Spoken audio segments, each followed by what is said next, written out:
Hello, hello, welcome everyone. Wait, do we have sound? Yes, we do. Hello everyone, Tactical Lich here, and welcome back to another Total Warhammer multiplayer tournament stream. Today we are, thanks to the invitation of Big JP, we are casting the RTK Weekend Advanced Player Conquest Mode Tournament.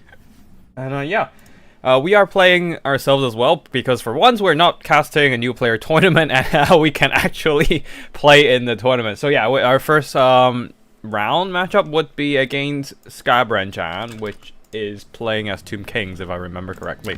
Either ways, we need to go and find in that lobby. Bombardino Crocodilo. Beautiful brain rot. Anyways, wait, Nurgle? Hold on. Did I get something wrong? I probably did, but let me just quickly do a double check and see what Skybrand is playing as today. Oh, that was Archangel. Never mind. Oh yeah, he's playing Nurgle. Never mind. Yeah, cool. So we are playing as the Chorfs, and I'm not entirely sure. Chorfs is another faction I rarely play as, but more against. Yeah, Inferno Iron Sworn. Let's just do those. A couple of them and just a ton of blunderbusses, I suppose. I suppose I will have to. Maybe we can just bring a bunch of Hobgoblin archers as well, just because why not? And a lot of chaff is pretty much necessary, I feel like. Biel Toros. Let's just get that. We don't need the other stuff. We might. I'm thinking whether we might need to burn down heavy infantry. In that case, we might actually need some. Yeah, we might need some Searing Dooms. That would be neat. But yeah. All right. Actually, I should post. I should post the link to this stream somewhere else as well.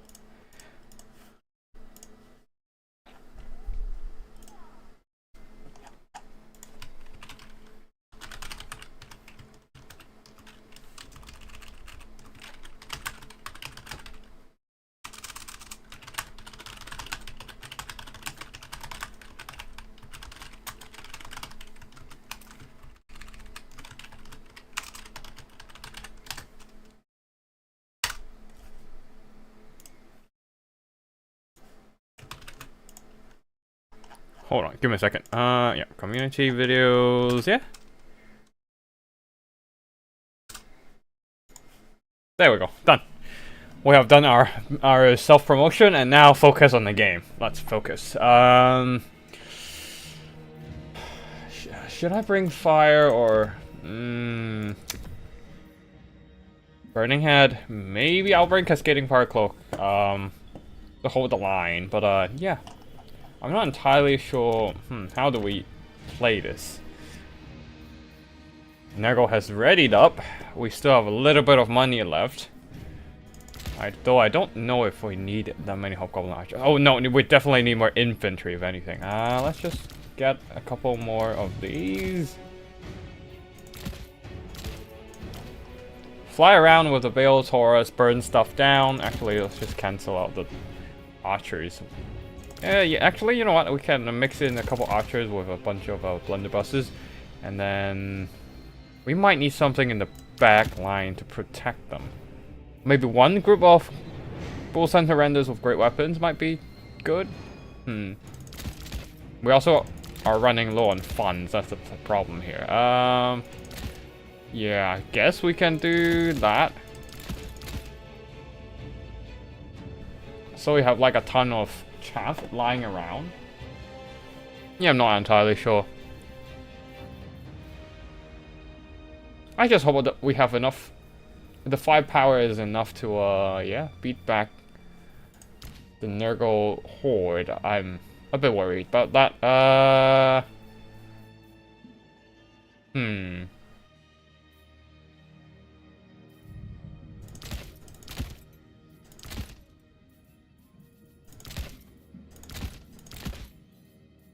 Can we get another blunderbuss? Let's just get another blunderbuss and see what happens, I guess.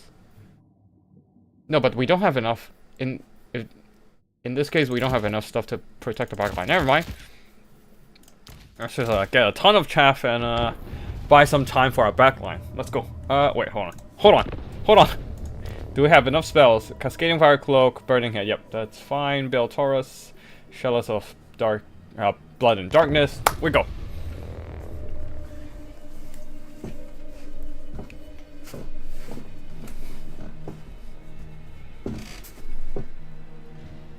Not gonna lie, Chaos Dwarf is another faction that I don't play much. I'm trying to play factions that I don't usually touch these days, just to have a bit of better feel of what each faction does, or maybe just trying out certain combination of units with each faction and see if they work.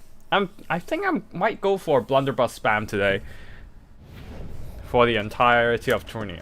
Maybe not 4 of them, but at least 3. We can go 4 sometimes, but yeah, it's they're a bit expensive and yeah. Just gonna spread out our stuff a bit. We have some archers here in case the Nurgle flyers are coming in to harass us. Okay. Alright, let's go. Let's set some chaff in the front line.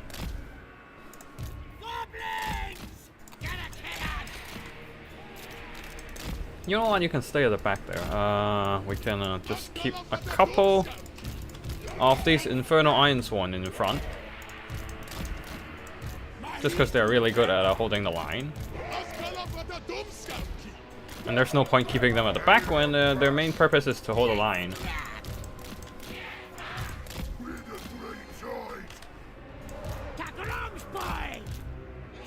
We can keep the archers at the flank so that we can use them to repel any flyers, and yeah, I guess that's gonna be it.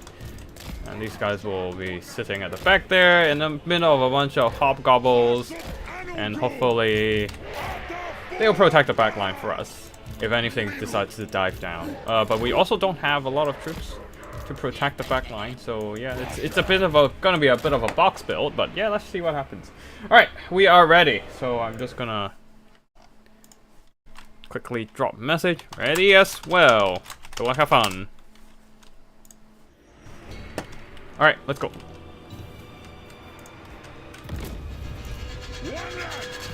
Oh no! Krugavan, Noxbringer. Oh no, we're getting kited by Nurgle out of all things. Oh no! Oh well. I mean, it's too late to say this now, but I probably should have brought some rocket launchers, maybe? I don't know. I mean, these blunderbusses are pretty fucked as far as I know. And there are the pestigals there. You can try pushing, but we're also getting hammered by those guys from afar. It's not great. Ooh. Right. I mean, there's no tactics here. I'm just flying around. Oh, let's dodge that. Can we get a breath attack on those guys?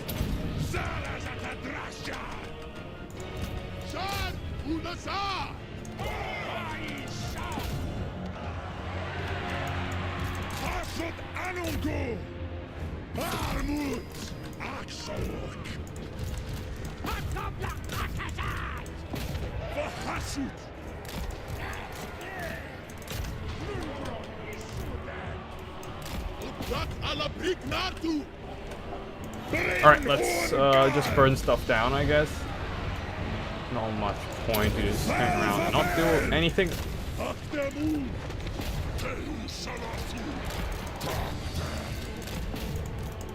Best fight! Stop him!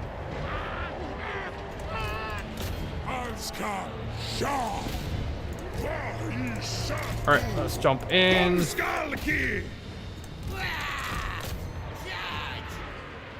Our stuff on the flank is getting collapsed pretty hard.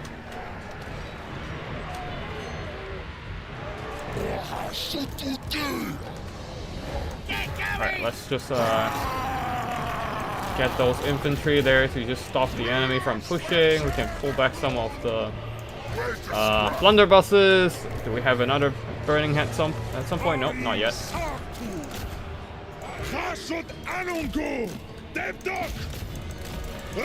Alright, let's just get back into the skies. These guys can come over and maybe help hold the line a bit. Oh well. The blunderbusses looks pretty fucked.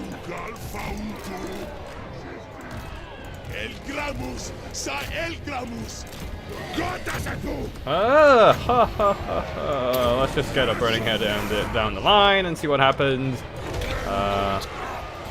Nope, looks like they're dodging. Most of them. That's not great. Oh, come on, you're burning there. Okay, hold on. Can we get a good breath attack? There we go. Get some good damage done.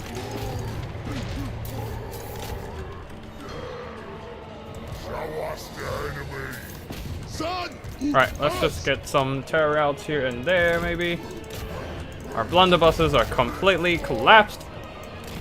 Completely annihilated from all sides. That is not great.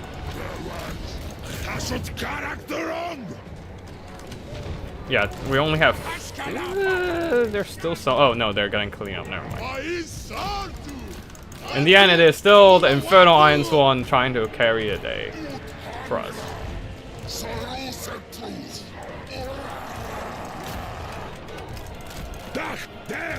Moving fast!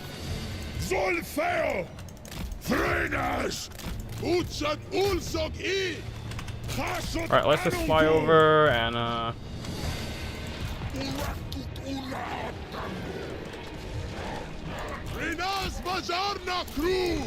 get some explosions going there. We have maybe a burning hit?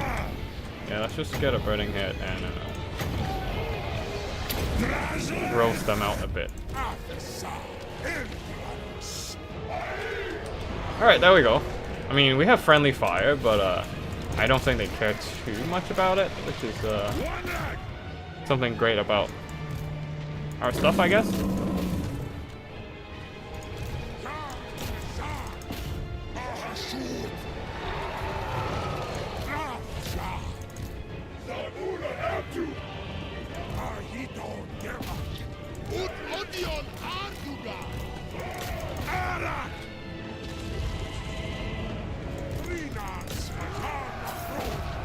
Alright, let's just jump in and maybe chuck some explosions on Kugav and see what happens.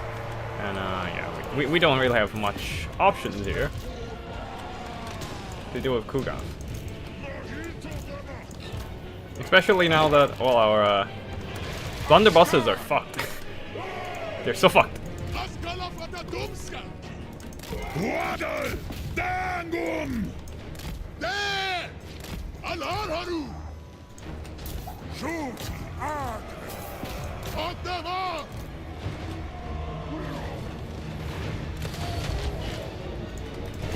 Alright, we are soloing Kuga for some reason.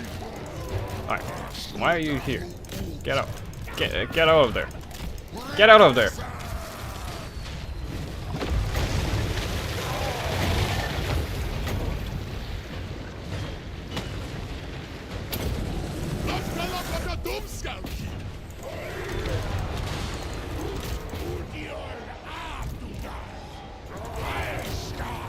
Alright, can you just chuck your explosions now, please?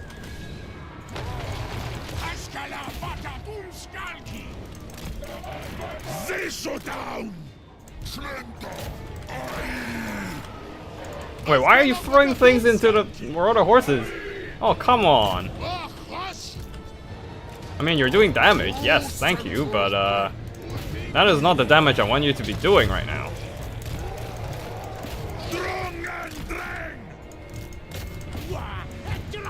Alright, for some reason, our stuff is still holding the line. I mean, I guess it's all thanks to some very powerful... Alright, let's just keep firing. Some very powerful infantry we have there.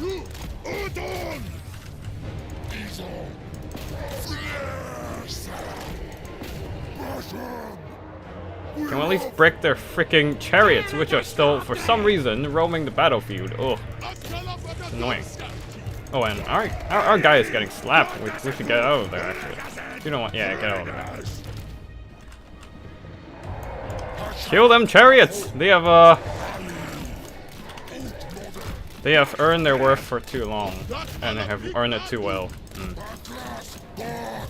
Oh no!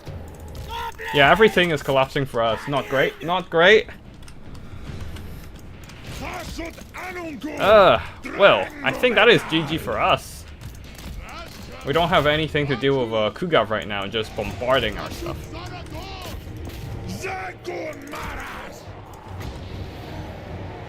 As well throw in one last breath attack on these testicles.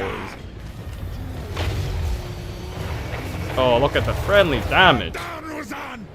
God damn it. Alright, can we at least get these guys to Arada? Yeah, fine. Yep, that's fine. Just keep pressuring them. Our lord is still there, holding the line, but Kugav is still chugging stuff out. God knows what. Alright, let's just go back in again and try to do another hit on them.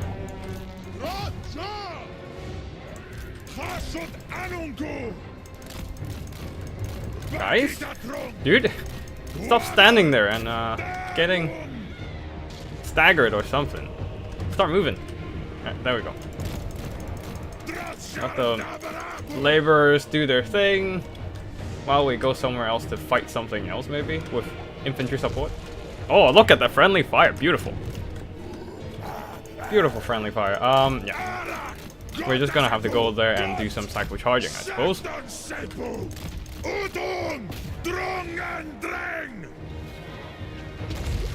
Alright. It's not landing hit, which is fine for us, I guess.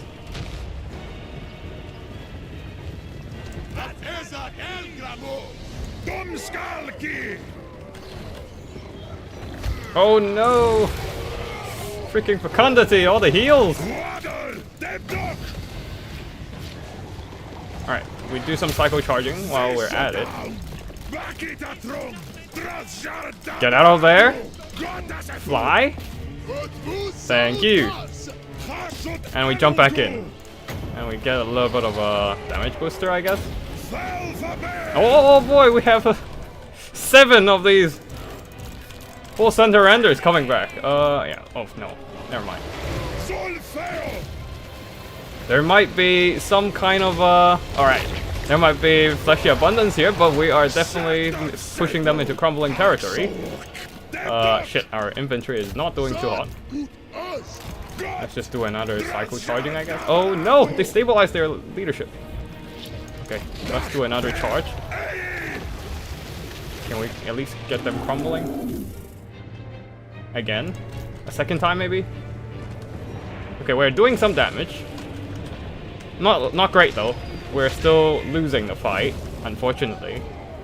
Come on! You were crumbling earlier. Why aren't you crumbling now? Huh. Alright, let's just get a burning head in. Not that we have much else to use this magic on. These guys are still holding, man! The Infernal Iron Sworn, really? Chads of the Chaos Dwarves. For fuck's sake, just rout! Just die already, Noxbringer! Freaking Regiment of Renown, man.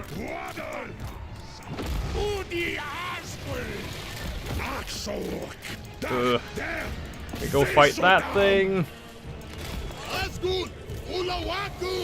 And try to get those pesticles routed. I mean, everything else is routed for us. So, yeah, we don't have anything else. Oh no, is that army losses coming in? Come on, we can hold on to this. You guys can do this. Oh no, yeah, this is over. This is so over now. This Chover. Chover? I can't just fight Kugav one-on-one. What the fuck? The Chaos Chariots are still there! No! Why are you still there? Out of everything. Why are you guys still there? And they got heals and stuff too. God damn it. And you missed! Why are you missing on a chariot? I mean, we're still losing on the tickets anyway, so I don't think we have much else we can do at this point. Right, I guess we'll just go for a YOLO charge against Kugav.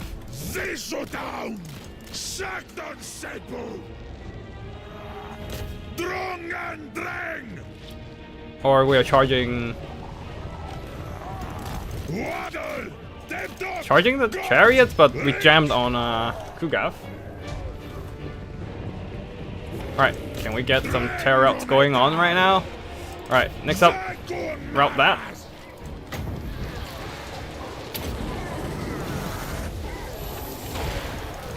Alright, we fight.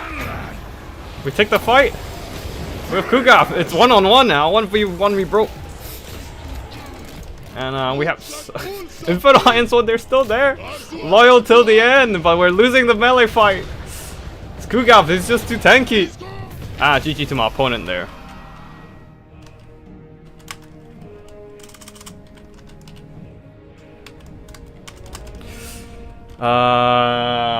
This is a... Yeah. Alright, cool. That was a close battle. No, not exactly close. We were at the backhand.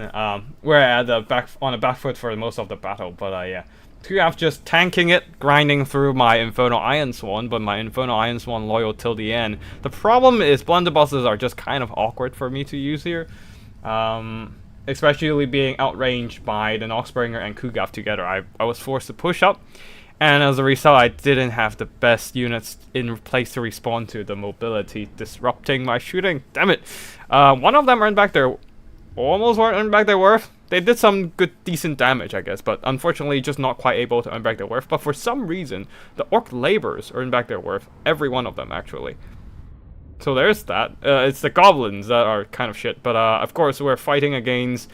Oh, and the Sorcerer Prophet got so much damage done. Unfortunately, though, Kugav is just too meaty for him to win in the end. And yeah, that is going to be the first battle. And Nurgle is laughing, spreading plague and plague and decay among the Chaos Dwarf bodies that we left behind. All right, cool. I think we can move on to the next round then.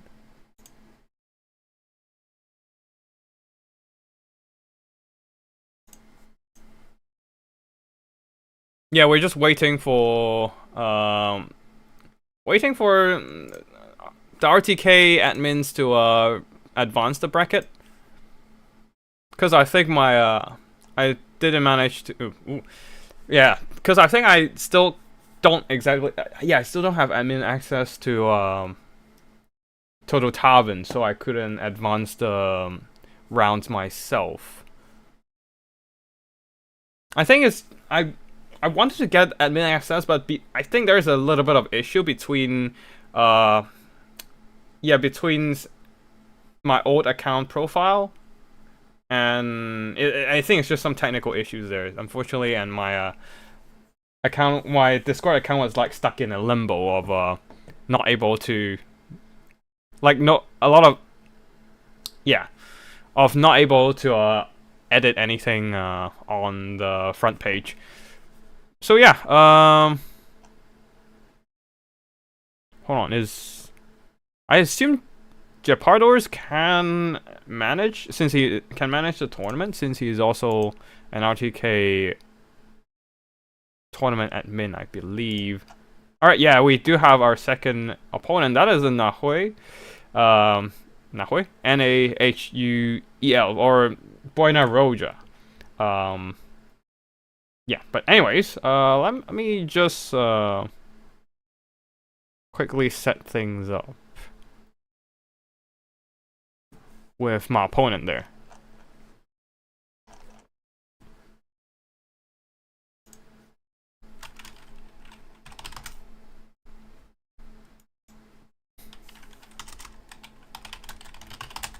Hello, Zegos and Corio. Welcome back. I know Sigos is playing. Corio, are you playing today? Actually, let me just check the brackets. Oh, you're not, but I will. Always happy to see people joining in the stream. Anyways, I need to know where my opponent might be. Oh, you're playing. Oh, I don't see your name on the challenge. I don't know which one's your name. Torresin or... Yeah, I'm not entirely sure which one's your name, so... Because I see Segos on there. But yeah, anyways, I'm just gonna see if my opponent... If my opponent has a lobby.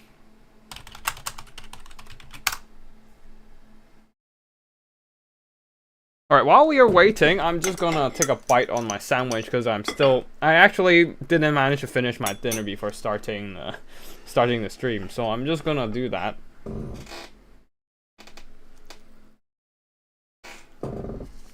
While we are in like the interchanging session of between battles.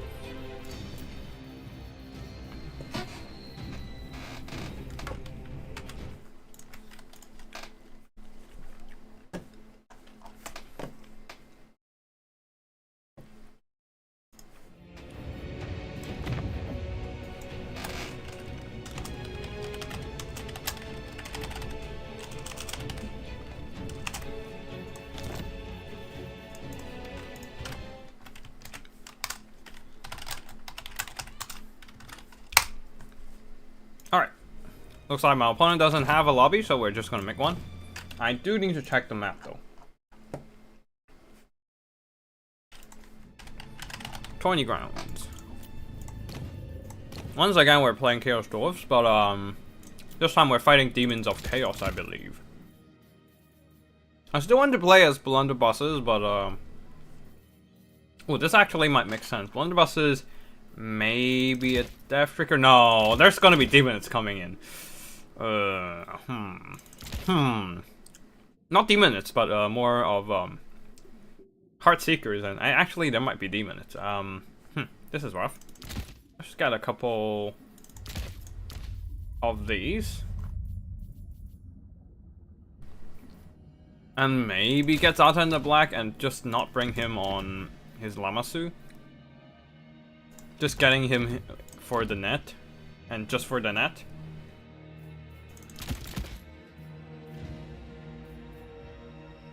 Let's just get a couple of Infernal Iron Sworn just because they are just very, very good.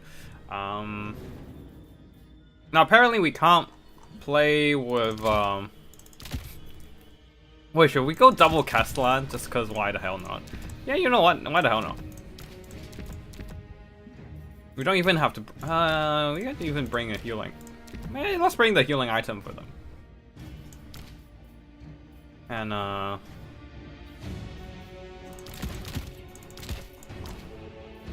ooh, Breath of Hatred. Adding that melee attack buff to our units there might be helpful. Maybe out-trading... Wait, hold on. That is a single targeting. No, there is a effect range, so... What we can do is... Go melee rush. Against the demon. Yeah, we can try doing that, actually. We'll send surrenders with a little bit more... better melee stats, and because we have that melee attack buff, we can kind of oh wait, we need a caster. Yeah, let's try that.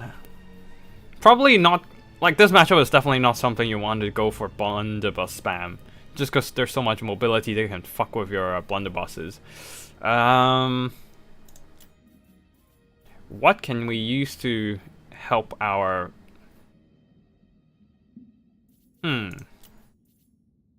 Hold on there, let me think. What can we use to help our big engagement there?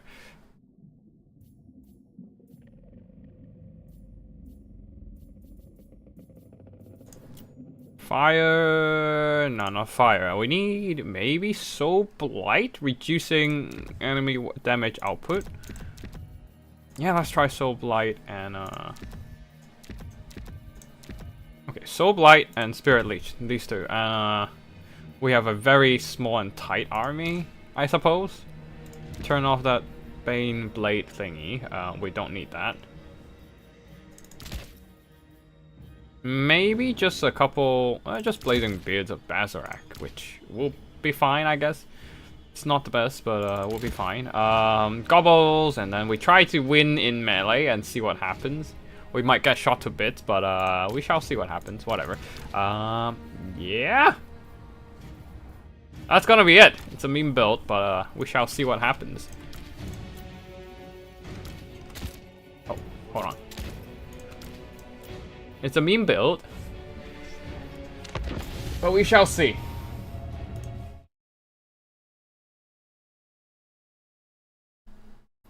Don't really feel like using blunderbusses in this one matchup. They're not gonna get the time to shoot at all. Blunderbusses is just a very awkward infantry to use. Their range is short, and they have the usual gun line of sight, which really makes it hard to get your shots out. But yeah. Anyways, Buena Roja is loading in, but they might be loading in from the other side of the planet, so the connection might be a bit finicky. We shall see.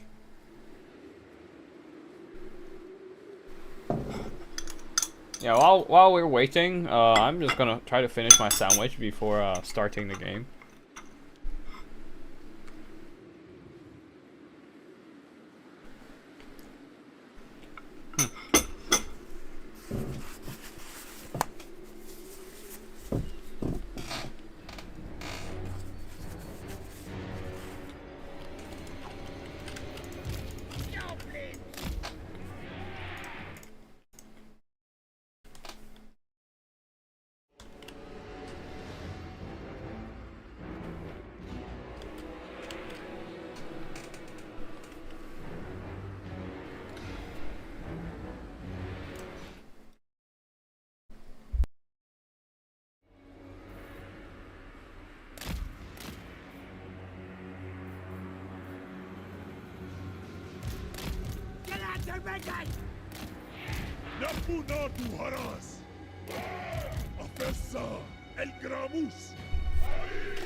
Alright, looks like we're loading in just fine. But yeah, I don't know how this is gonna fare against a demonic army. I'm a bit worried, but yeah, let's see what happens. We're going a bit hard on the rushing element here, the melee rush element. No idea if this is gonna work, but we shall see. The point, the idea is send those Kadai Fireborn and Bull Center Rangers into melee, and then we just drop this Breath of Hatred there to boost their damage and try to win out in melee, and also at the same time dropping the enemy stats with Soul Blight. This has to be Phoenix King. This has to be. Anyways, I think we are ready.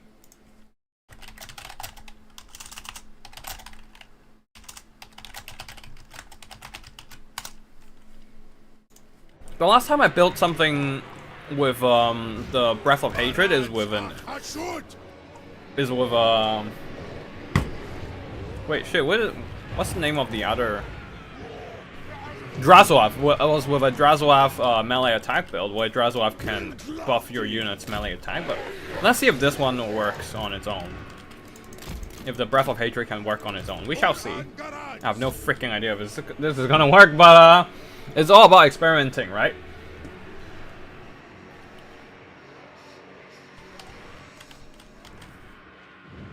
We are ready. Just waiting for our opponent to ready up as well.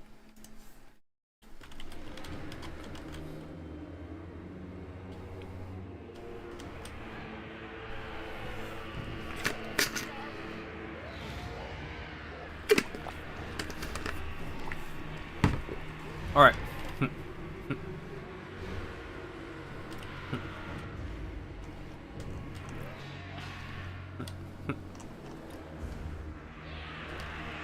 All right, looks like our opponent's ready, so we're just gonna start then. Oh wait, hold on.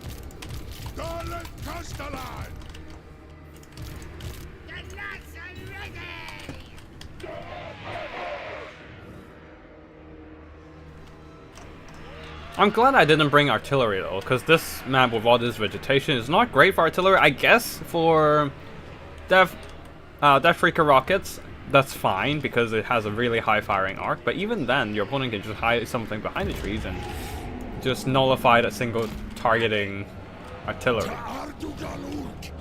Alright, they are trying to use mobility against us, so we hopefully can try to pin them down with our own monsters. Alright, just send the Castellan over to shoot. Right. Oh no! On the ground. On the ground you go.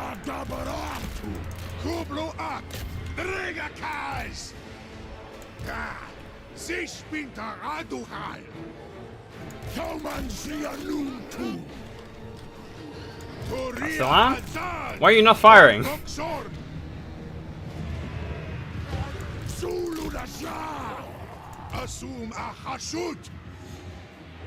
Why you no fire?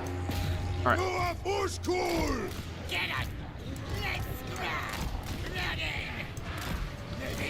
Alright. Alright, just keep shooting at Karanak, I guess.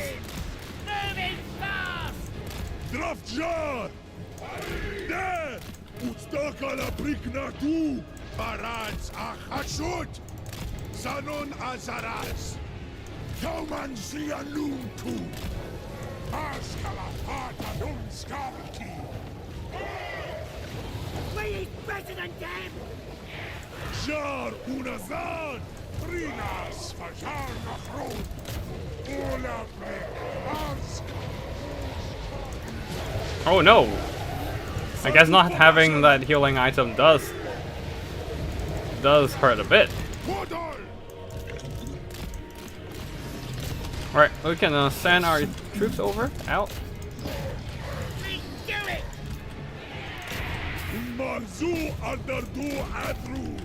Yeah, we can start sending stuff to the front line. You can stand here.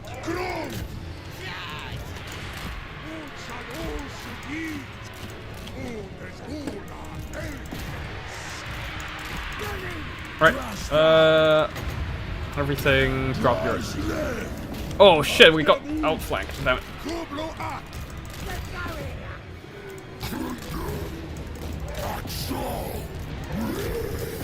And this guy got routed, damn it. Alright, go and pin that guy down, I suppose. Spirit leeching. Start spirit leeching these guys down while we have time. And we have lost our Alright. The Kadai 5-1 is doing a shit ton of work here, holy shit. I cannot stress more how much damage they're doing. Holy shit. I mean, these are just secrets though, so yeah, well, whatever. Oh, that's a problem. They're getting wiped.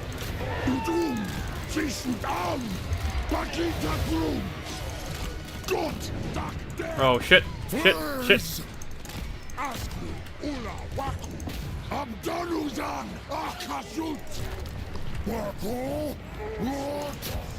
They're still getting a bit stuck here.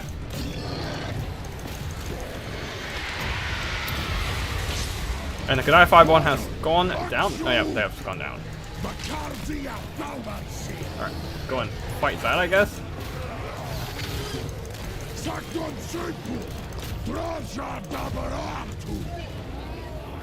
I keep munching on the guy.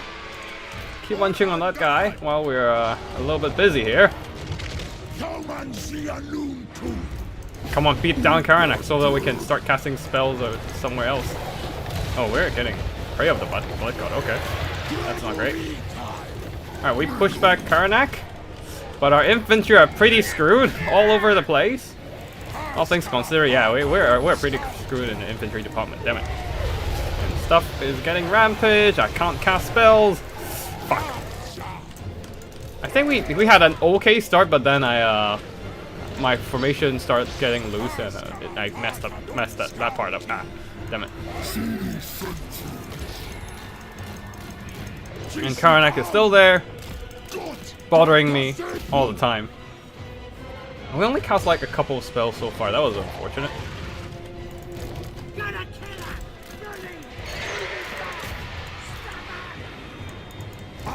Maybe I just need more. Honestly, maybe I just need a ton more of Kadai Fireborn instead of any of the Bull Center Render.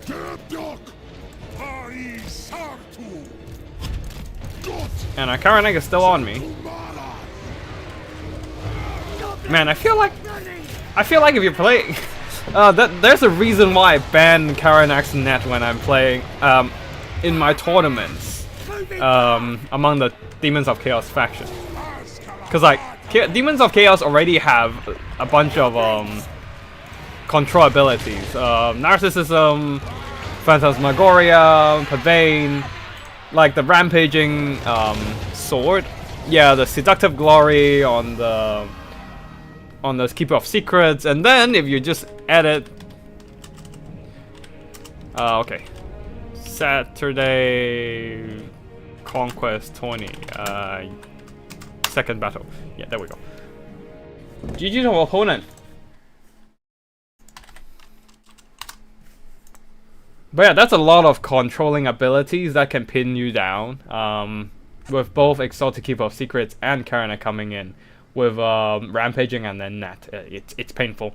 And also we miss micro our mobility a lot, so yeah. These Seekers were able to pick off my my Fireborn and my Bull Center Renders pretty well. Yeah, probably I just need like one Great Weapon Bull Center Renders and the rest can just go with triple Kadai Fireborn. That probably would have worked better. And a wider army perhaps. It might, yeah, I might have needed that instead. And Inferno Castellan, maybe I need 2 instead of only 1. Yeah, it's hard to say. Sorcerer Prophet of Death, as always, like the flying cows are like the mainstay of the Chaos Dwarf fighting power. But yeah, GG to my opponent there. A very deadly build of Karanak and Keeper of Secrets. 2 very strong fighters, especially designed to just kill casters. Alright, let's see if we have our next round up, or are we checking out some replays, because the brackets might not be... Okay, yeah, we are probably advancing into the next round soon. So, just gonna give it a second so that we can let the brackets refresh. And yeah.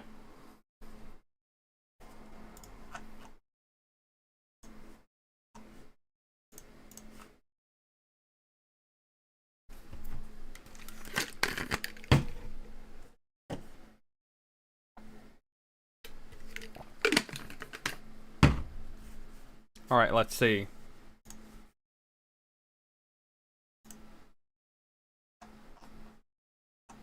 We do have quite a few replays coming in, so I'm just gonna download them all while we wait.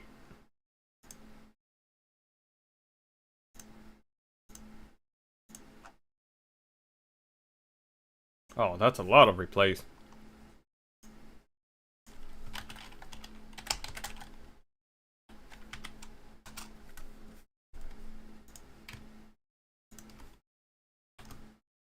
Do I even have time to cast everything?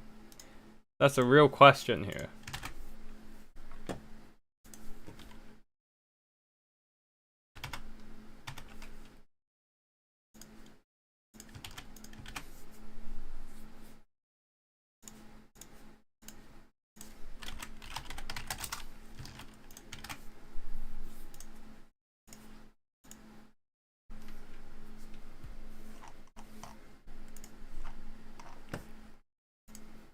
Alright, while we're waiting, I might actually just hop in and cast some of the replay first.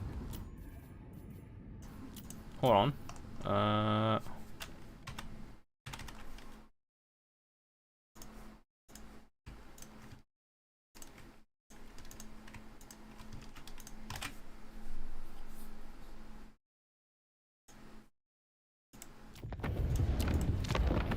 Yep, there we go. We got the new replays. Yeah, well, we're still waiting on the bracket to refresh, so, yeah, I'm just gonna jump in and cast some games. That's my game, and that is, Alright, Beastman Ash versus Phoenix King. With a lot of, hold on. Let me just refresh the bracket one more time because I don't want to let my opponent wait for too long while we're in the 20. Well, anyways. Yeah, we're just gonna hop in and, check out some replays right now. On the Beastman side versus Bretonnia, Beastman from Ash07 is going with a double cow leadership, Gorbel, and a, wait, hold on.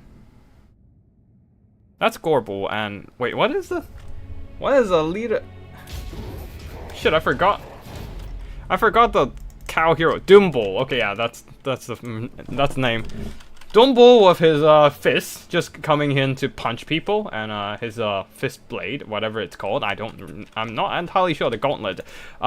Gorbel here with his anti-large fighting power. Dumble is really cool in the sense that it has the daze effect to reduce enemy melee defense, and slowing them down, but mostly the melee defense, making them even more vulnerable in melee combat. A front line of Angol spears mixed in with Pestigos poison, especially with the Tears of Nurgle. Slowing down enemy is really good against Bretonnia to limit the enemy movement. Angor spears in the front line, backed up by Butchers of Kalkengard, some Razor Gorherds, and Sentinels with great weapons. More Razor Gorherds on the other side, and caster would be a Brave Shaman of Wild with Traitor Kin. On the other side of the battlefield, the front line of Spearmen at Arms, backed up by triple Pegasus Knights.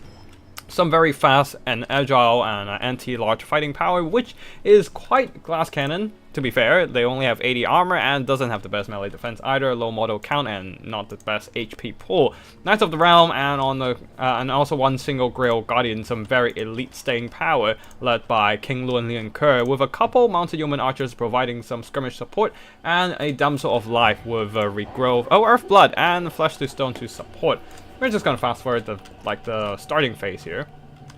Lothar Seeker, I believe that's Phoenix King. Anyways, both sides are closing in with the Mounted Yeoman Archers teasing the Beastmen a bit, trying to chip them down. Round 3 starting? Okay. Cool, we can hop over once we're done with casting. Front line of spears and, yeah, spears and pestigos clashing.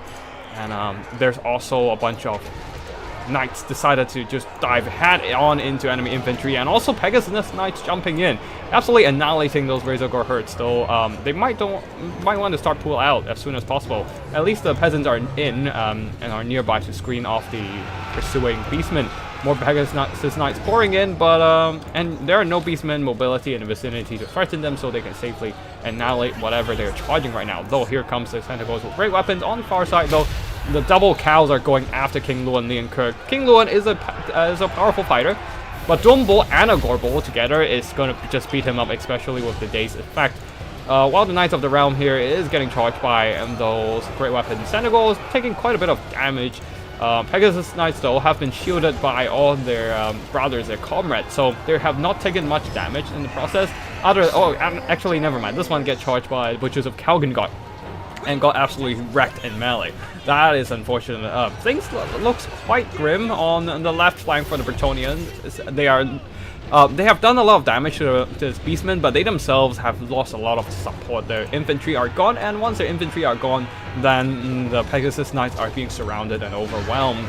More Pegasus Knights are diving in down over here now, and also some Knights of the Realm also delivering that rear charge, but they are not in that lance formation, so they do not have additional charge bonus or charge impact damage, while the Girl Guardians are trying to hold the line as best as they can.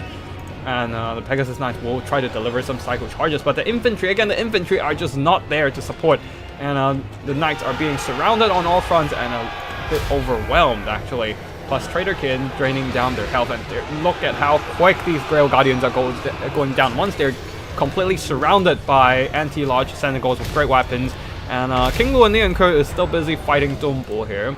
And Knights of the Realm finally coming in to support. Pegasus Knights are also diving in, but they have stayed there for a little too long. Only a few seconds is what the Beastmen need to absolutely shred these Pegasus Knights, these fragile cavalry in melee combat.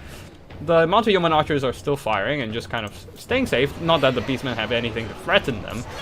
They're just hanging back and starting to chip away the enemy's health. But the problem is there's not really much left for Bretonnians to kill off the butchers, kill off the double cow characters who are still above half health, while King Luan is in a bit of a trouble here. His melee stats are constantly debuffed by the melee defense contact effect from the Dazed, from the Dumble. And King Luan himself also is falling victim to the Traitor King's spell. So I think we can just fast forward here as the last of the Grail Cavalry. Oh, well, there's only one Grail Cavalry, really. The Grail Cavalry has routed. Even the Knights of the Realm and Pegasus Knights have taken way too much damage. And yeah, that is going to be a victory of the Beastmen. It is indeed a very powerful rush with all these Razor Gores, great weapons, Sandigals, but mostly, unfortunately, it's just King Luan trying to challenge the double cow is just a bit too much, biting a bit more than he can chill. On top of that, Pegasus Knights, you can see they did not have the most impressive performance once they charged in. The Beastmen troops quickly responded and charged behind them and trapped them down in combat and quickly hacked them to pieces with all those anti-large armor piercing, while the Pegasus Knights, again, just a very glass cannon unit and did not have much staying power, quickly getting shredded in melee combat. Even the Grail Guardians not doing a whole lot here because they're mostly a tanky infantry, but they can only tank so much when there are two great weapon Senegals, a whole butchers of Kalkengard just surrounding you and beating you up with a bunch of infantry support as well. So yeah, that is going to be GG to both players, and Beastmen took that win. Alright, let me just quickly go over and join my opponent there.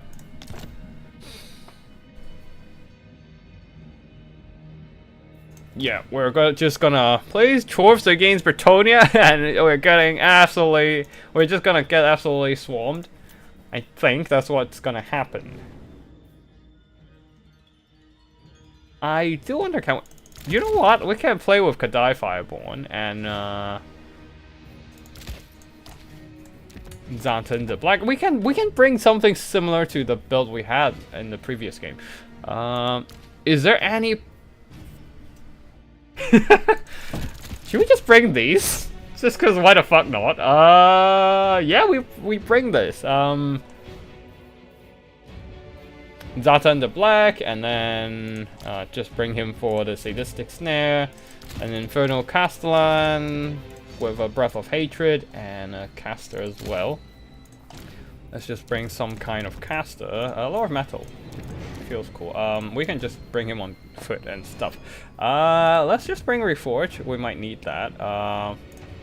Searing Doom and Final Transmutation. Great Weapon Santagals. Just one's in fine, I think. Bunch of chaff. Standard stuff. And yeah. Oh, Skullcracker. Can we bring Skullcracker? Hold on. I need to check the roll set.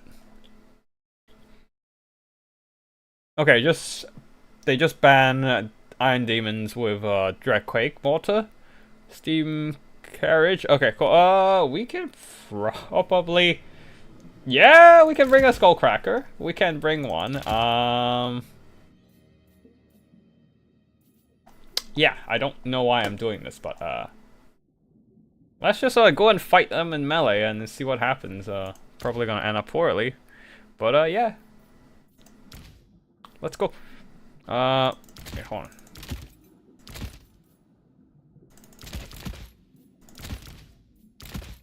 Yeah, let's just bring a bunch of chaff.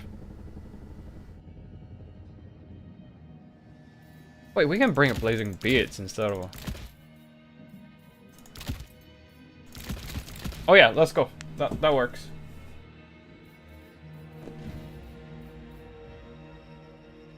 We're going on a Chaos Dwarf Rush build.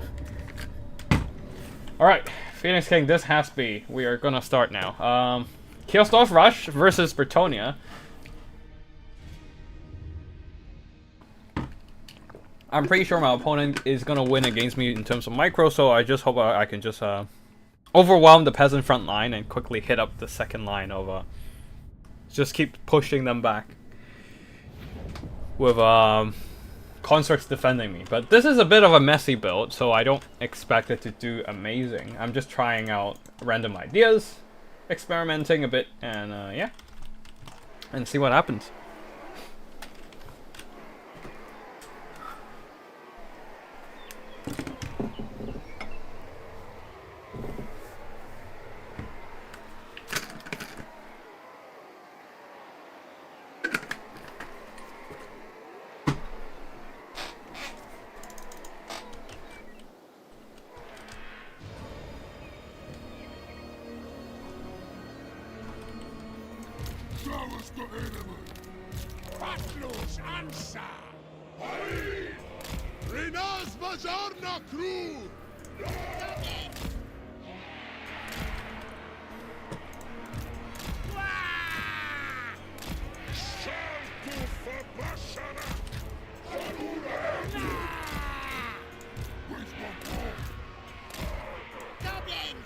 Alright, it's a messy build.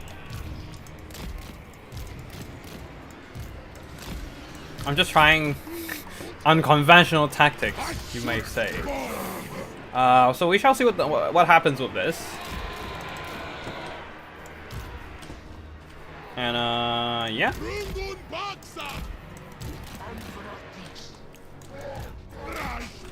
Alright, ready when my opponent is, so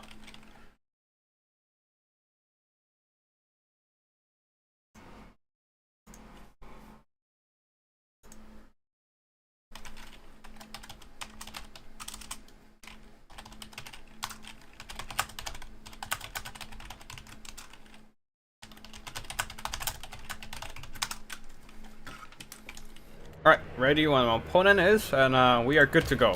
Kind of.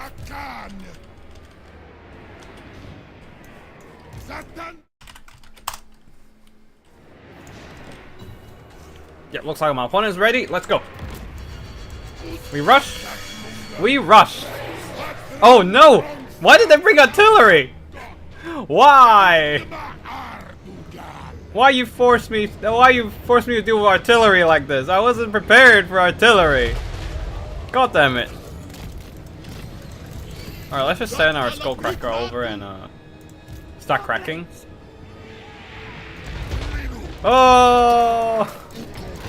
The artillery spam, why? Oh no, oh no. We have enough armor, we can attack that. Wait, why are they taking so much damage? Oh, only 18 armor? I didn't realize. I thought they have more. We charge. Is there anything that might counter charges? Just the companions, okay.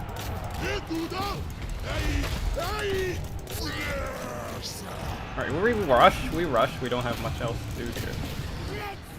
Just keep rushing.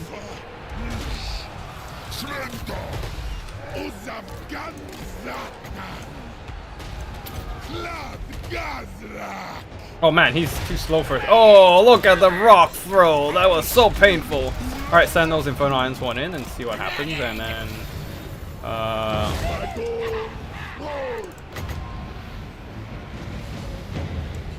alright, just drop some Searing Doom in there, whatever.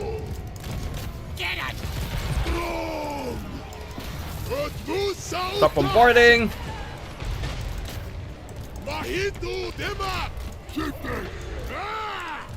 Start pushing, we push, and heal them up, I guess.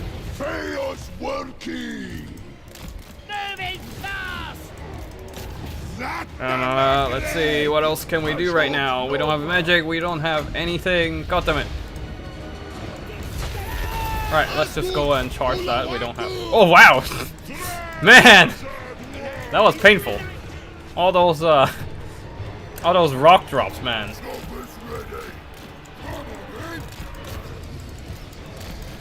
Keep pushing, I guess.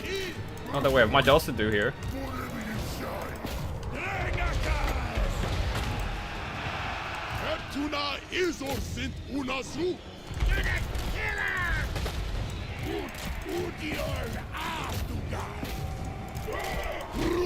Alright, let's just run them over, and then... This guy... Oh, this guy is just not doing shit. Alright, drop another Searing Doom in. Alright, one artillery dislodged. We can keep... Oh man, Searing Dooms are so good against like everything. Infantry, cavalry, whatever. They're gonna die to Searing Dooms, doesn't matter. Alright, let's just keep pushing. We don't really have much else to do here. It's just such a narrow build. We have alright, choo-choo.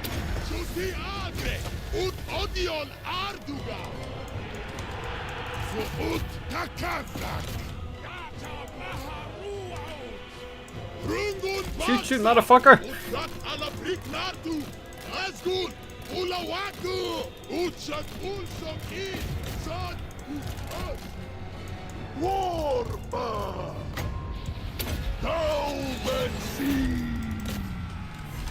The Infernal Guards are still being relatively healthy on one side. The others not so much, but yeah. Main problem is we need to kill their artillery so that they can't keep shooting at us. Okay, can we get some heals, please?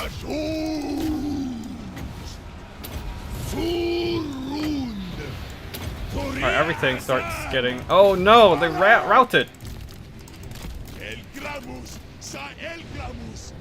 You can keep shooting at me, I don't really care.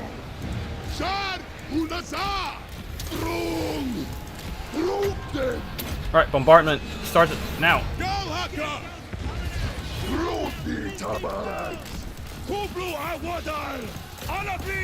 Oh man, Searing Doom is so good against like cavalry, but also I think that was a lot of friendly fire, or is the paladins here doing all the damage. Alright, get our infantry over. Not that we have much else to do right now. And Infernal Castellan has proven to be useless once again. Damn it. No, he's dying. Oh no, never. Yep. He's down. Never mind.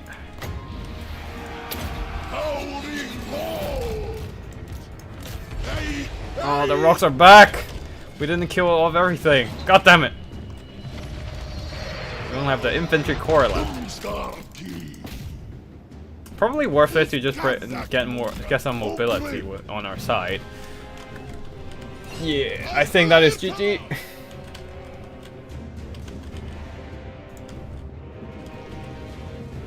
Like, even if we, like, oh no, Showers of potions. Okay, that missed. Oh, never mind. That still did a lot of damage despite just scratching us. Infernal Castellan did well though the Breath of Hatred is completely useless. I will just stop using it. Never mind. Yeah.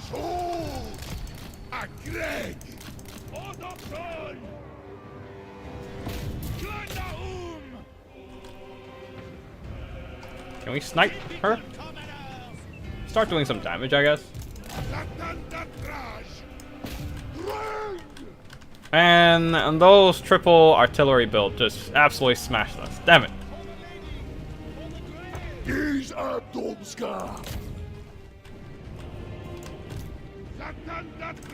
Right, I think I'm just gonna concede the game here. There's no point in dragging this one on.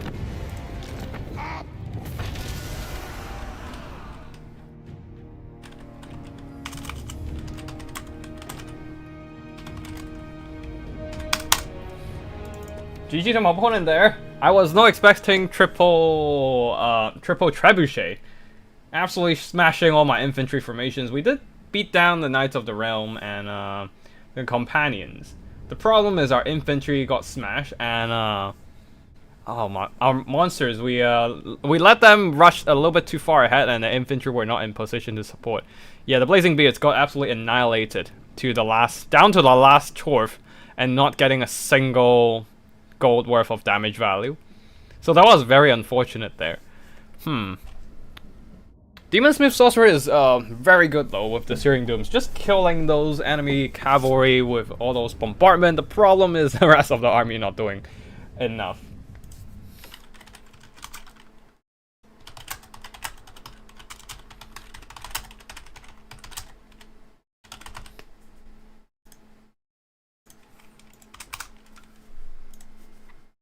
Alright.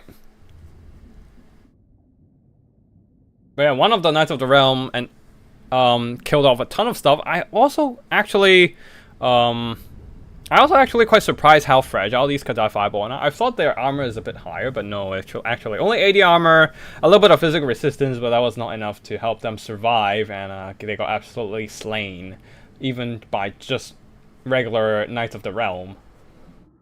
And even the Mounted Yeoman Archers were able to chip away quite a bit of their health too. They were not... I treated them...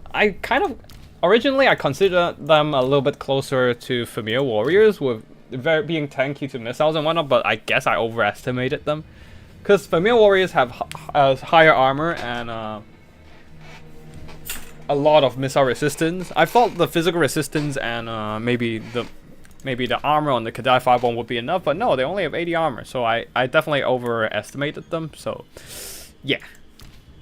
GG to my opponent there, very well played.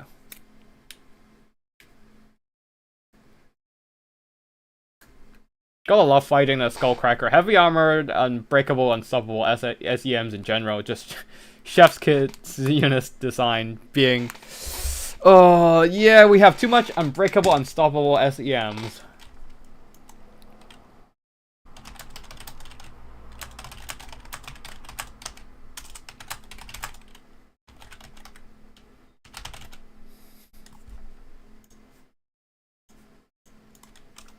Alright, I think we're moving on to round 3. Hopefully we have a bracket up. Or maybe not.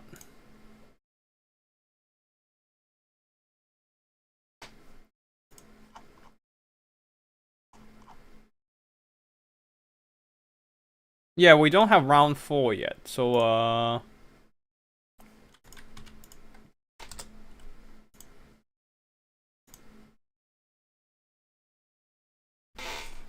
hold on. What is this? Ah, okay.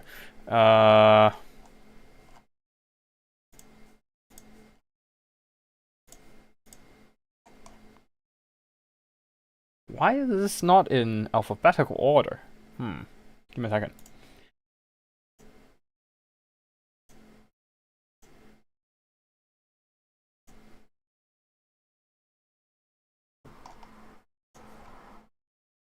Alright, cool. While we wait for round 4, we're just gonna cast more replays at the meantime.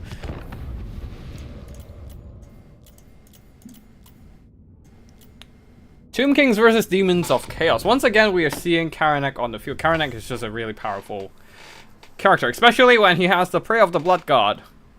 There's a reason why I ban it in my own tourney. As in, I don't ban I don't ban Karanak outright. I just ban Prayer of the Blood God among the Demons of Chaos roster. Because I don't really like the idea of having so much controlling abilities and one netting and rampaging and other control abilities on one roster. But yeah, anyways, for the army here, for the why did I say Skavens? Ah, Phoenix King just mentioned Queep in the chat. Never mind. For the Tomb Kings here, we have a front line of skeleton warriors with spears and swords mixed in together, backed up by a couple of skeleton archers and a bunch of skeleton horsemen for mobility. For constructs, we have some very expensive firepower here. Bone Giant plus the Chosen of the Gods. And also we have Citra the Imperishable leading the army. A bunch of skeleton horse archers providing that skirmishing firepower, while on the other side the Demons of Chaos, the front line of Nurglings, and the second line of Plague Bearers of Nurgle. A lot of Nurgle infantry, Nurgle demon infantry, just rather grindy in terms of the front line. I guess the damage comes from other parts of the army. Flash Hounds of Khorne and Chaos Furies of Slanesh for mobility. Slanesh Furies do have that armor piercing, making them pretty good against armored constructs. They're called Skaven Horsemen. Skaventon Horsemen, more like. Skavens were absolutely right. Look. Nah. Anyways, in the skies, Shrieking Sky Rays, anti-large armor piercing, and a Herald of Siege of Metal Magic. I guess that's where the damage output comes in. All that final transmutation with a Prayer of the Blood God pinning down Cetra as well. That's a lot of magic damage coming in, and Karanak goes in for the kill, trying to silence Cetra at the same time and hunt him down. Yeah, that was a lot of magic being dumped on Cetra, but he is quite beefy on his War Sphinx, so that is not enough to kill him. Just did left a dent on his HP bar though.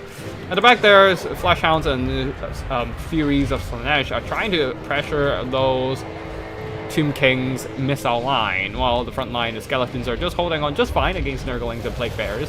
They're still gonna lose that fight, but they're just gonna buy more time for the backline for the missiles to do all the work here. Flash Hounds jumping onto the Skeleton Archers, trying to silence that Tomb King's firepower. Osirian's Incantation of Vengeance being dumped onto them, trying to drain them down. I feel like it would have been better to just dump that direct damage magic spell onto the Furies, because they do not have spell resistance, while the Flash Hounds do have that 35% spell resistance, 50% spell resistance. Yeah, that you don't want to do that. Half of the damage has been negated, but at least it provided some healing to the Tomb King's army with the Lore of Nekara passive. Anyways, Chaos Furies and Flash Hounds continues to pressure the enemy backline, while Skeleton Horsemen are trying to pin them down and buy some time for the Horse Archers to keep firing and backing up. Chaos Furies though manage to get onto these Chosen of the Gods and can start doing some decent damage with their armor piercing. Though Cetra is still very much healthy. Looks like the 1-2 punch of the Final Transmutation and Prayer of the Blood God isn't quite enough to do enough damage to kill Cetra, and there's a lack of follow-up from the Demons of Chaos in general. They don't have a lot of anti-large armor piercing, and yeah, I feel like, oh yeah, and the Shrieking Sky Rays are just kind of trapped in that role. I don't know why, they're just very ineffective in melee. But yeah, Cetra once again being hit by the Final Transmutation. Overcast once again, trying to drain him down. So he's on a bit of a timer. Eventually, if there are enough Final Transmutation spells hitting him, he will go down. But the question is, can the Demons of Chaos hold on till then and start crumbling the rest of the undead army? Looks like Karanak is on the hunt though, but he himself is getting smacked by Cetra, who has some very beefy melee stats after all. He has been down by Prayer of the Blood God, so Cetra is not able to get out of there. But here comes the summon of Shaptis and some more horsemen piling in, trying to beat back Karanak. And yeah, Karanak is taking a ton of damage in the process. He is not exactly a tanky character, so yeah, suffering pretty hard in this engagement. Nurglings and Plague Bearers are still stuck on Skeleton Infantry. As I said, it's going to take them a while to get for them to get through the enemy infantry. They do not have the best killing power after all. Plague Bearers have decent weapon strength, but even so, they just don't do a whole lot of damage due to the lack of melee attack stats. While the Skeleton Spears have better melee defense than the melee attack of these Nurgle infantry. Though the regular Skeleton infantry has suffered enough here and will be pressured off. No, just thinning out so that the Plague Bearers are trying to force path their way through and get to the Chosen of the Gods. But at the same time, Karanak being stuck among a bunch of Skeleton Horsemen and being shot at by Horse Archers and being beaten up by Cetra, well, Karanak decided it's too much for him. He's going back to the warp, and that means Cetra is now free to roam the battlefield. Once again, another Final Transmutation upgraded. It's a third one, so I don't think there's a whole lot of more magic left on the Demons of Chaos side, but at the same time, they're running out of resources to kill those constructs. Like, what can they do to kill the Chosen of the Gods right now? The Shrieking Sky Rays just got sniped by the Bone Giant, 360 no scoped, and down to the last few models, they're probably just going to start fading away, crumbling as soon as they get in combat. I mean, if there's another Final Transmutation, maybe there's still a chance for the Herald of Team to kill off Cetra. But yeah, Cetra is just keep spamming spell right now, trying to get that lore of the Restless Dead healing, and get back a bit of HP here and there. And Herald, it is a matter of who can heal, who can get more HP or magic first. And this might be a losing battle for Tinge because it's gonna take a while for them to accumulate enough magic for another final transmutation. And by that time, Cetra might have already healed back up over 25% HP. Who knows if he spammed enough spells. But yeah, overall, the Plague Bearers are still stuck. I probably would have just went for Bloodletters if I really want to break through the enemy infantry. Because Plague Bearers are just good at holding. But you don't really need... What you need really isn't holding down the enemy infantry against the undead, because their infantry is chaff. Like, there's no value in holding them down. You need something that can kill through the chaff fast, and Bloodletters probably would be a better tool for that. Anyways, the Herald of Teams decided to start jumping onto these Chosen of the Gods and threaten them in melee. Not that it's doing a lot of work yet. And yeah, seems like the Demons of Chaos are just gonna get kited out. And yeah, noticing that the victory tickets are trickling in for the demons, the Tomb King's army decided to yeah, Archangel, playing as the Tomb Kings, ran over and trying to take over that capture point. They should be able to do that eventually. It's gonna take them some time, but I don't think there's any way for the Demons of Chaos having to have any speed or models to challenge, to contest that capture point. Either ways, we're just gonna fast forward here as the Plague Bearers are slowly but surely getting grind down by a bunch of psycho charging, by a bunch of skirmish fires. Cetra is just jumping in and out of the enemy formation, inflicting that impact damage.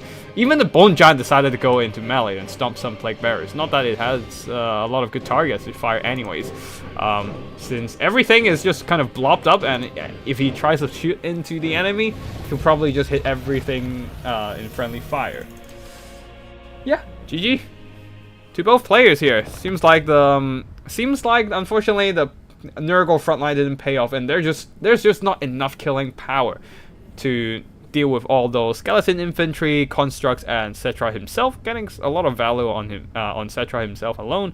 And the rest of the army, these are just skeletons, so they didn't do too much.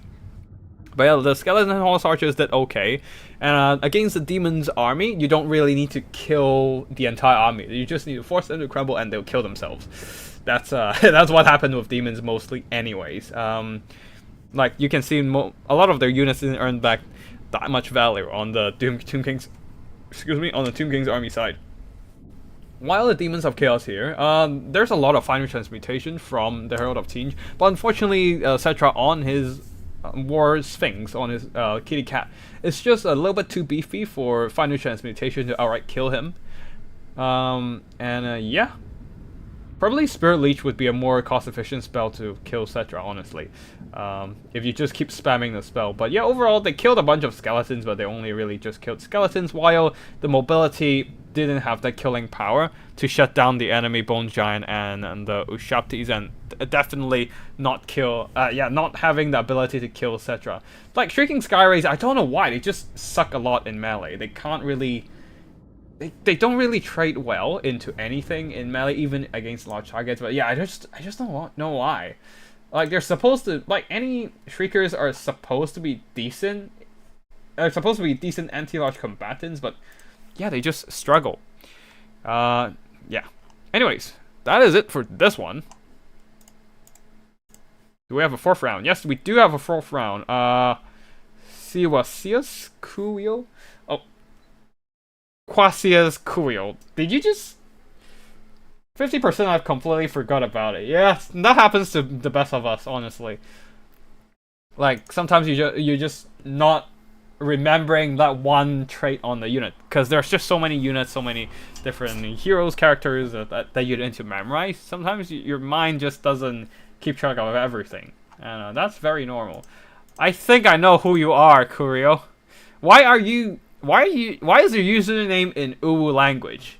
The fuck? Oh god. Yeah.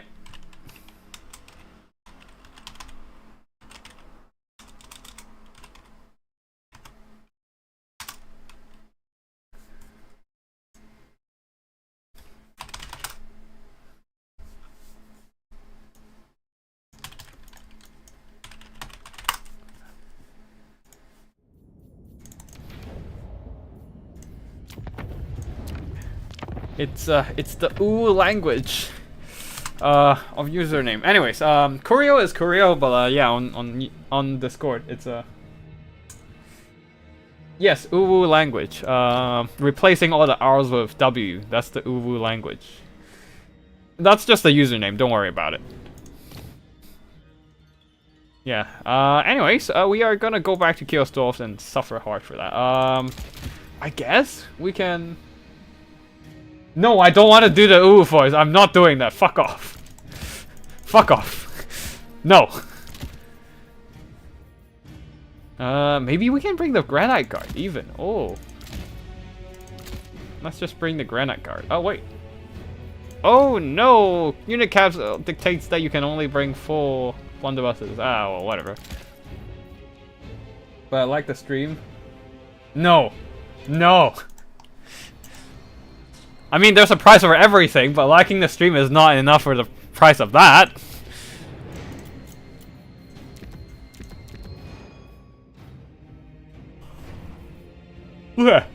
Oh, we are probably gonna get blow dart to death. We're on Cliff of Beast, huh? Let's just bring Death Reaker Rocket Launcher, I guess. Might as well. And we once again bring out a bunch of Kiosdorf blunderbusses. You can take 5 blunderbusses by fruit rules. I think they turn on the unit caps, which default the limit for blunderbusses to 4, which is like, whatever. For me, it's like, whatever, right? So, yeah, whatever.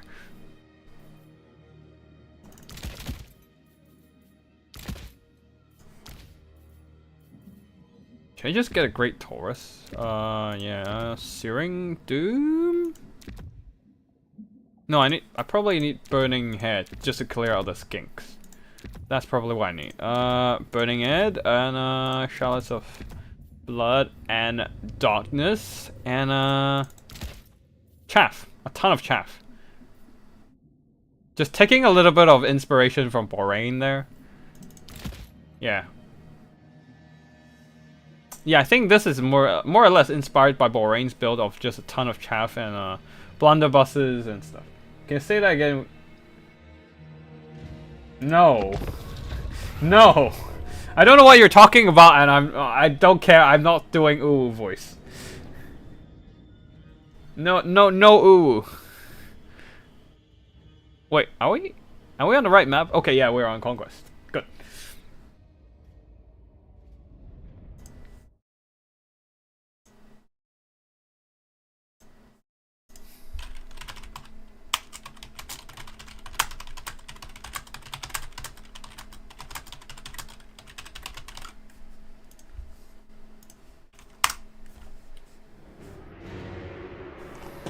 Alright, we're shooting. I don't think we are too worried about being counter shot by... It's weird, because Kiosdorfs are known for their like demon engines, their artillery and shit, but their artillery is actually crap against in an artillery versus artillery duel. So yeah, there's no point in bringing Kiosdorf artillery if you're expecting enemy artillery. It just sucks. It just sucks a lot. It's very ironic.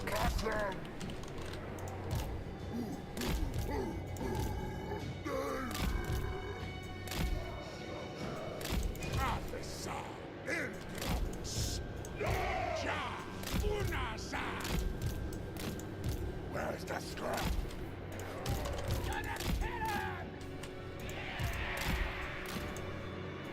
Choppers ready!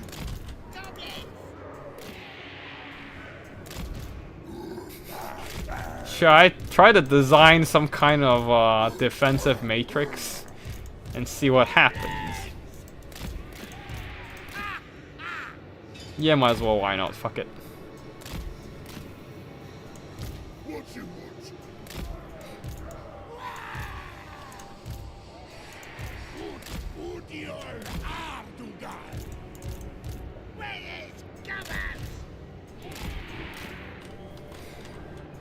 Here we go!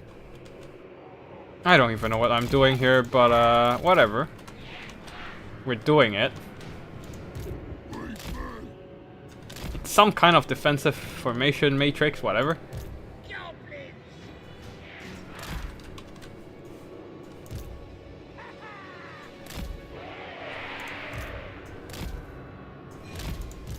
With some goblin infantry left over for some reason, and it's not symmetric at all, so it looks ugly as fuck. Oh wait, no, this is gonna be just Flock of Doom to death. Never mind. I'm just gonna spread them out for a bit more.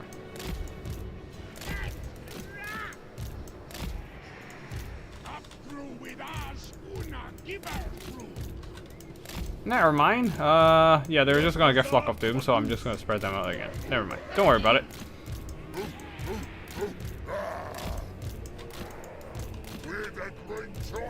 Alright. Ready as well. Good luck, have fun.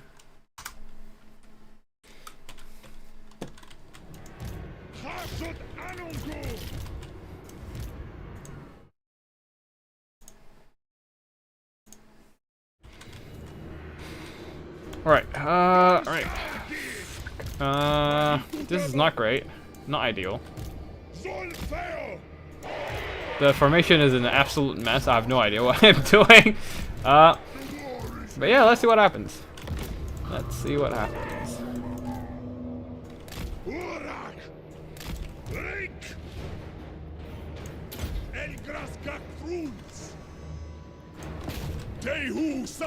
Stop bombarding.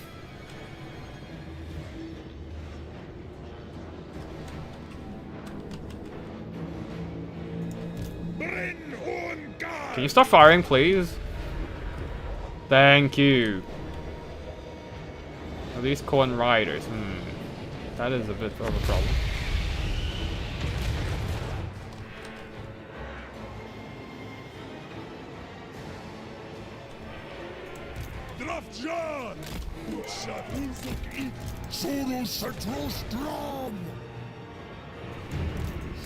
Alright, let's see what happens here. We're gonna send up some blunderbusses and let them ready to get charged.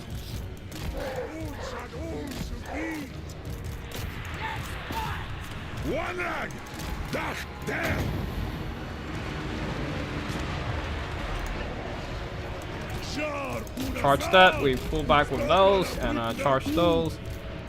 Give them a good shooting.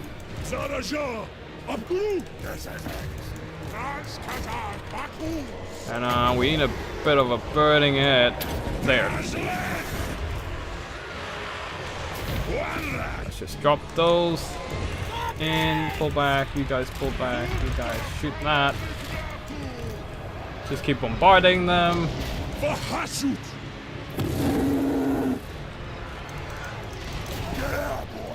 Alright, blunderbusses, why are you so stuck there? You're getting swole. Alright, turn around, shoot. Turn around and shoot. Charge that. We managed to beat some of the enemy stuff there. Fight that. You can get out of there.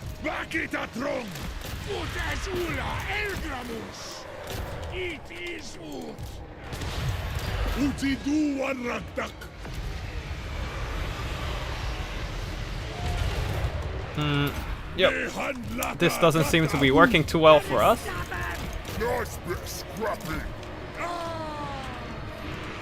Our troops are too trash to hold any line. Oh, these guys are holding on fine.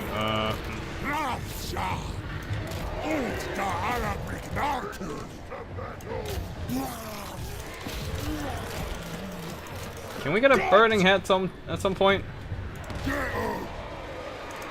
Let's go.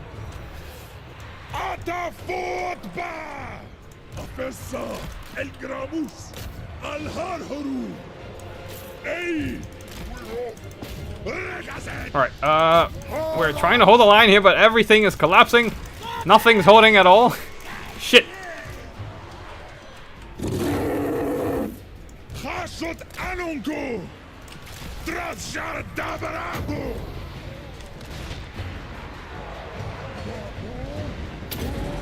Yeah, everything's collapsing. Holy shit. I mean, I feel like Chaos Dwarf is in an awkward position with the army build simply because they don't have anything decent in the middle. They have like very cheap chaff and very strong high-end troops. They just don't have anything cost efficient in the middle, which makes them very awkward in holding the line and all. Yeah. Anyways, like Labor absolutely dies, and then yeah, or maybe I just play them horribly. Phoenix King, what are you telling? Don't do that. Don't do that. I need to figure out how to play these guys better. Okay, that was not a good fight at all. What we probably need is I don't know. I feel like how do I even hold the line against all these skinks? I guess that's why you need the Blazing Beards and Infernal Ironsworn. But yeah, I don't have anything. I don't have any answer to the no, I do have the answer to the flyers. I just didn't micro them properly to shoot the flyers when they are all occupied on the ground by stuff. Yeah, I need to play my cards better here. Like, the flyers got in without getting damaged at all, without getting shot by the blunderbusses at all, which is something I definitely made a big mistake on microing. Like, a lot of the Chaos Dwarves blunderbusses just pushed up and get tagged by some kind of melee troops, and they were just not able to keep shooting and stay in firing position and all that. Yeah.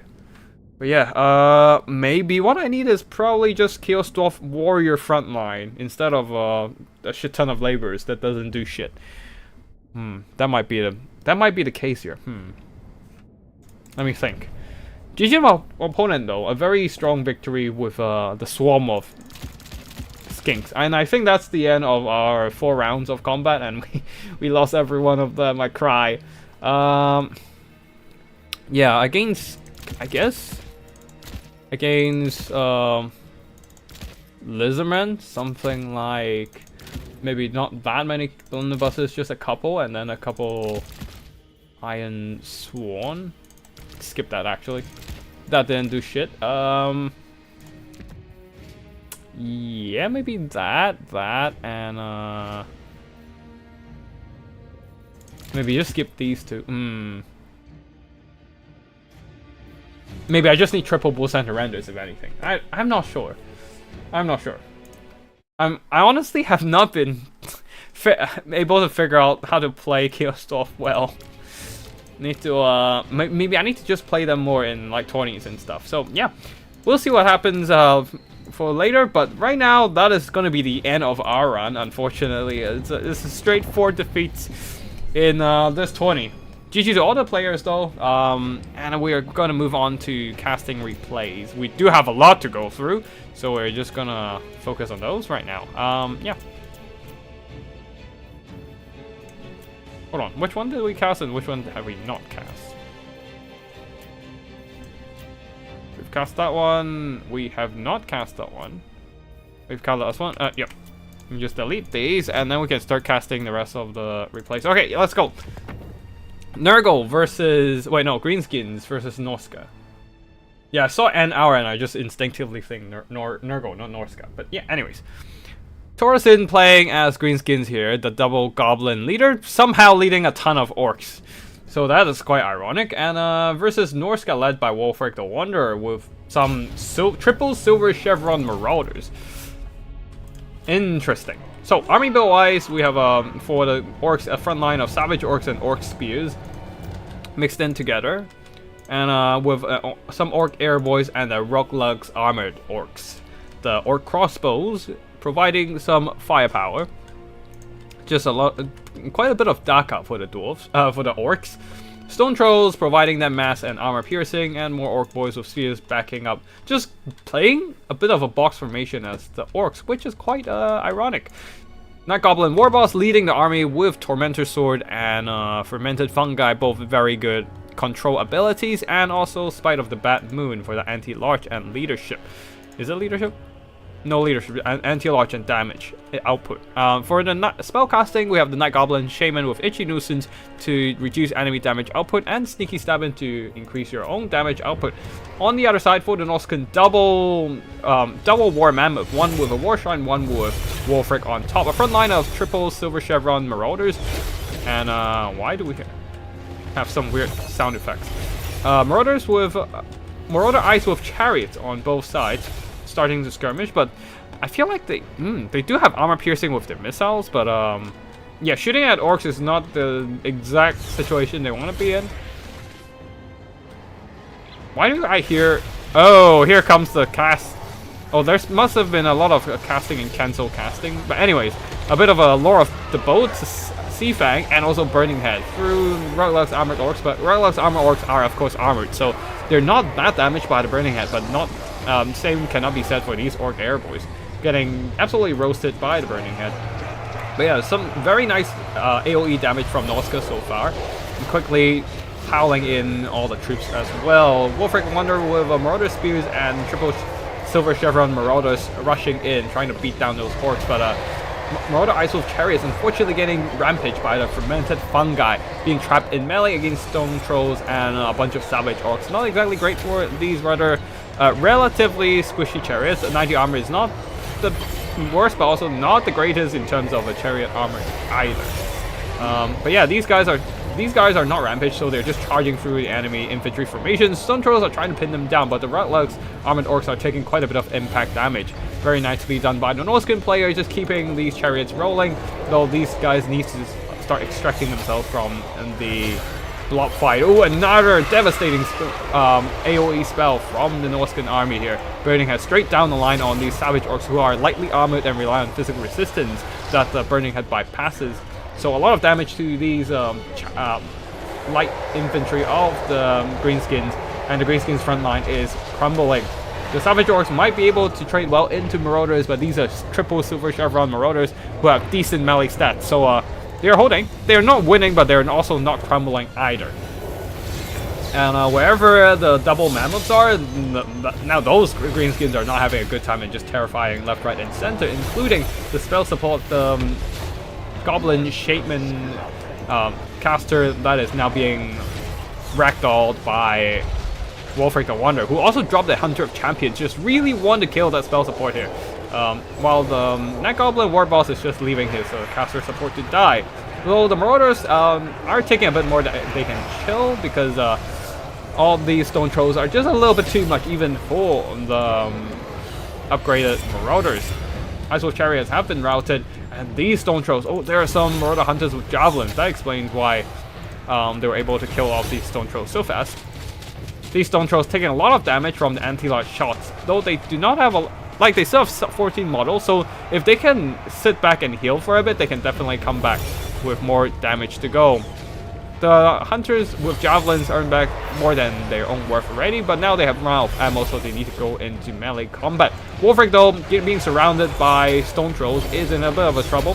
He has a very big hitbox and can get surrounded and beat up quite easily by armor-piercing combatants, though he has managed to terrify some Stone Trolls away. So he has basically bailed himself out of the situation. Although these Stone Trolls are have returned from terror routing, so they're gonna start beating up on Wolfric once again, and he does not have any infantry support nearby, being shot by a bunch of Orc Airboys as well, taking more and more damage from the Orc Daka. Itchy Nuisance also lowering the damage output of the Norscan troops. Not that it matters anyways, since the Stone Trolls are just gonna get terror routed by the double Mammoth. And yeah, the Greenskins army is just crumbling at this point. Can they at least kill Wolfric though? We shall see. But overall, a lot of their resources are just running for their lives right now. More Javelins and just slaughtering a bunch. Not really slaughtering, but definitely chipping away health from these Stone Trolls. And now more Stone Trolls are being knocked over and killed by... Oh, yeah, more Stone Trolls are being knocked over and killed, trampled by the War Mammoth. And yeah, it is a mass exodus of Greenskins. There are still some of the Stone Trolls nearby, on the far side, not nearby, with 14 models. If they can be given enough time to just regenerate, they can certainly be a terrible fighting force to deal with in the late game, but there's no late game anymore as army losses just closes in. More and more Greenskin forces are being dealt with, and yeah, the balance of power simply does not hold up for them. And GG, that will be a quick victory for the Norscan army. Double war mammoths punching through that greenskin box. You don't see greenskin boxing, and that's the reason why they don't have a lot of good leadership or cheap chaff to hold the line for the box. Even if you bring 5 Orc Daka, yeah, they're just not holding long enough. Maybe if you want to hold the line, I guess if you can just bring a ton of goblins, maybe, instead of spending more money on the more expensive savage orcs. And yeah, the Marauders, they definitely cost quite a bit. They definitely did not earn back their worth here, but that is fine because they hold on long enough for those double war mammoths to breach the enemy front line there and break into the back line, pushing them off. And very nicely done with the Chariot Micro as well, plowing straight through those Orc Daka line. And yeah, got quite a bit of damage out with the Burning Heads, with the boat, and double mammoth trampling everything. And Javelins got a lot of damage value as well, just shooting at whatever stone trolls nearby. Like, they don't have the most armor piercing, but then again, Stone Troll 70 armor isn't exactly the greatest in the world, and the anti-launch damage comes in really handy against the enemy monsters. Alright, next up we have, let's just delete that one to keep our folders nice and tidy. Oh wait, we do have a finals round, actually. I think there's a best of 3 finals.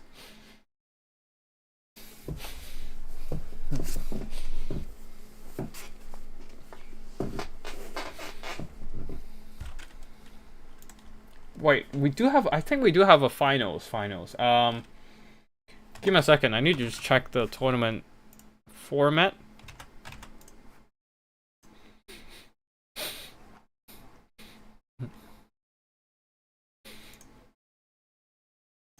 Yeah, let me see. Yeah, we have the semifinals between the best 4 players, and then a finals. I think those are best of 1s. Alright. Let me just quickly message the channel and see if we have a finals bracket yet.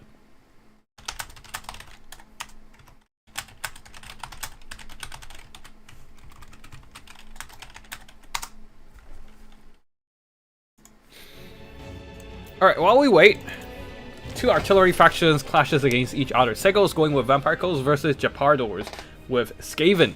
Both very chaffy gun lines. Well, Skaven isn't exactly a gun line, just a lot of ragtag, weird experimental weaponry. Alright, so let's see. For the Vampire Coast, a front line of pistols, zombie pirate pistol mobs, second line of handgun mobs, longer range armor piercing, and then they're supported by a ton of monsters, animated hulks, night terrors, regiment of renowned Mongols. Wait, I forgot what do they have in special to the regular Mongols. Hold on, they have the chill aura, which regular Mongols do not have. And they have They also have Strider. Oh, they have Terror. Wait, regular Mongols also have Terror. Oh, They both have. Hold on. They both have Stalk. Oh, they have Magic Resistance. Huh, interesting. Spell resistance of 35%. Anyways, doesn't matter. For the army build here, yeah, just a ton of monsters, animated hulks all across the front line, and also one single Lamprey's Revenge, providing some very tough anchor for the Vampire Coast. And a ton of scurvy dogs to get into the Skaven team's backline, the Skaven army backline. Celestial Diaphin with a few spells. Well, couple spells, actually. Denizens of the Deep for the crab summons, Tidecore for AoE damage to thin out that Skaven frontline, and Ghosts of the Past for those damn Knight Errant summons. Also, Celestra Diaphin herself causes terror and can help with breaking through the enemy Skaven frontline, which has flimsy leadership. Now for the Skavens, a front line of Skaven Slaves, very standard stuff here. Second line of Poison Wing Globes. That might be a bit of an issue against the handgun armor-piercing fire line, which can do quite a bit of damage to the armored weapons teams. And then a bunch of Poison Wind Mortars as well to bombard the enemy gun lines from afar, forcing the enemy to move up against them. And a bunch of clan rats with shields and gunner runners guarding the backline. More wolf rats with poison scattered across the battlefield to provide some mobility. Maybe get to the enemy backline, maybe harass the enemy mobility, or maybe just trying to intercept the enemy scurvy dogs and protect the weapons teams. We shall see what happens here as the poison wind mortars are moving into firing position, starting to bombard the enemy front lines. But I feel like rather than bringing poison wind mortars, it's probably better to just bring avalanche mortars, which can outright delete units in a couple of volleys. Anyways, the scurvy dogs are catching the wolf rats with poison. Maybe no, they did not get the attacking order onto the wolf rats, so they got charged. The scurvy dogs got charged and took a bunch of damage. At least there's a second unit of scurvy dogs coming in. And more night terrors and Mongols coming in to help as well, just beating up those wolf rats with poison. And overall, seems like the wolf rats are being repelled, but also feels like I feel like the Skavens have actually won that exchange, killing one scurvy dogs and killing 40% HP on the other one. Poison Wing Globes are moving out a little bit out of position here, trying to get to the enemy scurvy dogs and then Mongols and night terrors and whatnot, but oh no, they're just walking straight into the monsters and getting absolutely plowed through by the enemy monster line. A single file line of Skaven Chop obviously is not enough to hold back all these animated hawks and pistols and whatnot, so the Skaven front line just crumbled, and because there's only one layer, there's no reserves to deal with these intruding monsters now. So the Poison Wing Globes are immediately routed, crushed by the enemy monster line. And yeah, Poison Wing Globes are absolutely getting destroyed in the process. Damn Knights Errant are also being thrown into the fray, and now they can start running down the Poison Wind Mortars.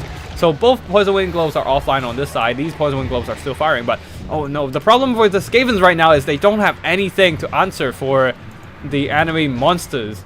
Oh yeah, that is very bad. Like, they have a lot of anti-infantry artillery and firepower. They don't have any anti-monster firepower. We can fast forward this, I think. I'm sorry, Gepardo, but there's not much to say here. Like, there's nothing to fight monsters here. Poison Wing Globes, mortars, they all can't deal with monsters, and most certainly the Skaven chaff cannot deal with monsters. They're just gonna get beat up by Mongols, animated hulks. Like, I mean, honestly, the Emperor's Revenge can kill, like, that unit alone can grind down half the Skaven army by themselves just from their regeneration and just like armor and fighting.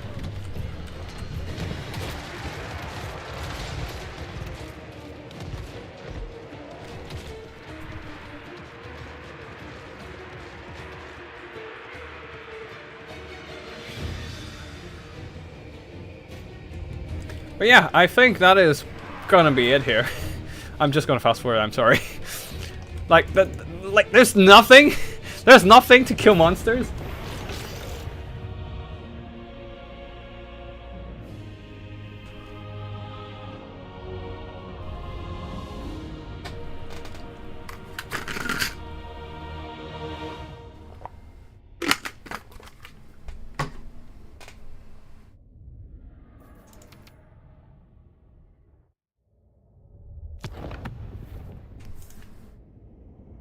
Alright, army performances, I mean, there's not really much to say here. I guess the pistols and the handguns did get annihilated by the Poison Wind Mortars and... Oh, they're Death Runners and Storm Vermins. I mean, I'm probably not gonna go back and watch everything, because, like, I mean, the infantry got blown up, so there's that. But the monsters are unstoppable here. There's literally nothing designed to kill monsters on the Skaven side. A lot of anti-infantry tools, but nothing anti-large and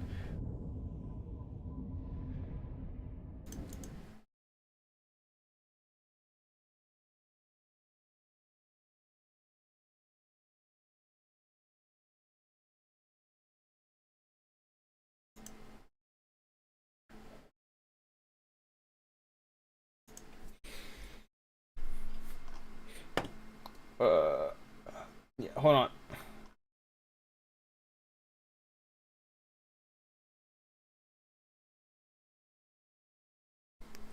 I think there might be a little bit of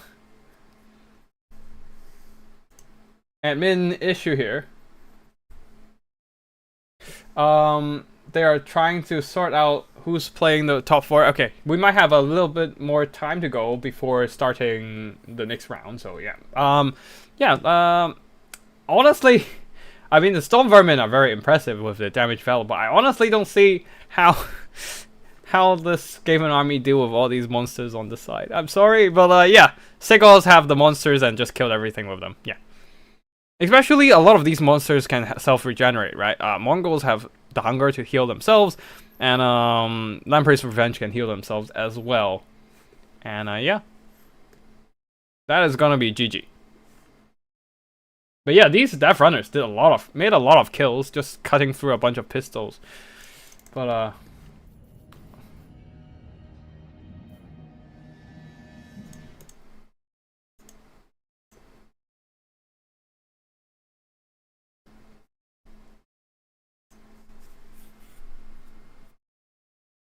yep. Looks like we have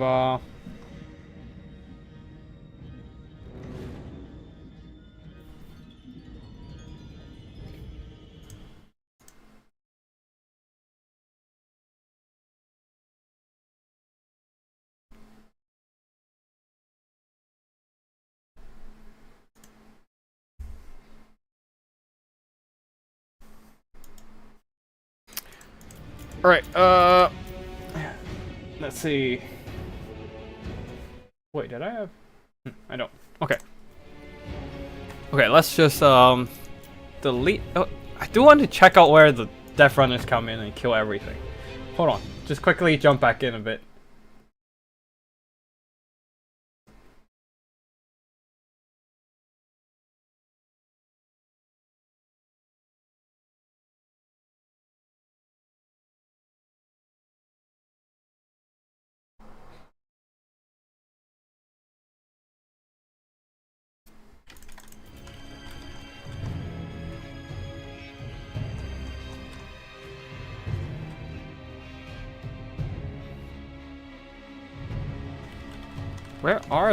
Where were the Death Runners?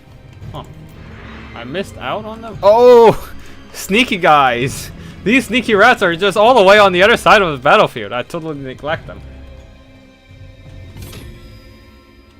Oh, yeah, I totally did not see them.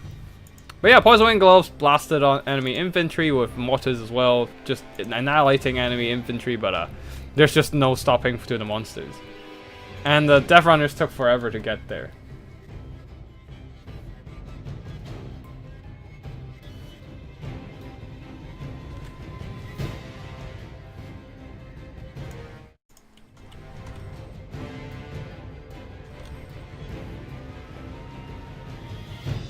Yeah, the Death Runners showed up too late. Alright, cool. We quitting. And we might be moving on to the finals.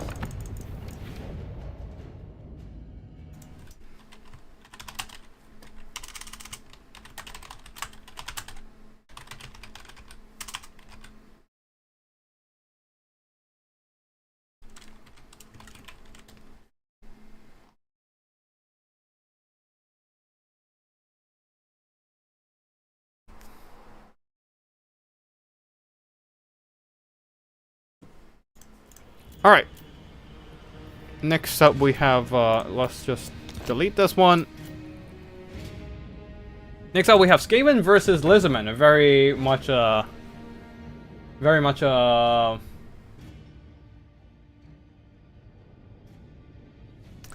a grudge match. A Kid Claw, as usual, a very classic pick for the Skaven faction. A front line of Skaven clan rats. A couple Ashen Triads. I really like them against dinos because they sunder armor, they are armor piercing, and they do decent damage. Okay, they are like an aggressive halberd infantry, which is quite rare actually. Yeah, we have the Thing, anti-lodge, armor piercing, self-regenerating monstrosity red ogres on side, with wolf rats supporting them with poison debuffs as well. A bunch of Night Runners skirmishing, and Ashen Dryas are, yeah, as I said, they are kind of like an aggressive halberd. They're being put in an offensive position, just trying to do some flanking here. Wolf rats with poison, red ogres, and yeah, that is just a chaff front line. Skaven going melee rush this time against the Lizardmen. AK Claw is on his Doom Flayer. With unlimited power, Flensing Ruin, and Brass Orb, very typical gear on the Skaven Lord. A front line for the Lizardmen, a front line of Skink Chaff, and backed up by some. These are the Umbro Tide Regiment of Renowned Salamander hunting packs with Perfect Vigor. Some Croxagores providing some monstrous presence, which the Skavens usually struggle against, monstrous infantry specifically. Legion of Chakwa and Koan Spear Riders, Court of Sotek, and more Koan Spear Riders. Leading the army is Mazamundi, and he is also like shielded by a Quarto. Not really shielding, but just hidden away by the Quarto here, who can imbue that Master of Sacred Places onto anything beneath it. There's also one single Feral Bastillodon for some cheap and cheerful terror and anti-infantry presence.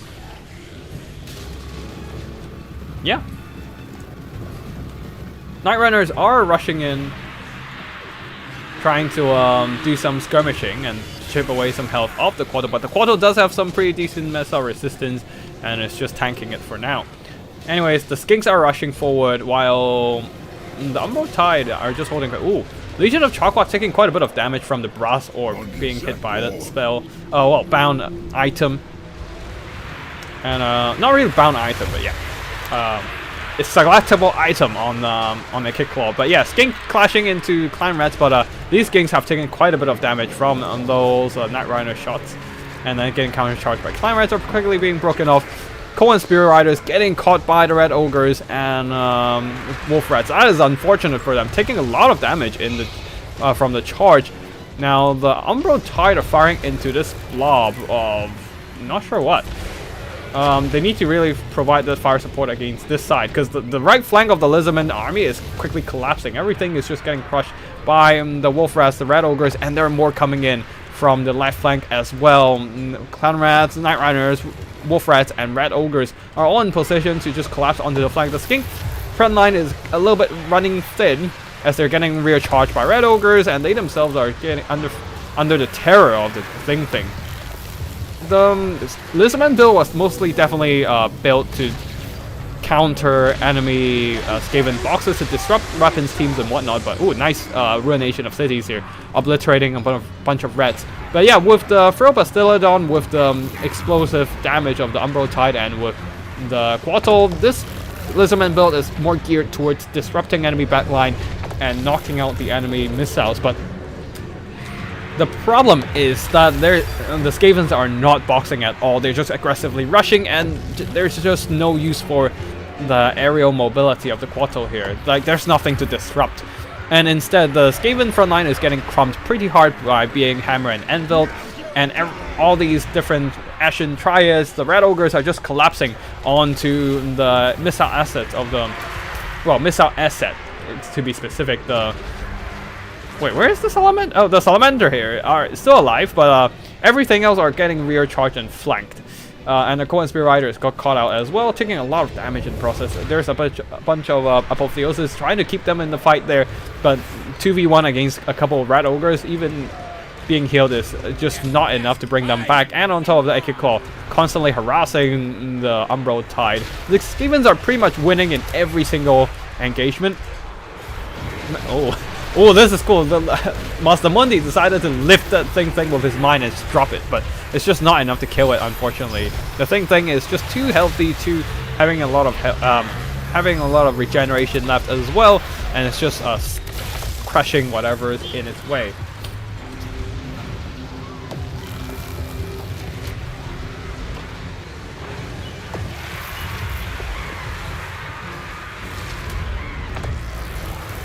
But yeah. That is a pretty much resounding Skaven victory there, with a really well executed flanking strategy, and the Lizardmen simply did not have the tools in place to fend them off from the sides. Like their tools are more, again, their tools are more about going through the enemy front line. Brute forcing their way through the enemy front line, getting inside the boxes and disrupting the enemy missiles, but there's nothing to disrupt. And Throw Bacilla, Quad Tools, these are not tools that are designed to hold the flanks. And yeah. It is a flanking victory for the Skavens here. Mosamundi is the only healthy thing left on the field for them. Even the Quado got shot up by a bunch of Night Runners on the far side. Didn't really pay attention to it, but I kind of caught a glimpse of that and saw it being shot to death. But yeah, that is going to be GG here with a victory to the Skavens, managing to crush the Skink front line and flank with the Rat Ogres, the Ashen Triads, getting some decent value, and of course Wolf Rats as well. Night Runners, as always, a very cost-efficient infantry of the Skavens, and a Kick Claw. Best Lord of Skaven, yes, yes. And on the other side for the Lizardmen here, Lord Mosamundi did pull off some really cool Ruination of Cities, just not quite enough to bring this game back for the entire Lizardmen army, as their attempt to disrupt enemy boxes was a bit futile, not having a box to disrupt at all, and yeah.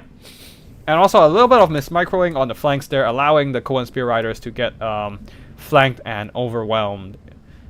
Yeah. And I think the Crossagore being sent... I think the Crossagore was sent up against the thing, and that was a problem here. They were not designed to kill large monsters, especially not one designed to kill other monsters like the thing. Alright, actually that is going to be it for this battle here.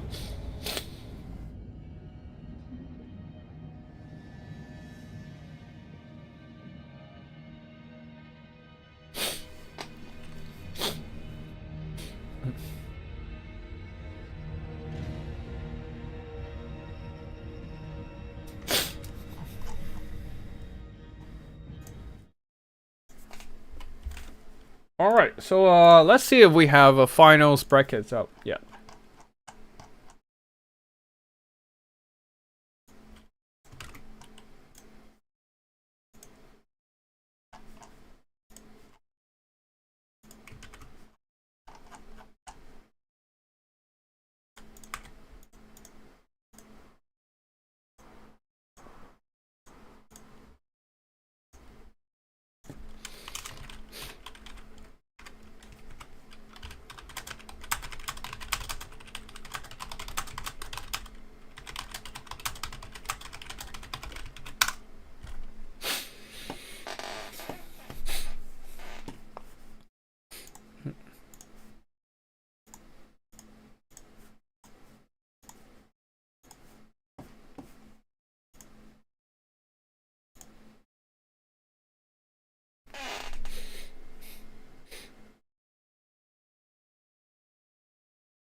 Alright, I don't know if there's a game available to cast yet, but so we'll just keep casting replays for now. And, wait, hold on. Did I download everything yet? No, I haven't. Let me just download the rest of the replays as well, while we're at it. That's game 2 replay, that's from Sigil's game 2. Okay, we have, 1, 2, 3, 4...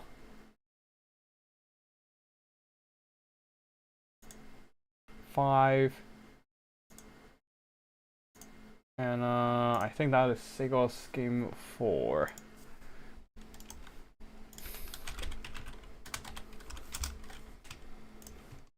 That's a lot of replays. Alright, hold on.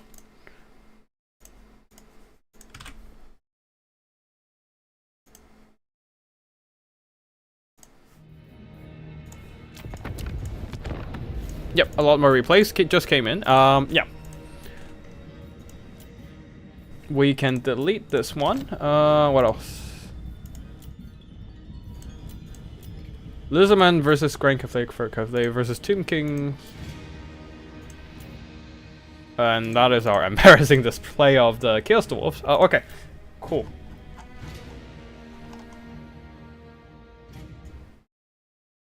Alright, yeah, let's just keep casting. Lizardmen here versus Grand Cafe, and Lizardmen usually have this one winning formula. Oh, the semifinals has already been played. Okay, cool.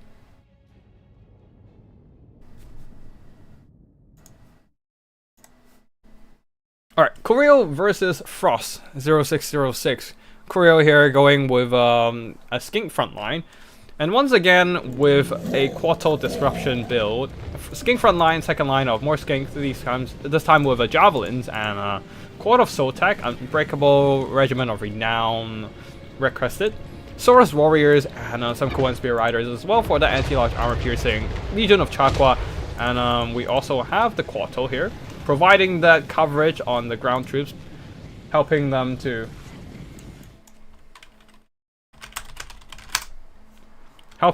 hide away from the enemy artillery fire until they get spotted, and that's a different thing.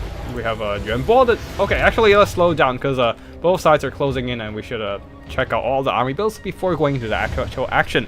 Lord Mazamundi providing that Net of Emin, Apotheosis, Ruination of Cities, and Banishment Bound spell.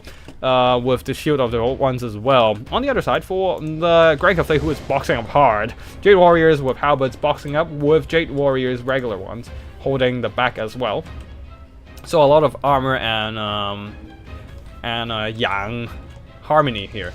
Supported by the Ying harmony of Grace of Kuei Ying and Celestial Dragon crossbows, a lot of armor piercing firepower, and also the grand cannons bombarding the Lizardmen troops already. But all these armor piercing firepower is gonna be a little bit wasted on a sheer amount of skink troops. Unfortunately, a little bit of bound chain lightning from the Quarto, but not doing a whole lot of damage, while the Quarto taking a ton of damage from the grand cannon being bombarded by the grand cannons and Skyjunk as well, launching those fiery rockets from the air, raining down upon the skink corps. But yeah, anyways, the skink seems to be in a little bit of this uncoherent advance. Some of the troops are just standing in front of the Jade Warriors, not doing stuff, and then these skinks are a little bit just piled onto each other and not having exactly the best layout here.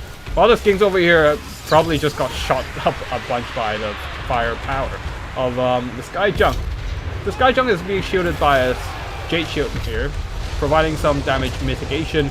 And oh no, Lord Mazdamundi being exposed in plain sight, being pinned down by shield. At least the Shield of Chakra is helping him with the 40% of missile block resistance. It's just not enough though. The sheer amount of firepower from all those Grace of Kuei Ying, Celestial Dragon crossbow, and the Grand Cannon just absolutely annihilated him. And that was the execution ability of Yuan Bo. Lord Mazdamundi was way too weak at that point, and that was right below the execution threshold from Yuan Bo here, who just dropped the Emperor's execution ability on him and straight up killed the Lizardman spellcaster. And the Lizardman is in a bit of a big trouble right now. The Quarto should have been in the middle of the Cafe box and disrupt all the missiles here, but it was just holding back, not doing what it was supposed to do. Yuan Bo is now, I mean, he has overextended, but I'm sure that was worth it just to kill off Mazamundi.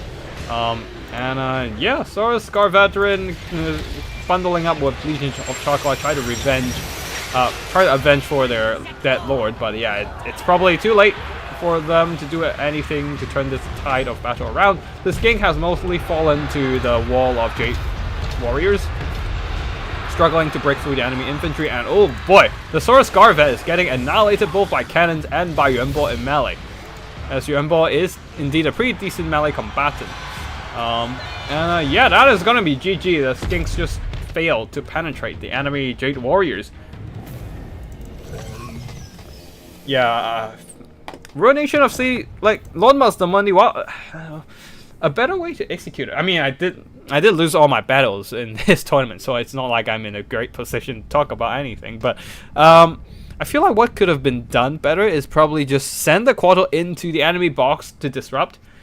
There's not a lot of units in this Grand Cafe box that can threaten the Quarto in melee, because everything's missile, and you can just kind of ignore the Jade Warriors. And yeah. Oh, looks like both of the semifinals have been played. We can just jump into the finals for the game then.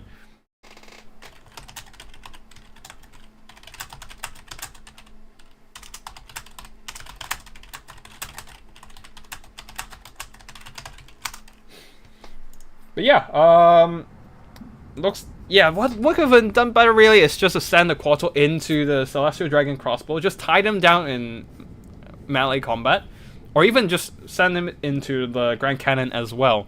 And then Lord Master Money can get close enough to safely drop those banishments and ruination of cities. Although this the existence of a Jungle Roar Jump is quite annoying because the disdain of the Dragon Emperor provide that immune to psychology can nullify the effect of the terror on all these dinos, making the Grand Cathay troops a lot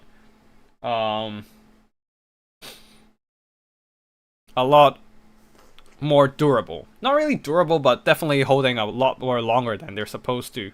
And yeah, Lord Master Money definitely dropped some spells in the process, but just not really doing much here. The Skink Cohorts were not able to penetrate the Jade Warriors, which is as expected. What you needed to do is really disrupt those missiles and force the enemy to respawn to the Quartal by throwing in Jade Warriors from the back, or trying to retreat those Jade Warrior the Celestial Dragon crossbows, and then you can probably find some gaps in the box and exploit them. But either ways, that is going to be GG here, as Yuanbo did so much work. I mean, not him. I mean, yeah, he did do so much work. None of Amentok pinning down Mazamundi and then allowing the Grand Cannons and double Dragon crossbows to follow up. Just keep bombarding them, and we can Mazamundi enough where you can execute Yuanbo with the executioner ability, denying any further heals and spells from coming in. But yeah, that is going to be GG with that one. We're going to delete that. And yep, looks like we have a finals lobby up. We can just hop on over and watch some live plays. What you looking at? We are looking at this lobby. And screen blocker. There we go.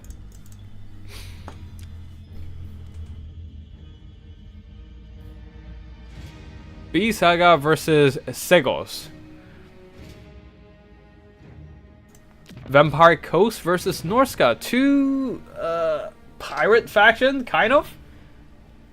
Like, not the traditional pirate, but like Norscan are known for like their raiding across the seas.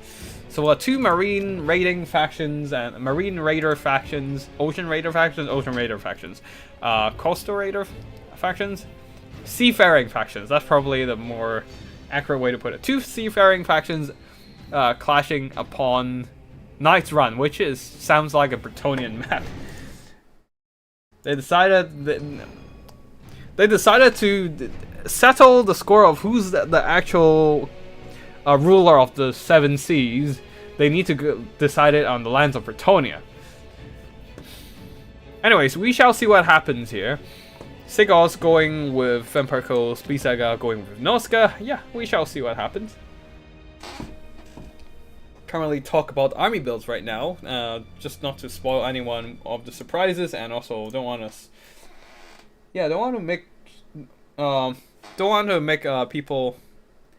to be leaking details about the matchups here, and allow people to, like, I mean, I'm sure neither players are watching my stream anyways, but yeah. I don't want to spoil people of the surprise. Anyways, Curio, Rip Lizards, thought I would keep the Quartal safe until it gets its bounce out spells off. No, don't do that. The value of the Quartal mostly comes from its ability to fly across the enemy front line and get to the back line and disrupt. Like, keeping, like, the bounce spell only does like 100, 200 gold damage maximum with each cast. Like, it's not worth it to keep it at the back line. Like, all the value of the Quartal comes from disruption, really. The ability to ignore the enemy front line, get into enemy back line, and disrupt their missiles. Like, that's the value of most, if not all, flying melee units. Thunderbolt didn't do anything versus the cannon. Yep. I feel like Thunderbolt is just kind of nerfed or something. That, like, they can't kill a model outright anymore. Which is quite a bit of a problem here. But yeah, either way, we shall see what happens in this battle with Norscan versus Vampire Coast.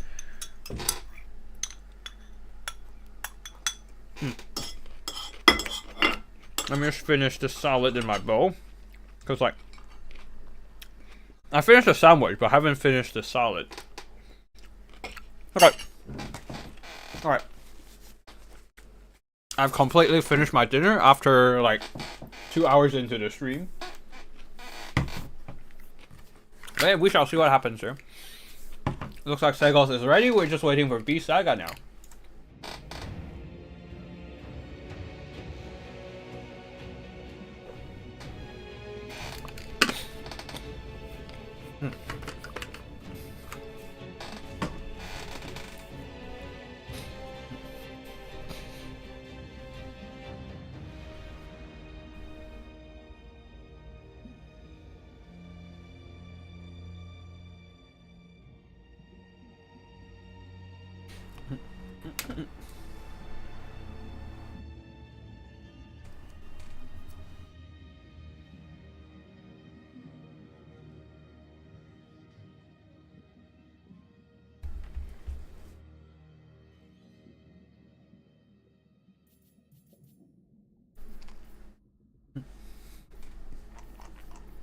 The map is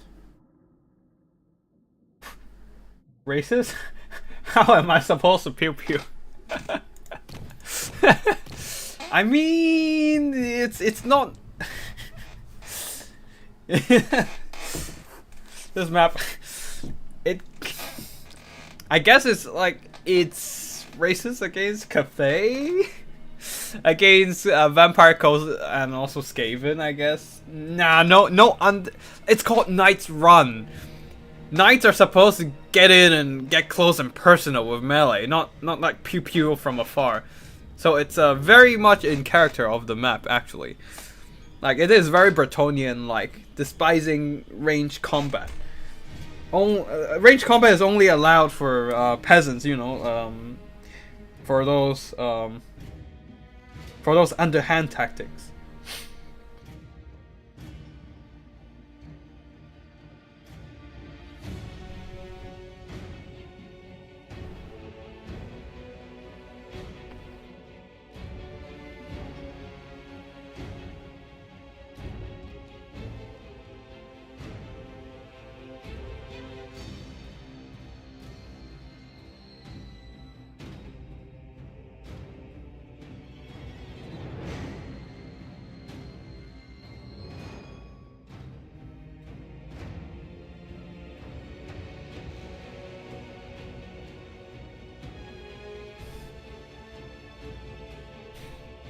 Well, as I know, historically, knights need open flat field to go brr. What knights are you talking about? Do they have a Gatling gun in their arsenal for some? Well, it's not exactly like Wait, Knights Run. Oh no! This is a map that I banned from my own tournament because of the placement of the conquest point. It's right next to a white line and people encamp next to it. So you can't, like, if you're playing on this map, what you need to do is always contest this point. Like, you need to have all your troops here and just straight beeline straight for the map and contest it, or else there's a chance that your opponent might be able to just set up a defensive perimeter, like something along here, and then just block your flanking from one side, and like, yeah. So yeah, that I banned this map on my own tournament for a reason, so yeah. I think both sides are gonna rush for this. Oh fuck, I did not. Oh yeah. Anyway, let me do it again. Knights Run. Super close to conquest point, super close to the white line, and CA has CA noticed the problem, but unfortunately they need to wait for like a proper. They need to wait to fix this, but so like they're not moving the conquest point anytime soon. So yeah, I'm just like I'm just gonna ban this from my own 20 from now. Yeah, but either way, so we are gonna see this battle to happen on this map. Yeah, the main problem is people can just run over to the conquest point and set up a defensive perimeter around it. Like they can literally just set up a camping spot here, and then they can, yeah, and then they will have this whole point under control. Like with like firepower and or maybe units that can jump out and capture it and contest it. So it's not a great map for conquest. like it's going against the point of Conquest where people can still abuse the white line. But either way, it is in today's map pool, so we're just gonna see how these two players are gonna tackle this map. Like both sides will have to contest this this space outright, unless they want to allow the other side to do a bit of a corner camping shenanigans. Anyways, army build for the Norskins, a front line of Marauders, and seems like but B-Saga here, who is a Korean player, I can't actually pronounce their Discord name, so I'm just gonna call him B-Saga. They have taken quite a bit of liking to the Ice Wolf Chariots and just bringing them every single battle from the replays we've seen as well. Wolfric the Wanderer leading the army on horseback, and Scylla Angrentim, who can actually rampage things into melee with the explosion, which is actually a pretty interesting ability. Might be able to force the enemy into an engagement they do not want to. Like here, exploding, and everything is in rampage from the Lamprey's Revenge and the zombie deckham as well. And now the anti-large familiar warriors are just jumping into melee combat. The Norscan army also have some javelins, and on the other side for the Vampire Coast, they are also going melee rushing. Night Terror is absolutely getting shredded by those javelins. The front line of zombie-powered deckhand mobs, animated hulks, and handgun mobs as well. Animated hulks are jumping in, trying to drag those Marauder hunters into combat, and they successfully have done so, with the bomber bats in the skies bombarding them, thinning out those anti-large firepower. On the other side, Marauder hunters with javelins are turning around and try to counterfire the enemy bomber bats. But overall, things are looking quite well for the Vampire Coast push. Animated hulks combined with zombie infantry managed to break through the enemy Marauders, but wherever the familiar warriors are, things are looking way better for the Norskins, as they are an elite anti-large monster that are beating up those undead monsters as well. And the undead monsters do not have that specific anti-large component, and they're really struggling to break down the familiar warriors. And on top of that, ooh, here comes the Silastra, Direfin, Damn Knights, Aaron Summon, which is running down the Marauder Hunters with javelins with fire support from the bomber bats. So yeah, the javelins are actually, the Marauder Hunter javelins are being pushed back, and there's no more anti-large firepower remaining for the Norscan army. And yeah, seems like the undead will be reigning supreme in this engagement here, managing to break through the enemy. Yeah, break through the enemy front line and then shut down the enemy javelins. Now the couple javelins are coming back, but it might be too little too late. There's no more front line to protect them and buy time for them to shoot. The Marauders will be falling victim to these animated hulks, just rushing straight onto them. And bomber bats are also returning. I'm hearing a boat. Was it here? Anyways, that doesn't really matter, as the vampire monsters manage to just push through, and even the familiar warriors are not enough to hold the line at this point, as the fully armor-piercing Damn Knights Aaron managed to deliver a hammering blow into the backs of the familiar warriors and yeah, shut them down. Very clean, a very clean win from the Vampire Coast, I think. Like, I don't think the Norscan army can pull this one back, actually. Night Terrors are still managing to hold the line, actually still surviving for some reason, despite taking a ton of javelins to the face. The hunger must be working out really well for them, for those heals. Also, Death Guards are in the fray. Okay, that explains why they managed to fend off the enemy familiar warriors. And Scylla Angrentim once again dropping those rampage, but I don't think that's going to matter much, especially these Death Guards are getting rampage into monsters, and that is exactly the fight they want to take.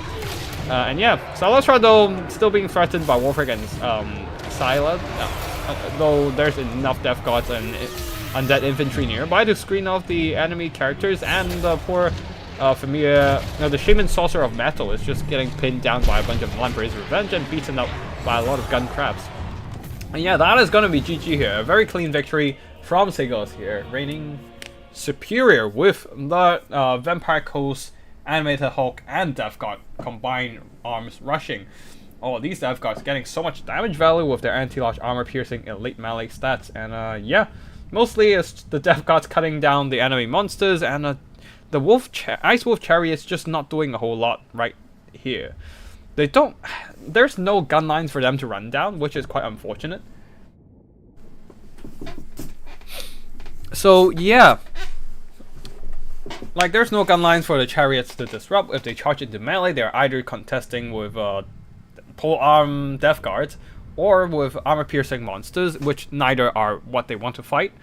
And for male warriors, they didn't actually do that much damage. Actually, I wouldn't bring the anti-large version because their stats are kind of meh. As a result, you can see they are not doing a whole lot of damage actually, despite me talking them up earlier in the game. Mostly the damage were done by the murder hunters, and I probably would just bring a couple familiar warriors with dual weapons, the regular ones, which can break through enemy infantry and get to the enemy backline quite easily, while leaving enough funds for like a few skin wolves or something like that. But yeah, I think the interesting choice for the vampire codes here are like bomber bats. Because Norska, if they brought Marauder Javelin Horsemen, these guys are in a bit of a trouble. But yeah, overall the Javelins didn't seem to do that much against the gun bats. Probably partly because the gun bats having wacky hitboxes, and it's not exactly easy for the Javelins to land hits. But either ways, very nicely played by all players here. And yeah, that is gonna be GG. And I think this is a best of one scenario here. Oh, and Lamprey's Revenge getting some decent damage, surrounding and beating up that poor Shaman Sorcerer. But yeah, I think that is it for today's battles, and for live battles at least. We're going into replays, but congrats to Segods for the final win with the Vampire Coast here. Very powerful monster and Halberd rushing in the end, and we're going into the replay section. Actually, let me just hydrate myself for a bit, and then we can start casting as well. But once again, we're seeing Frostbane Yuanbo here with the Nangao Grenadiers plus a couple Iron Hail Gunners, a front line of Peasant Long Spears, 3 Jade Lances, 1 Peasant Horse, and 4 Crowmen, plus a Metal Caster. Archangel here going with a lot of skeletons actually, and a bit of a construct rushing. A front line of skeleton spears, some Oshapti providing that monstrous presence can break enemy infantry or just hold enemy cavalry in place with their armor.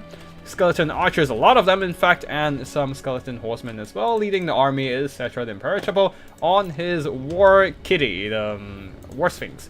And yeah, let's just fast forward here. Yuanbo did bring... he brought Comet of Cassandora. That is a weird choice for a spell casting. Yeah, no offense, but I don't think Comet of Cassandora is a great spell. Like it is wacky. Like sometimes, like you aim at one spot, it just kind of like curves and just hit the spot next to it and just misses the intended target. It's weird. But yeah, anyways, Yuanbo decided to rush out on foot and start cutting up some skeletons, while Cafe is just moving their units around. Jade Lancers have been hit by the Osirians, Incantation of Vengeance taking some direct damage. And yeah, and now the Oshaptis are jumping straight in, but they're exposed to the Iron Hail Gunner fire and start taking a bunch of damage as a result. Though they're cutting down some Jade Lancers, I guess. Anyway, skeletons are all moving into position to tie down the enemy Peasant Long Spears, who will be holding the line, especially with the Nangao Grenadiers, to provide that bombarding support, blasting away enemy infantry.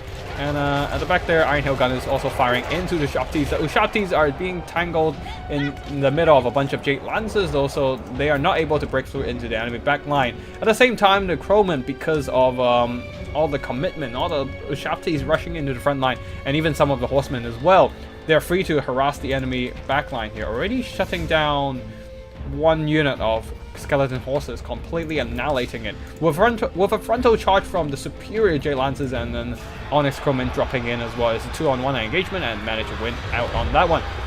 And a beautiful, I'm sorry I talked shit about the Comet of Cassandora. If cast right, it definitely devastates enemy infantry like these poor skeletons archers here. I was proven more wrong, huh? Blake of Rust upgraded version onto Cetra the Imperishable, dropping his armor and helping these Crowmen do a little bit more damage. No, I don't see a lot of follow-up here. No archers, no Jade Lancers to take this opportunity. Crowman is trying to harass him, but he's running away, so there's not a lot of melee damage going through either. Anyways, Jade Lancers have overstayed their welcome, fighting a bunch of Ushabtis in melee, and they are routing straight into enemy archers. And skeleton horses are also jumping onto the Onyx Crowman, trying to bail out the archers at the back there. While these two archers are pretty much done for, they're just turning around, trying to just chip away some health from the Jade Lancers, and that's about it. Cetra will be dueling Yuanbo, I guess, but these two units have Yuanbo has some wonky attack animation, so I don't know how good he is against Cetra. Anyways, skeleton spears and Ushabtis are being surrounded and overwhelmed by Onyx Crowmen and shot by Iron Hail Gunners. Bombardment from Grenadiers are clearing out the enemy skeletons, but some of the Peasant Long Spears didn't quite hold up against the Ushabtis, and allowing the skeletons to deal with one unit of the Nangao Grenadiers. Also, skeleton archers are in position to shower these Nangao Grenadiers, rather fragile, with archer fire. Tomb Prince and Cetra the Imperishable are just 2v1ing Yuanbo, but at least Yuanbo has the fire support from the Iron Hail Gunners, though it's a question of how long can they last here, because the skeleton infantry are just harassing him. Though, yeah, they're definitely putting a dent on Cetra's HP bar. There is Incantation of Protection trying to keep him alive, but Yuanbo does do magic damage and bypasses that physical resistance. Now Cetra, noticing the threat of all these Iron Hail Gunners, decided to deal with them first and jump in, terrifying them away so that the Ushabtis and archers can start firing, dealing with them as well. Jade Lancers and Onyx Crowmen got tied down by the skeleton spears and just kind of wasting a lot of time there, while the skeleton horsemen here routing some Jade Lancers and just keeping them on the run. Etc. Once again tangled up upon a melee fight against Yuanbo, but at least Yuanbo this time, oh no! Yuanbo still got the execution, damn it! Oh shit! The Emperor's Executioner, a deadly ability. Indeed. The bane of lords. And that puts the Tomb Kings in a massive back foot here, being executed by Yuanbo. Man, I haven't seen Yuanbo being used this well in ages, actually. Yeah. Frosty. Frosty, a really well played Yuanbo here. Killing Lord after Lord on the stream here. And yeah, Onyx Crowman, now that there's no more presence of the worst things, yeah, it is pretty much cleanup action as everything starts crumbling on the undead side. The skeleton archers are being tied down and dealt with by the Crowmen. Horsemen are going to lose out against Jade Lances. Peasant Long Spears are just chasing down enemy skeleton archers, and yeah, that is going to be GG. Very well played by Frost. And Archangel losing Cetra from the execution. Oh, I thought he can't use it. I thought he can't use the Emperor's Execution ability in Dragon Form. It turns out you can, so that was my mistake. And yeah, killed off Cetra with Yuanbo here. Very nicely done with Frost. With Frost Yuanbo here. Yeah, I thought the Archangel's Tomb King's push has a bit of an upper hand, but looks like the Ushabti didn't quite manage to break through with the Jade Lancers in position, putting a stop to their attack, and also very nicely done with the Onyx Crowmen harassing the archer backline, so that they couldn't just shower those Nangao Grenadiers and Iron Hail Gunners with arrows.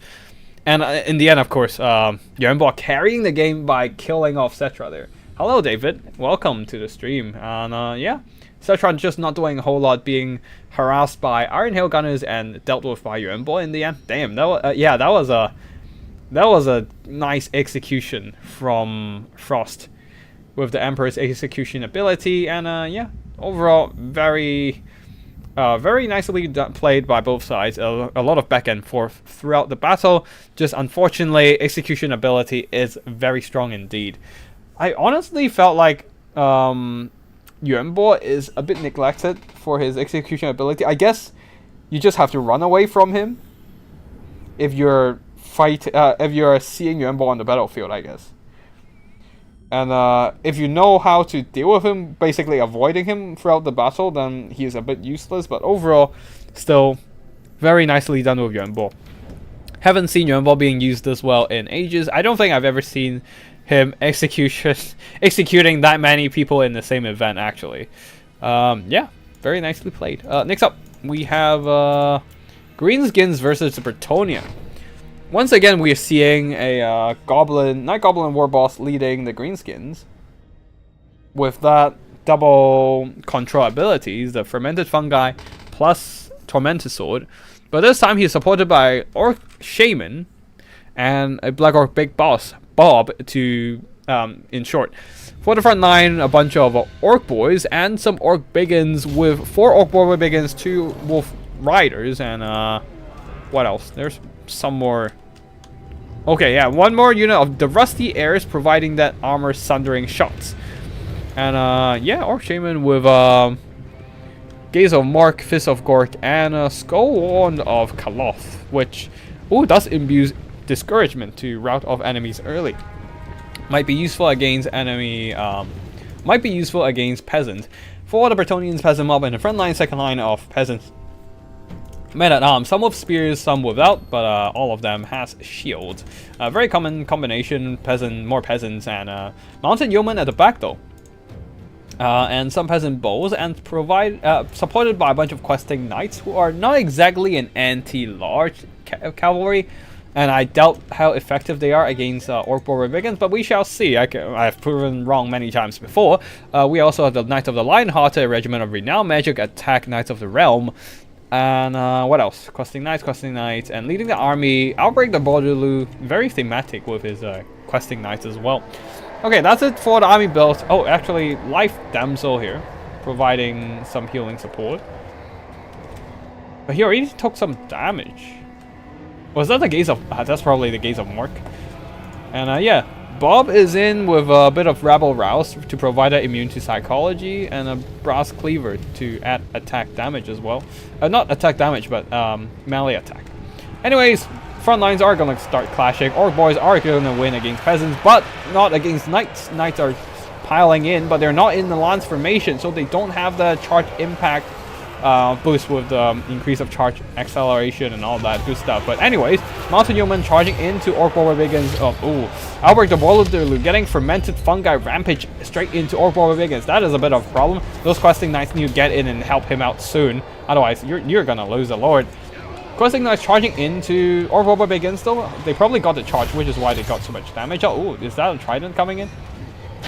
A Trident came in, not doing a whole lot of damage to cavalry, unfortunately. But the questing knights are charging in with the mounted yeoman archers coming in from the other side, doing a bit of sandwiching charge. But here comes the here comes that damage boost. Orc Biggins are holding the line against Knights of the Lionheart, providing that anti-large presence and dragging those knights down in melee combat.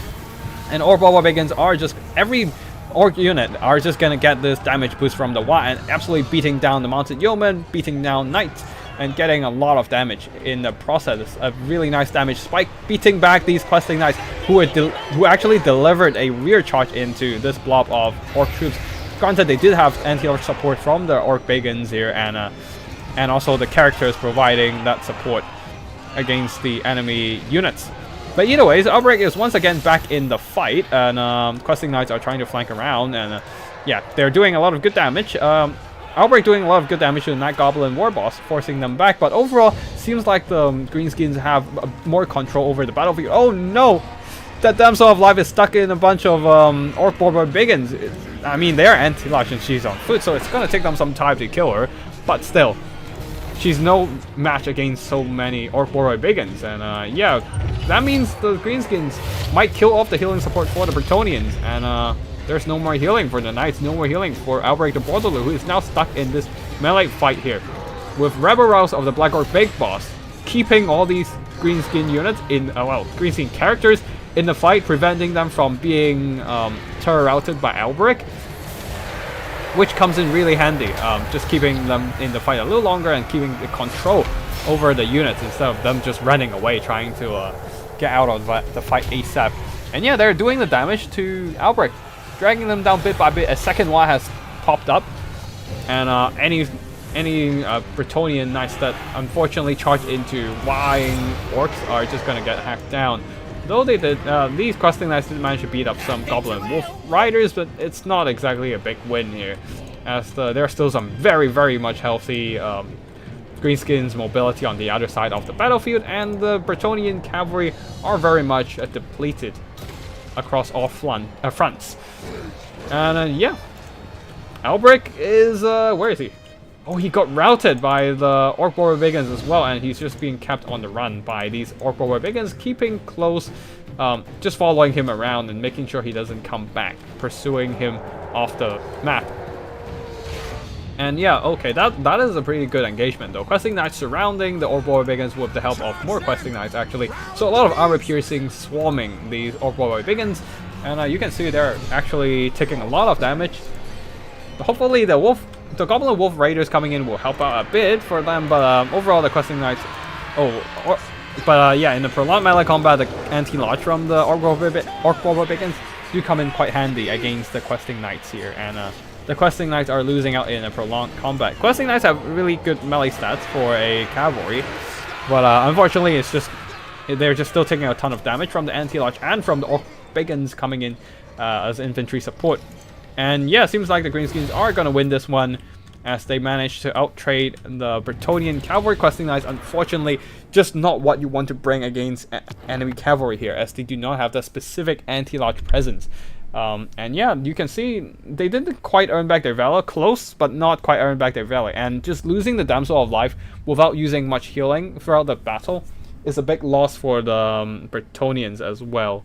As Albrecht himself could have come back if he could have stayed in the fight a little longer if he had the healing. The Questing Knights could have done more, and though the Knights of the Lion-Hearted did a lot of damage actually.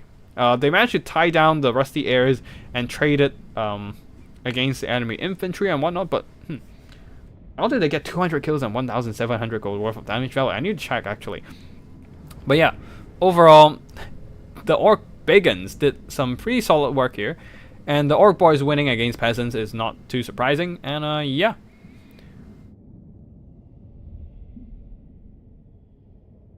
Just not having that healing was a pretty brutal blow to the Bretonnians. And Black Orc Big Boss got some good damage onto Albrecht the Broadeloo. Very nicely done with the rampaging as well, catching enemy units out of place. Alright, let me just quickly jump back in. I want to see what happened to the Knights of the Lion-Hearted.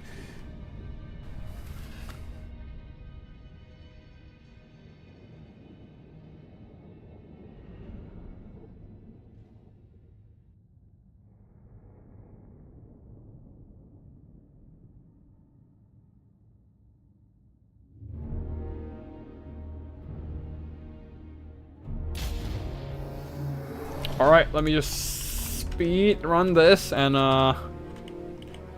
keep an eye out on the Knights of the Lion-Hearted. Yeah, the Gaze of Mork blasted the Damsel of Life. Nothing too amazing, but it's still damage. But yeah, leaving the Damsel of Life so far away from Albrecht and the cavalry, just walking her over, was definitely a bad call. Could have hit her behind this tree. That would have worked better, I think. The Knights of Lion-Hearted did punch through the enemy front line pretty well, but yeah, very nicely done with the rampage, catching Albrecht in the fight and also forcing enemy to respawn with the mounted yeomen and then the Questing Knights and whatnot, forcing them into this melee fight with a lot of Orc Bigans and Orc Barbarians as well, and then they're taking a ton of damage, and yeah, they're just getting slaughtered by that wine anti-large. But yeah, Knights of Lion-Hearted, I guess they did do some really good cycle charging here, hammering into the backs of the poor Orc Barbarians, the Bacon Cavalry, and then start running down the Rusty Airs, who are out of position, nothing to protect them. That explains why they got so much value. They also have that anti-lodge specialty, right, which helps them trade really well into enemy cavalry, especially if they're not heavily armored. Yeah, and they're just roaming the battlefield, charging around, doing some hammer and anvils and whatnot. But overall, in the end, they still were not able to carry the game, unfortunately, just overstaying their welcome in these prolonged melee fights against enemy characters and whatnot. And yeah, alright, cool. Just watch back to your battle versus me. You were complaining about CD's lack of mid-tier infantry. The Hobgoblin and Sneaky Gits actually do really well against Skinks in my experience. Oh, do they? I did not know that, because I feel like 400 gold for a Goblin unit that doesn't have Wa to help them. Like, I don't know if it's worth it, because like I don't bring Night Goblins myself in Greenskins battle either, because like they're kind of shit. They like, these Sneaky Gits don't have poison. I was like, oh, they're kind of mid. they're kind of mid and they don't hold the line long. I'm like, I don't know. But I can give them I should give them a go actually, and maybe they deserve a second chance. I just feel like they were a little bit too expensive for what they do, especially they don't have poison like the Night Goblins and whatnot. But okay, I'll give them a go actually. Yeah. Completely different from Night Goblins. Sneaky Kids are more offensive. Oh wait, Sneaky Kids, they're not cutthroats. I was thinking of cutthroats for some reason, but yeah, Sneaky Kids with the projectiles. Yeah, I'll give them a go. I'll give them a go and see what happens with them. But yeah, but then again, what happens when Croxies and stuff start charging in? But yeah, you know what? I'll give them a go next because right, they do have anti-infantry. That makes sense why they would do decent against skinks. Okay, thanks for the recommendation. I'll try them out. When I play Skavens against not Skavens, Chaos Dwarfs next. Sigils here, we've seen that. Let's see. Played that myself. Alright, some more semifinals games. Let me just download those as well. Alright, now let's see. Beastman versus Nurgle. We have Ash here playing as Beastman, a front line of Angor Spears, a couple Gore Hurts with their dual weapons anti-infantry bonus, which makes them trade well into Chaff Infantry. 3 Angor Raiders, cost-effective missiles, definitely good against Nurgle, because you do want some missiles against them. A couple Throwing Axes, Senegors, Butchers of Kalkengard, and some anti-large Senegors with great weapons. Leading the army is Malagor the Dark Omen with Flock of Doom and Enfeebling Foe. What else? I think that's about right. Oh no, there's also one Fermentacle, and that's it. For the Nurgle army, a front line of Nurgling, second line of Exalted Plague Bearers, one of them the Festering Stooges, with their Death's Head attack, which can do some devastating damage, especially against monsters, single entities, and anything with a big hitbox that can be shot pretty easily.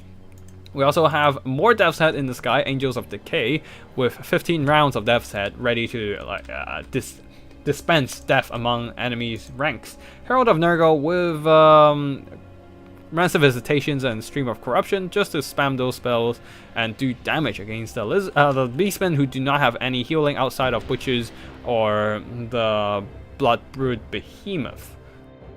Not Bloodbrood Behemoth, Gorgon. Locus of Fecundity for healing, and that's it for the army builds here. Let's just get the battle into normal speed. Actually, fast forward a bit, as both sides are just marching cautiously against each other, and we shall see what happens here.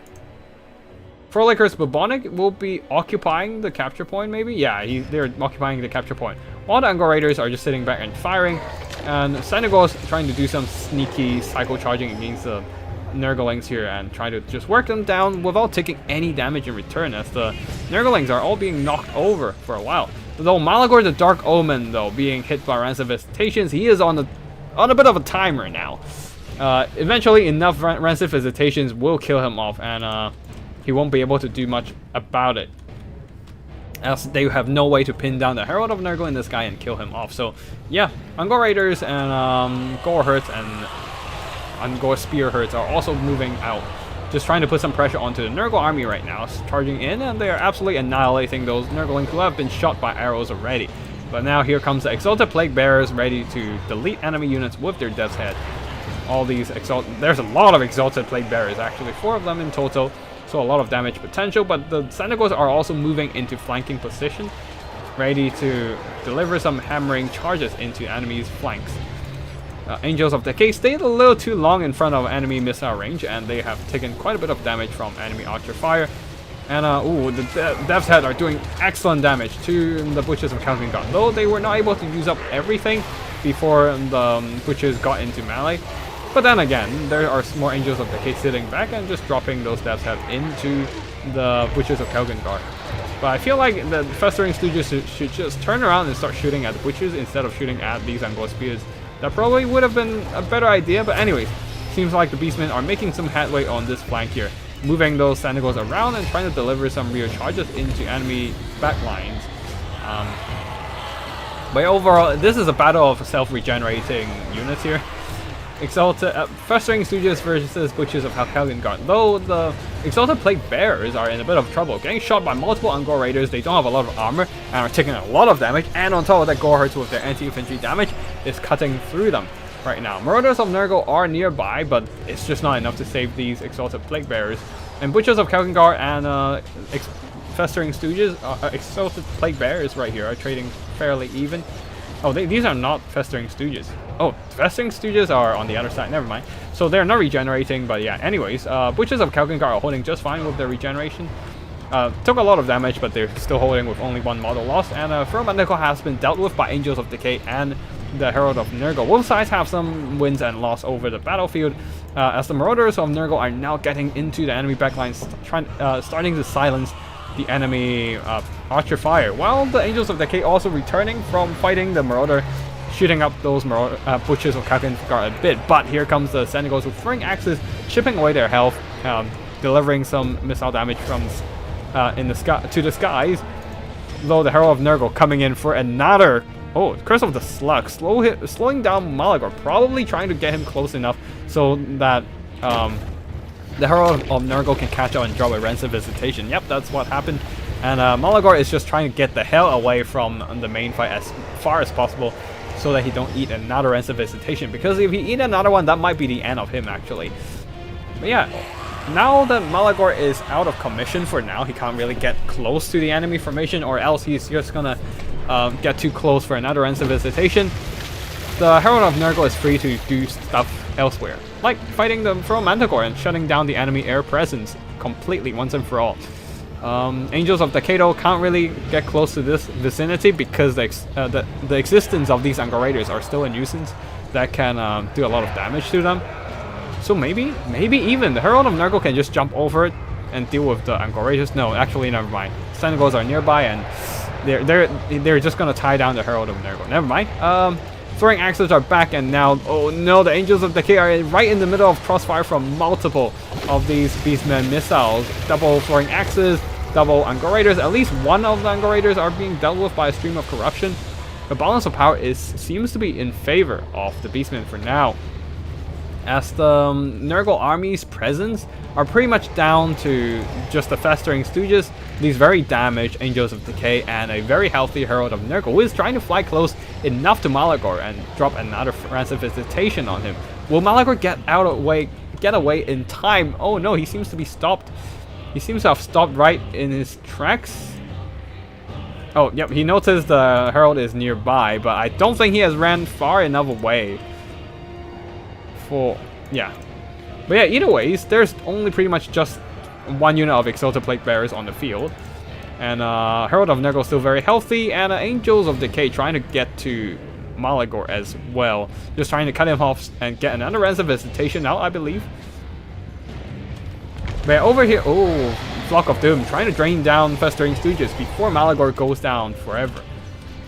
Oh, seems like the Feral Manticore somehow managed to came back and deliver one last hurrah, one last charge at the Angels of Decay, tying them down momentarily, allowing the throwing axes to do a little bit more damage against the Angels of Decay. Let's do a bit of fast forward and one final Rancid Visitation, and there goes Malagor. But also, the Festering Stooges have been overwhelmed by the sheer amount of Beastmen troops. Just being surrounded by all these Angors, Minotaurs, and Senegals. Yeah, that's just too much for them. Festering Stooges go, and there's no way a close to death, a near death Angels of Decay can beat down everything available on the Beastmen side, even with Malagor dead. So that is a victory for the Beastmen there, as the Nurgle army ran out of melee presence. The Exalted Plaguebearer tactics is interesting, but I don't think they'd get a lot of damage off in the end. Like, a lot of the troops they have in front of them were just cheap infantry, and those missiles should have gone into monsters like Butchers of Helgengard to maximize the damage value. Just not quite. Just unfortunately, Nurgle was not quite able to do that. There are a lot of Exalted Plague Bearers, and they were fairly spread out, and they were not exactly in the position of cross-firing Butchers from all 4 units at once. And the Angels of Decay are also pretty countered by the Ungor Raiders and throwing axes, constantly being harassed by enemy missiles. Marauders and Nurglings did their best trying to break through the enemy front line, but in the end, it is pretty much down to the Rancid Visitations carrying the game, and that was not enough. As the mobility of the Beastmen gave them a lot more agency to rear charge enemy units, run down routed troops, and make sure they never come back, and missiles just keep pressuring the enemy infantry from afar, chipping away their health without needing to engage into melee, or just driving off those Angels of Decay with ranged damage. Alright, that's it for this one. Nix... Wait, hold on. Skarmoran played Nurgle? Alright, he did. That was our first game. Anyways, next up we have Norskin versus Cafe Greenskin Lizardman. Hold on. Just making sure we're not seeing duplicate battles here. Alright, cool. Alright. Norskin versus Cafe. B-Saga versus Frost. This time, Frost is not bringing Yuanbo. And B-Saga once again still bringing the triple Ice Wolf Chariots. Interesting. Yeah, he seems like B-Saga really likes these Ice Wolf Chariots. Not a bad call against Cafe, I guess. You can use the Chariots to disrupt the enemy missile box. Hey, you didn't see that it was a different game with different builds. Wait, really? Wait, really? Wait, hold on. I hope you're not shitting me, because I might have to re-download it to recheck it. Oh, hey, human boy. How are you doing? Okay, let me just go back to the other game then. Okay, I'll just download a couple of your other replays before, because you have a bunch of autosaves that I don't know if they are the case here. Give me a second. I think that was game 3. Hold on.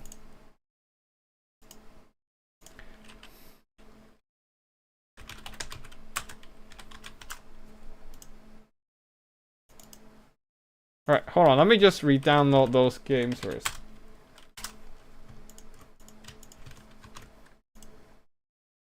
Alright, cool. Okay, anyways. Let's go back to battles here. It was second or first game you removed? I think... Oh, welcome everyone from Human Boy Stream. We're checking out the replays from the Advanced Player Conquest tournament from the RTK clan, which is the same tournament series from what you just came from. Yeah. Now we have Norskin versus Grand Cathay, where the Norskins, B-Saga here, for some reason really took a liking into Marauder Ice Wolf Chariots, and yeah, I guess it's not a bad idea. We can run through enemy Cathay infantry with those. And Marauders in the front line there with a second line of Marauder Hunters with armor-piercing throwing axes. A couple War Mammoths, one of them with War Shrine on top, the other with Wolfric on top. Yeah, and Shaman Sorcerer of Metal with Chaos Frost Dragon in the sky. So quite a bit of scary single entities on the field from the Norskin side. Final Transmutation on the Shaman Sorcerer of Metal versus also Final Transmutation. No Final Transmutation from Zhao Ming, just the Dragon's Breath.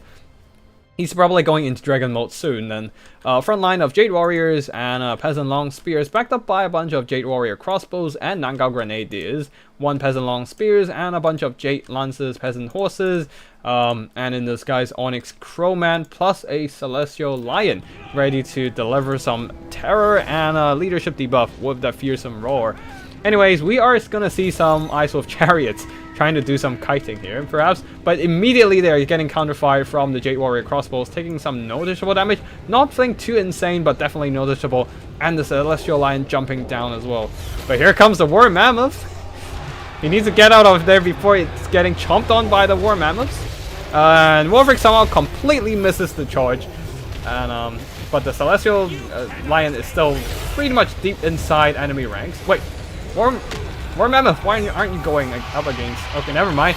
It looks like there was a war boat onto the Peasant Long Spear, spinning out some Cathay troops. And War Mammoth also jumping in. Marauders are a little bit lagging behind, but that's the point of sending in your monsters. A distraction Carnifex to quickly disrupt the enemy backline and put your enemy's formation in a big disarray here. Wolfric though being pinned down.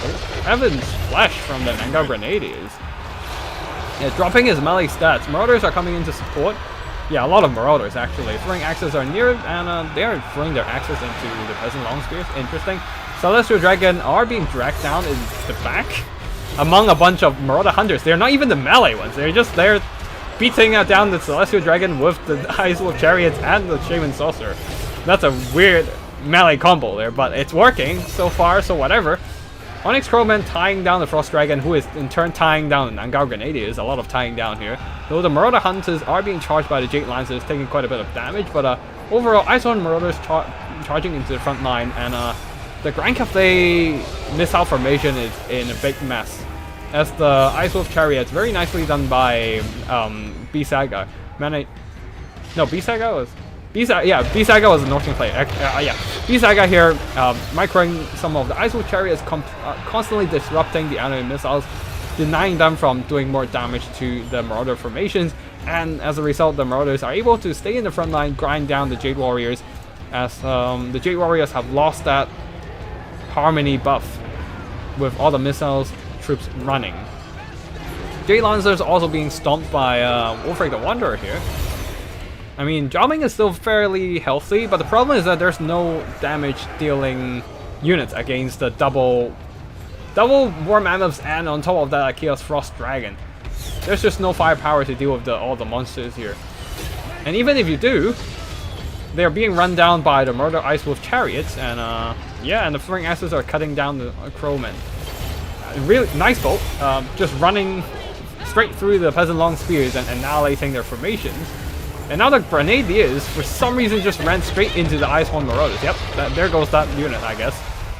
Nice Dragon Breath attack, thinning out the Marauder Huntsman, but Wolfric getting pushed back by Xiaoming.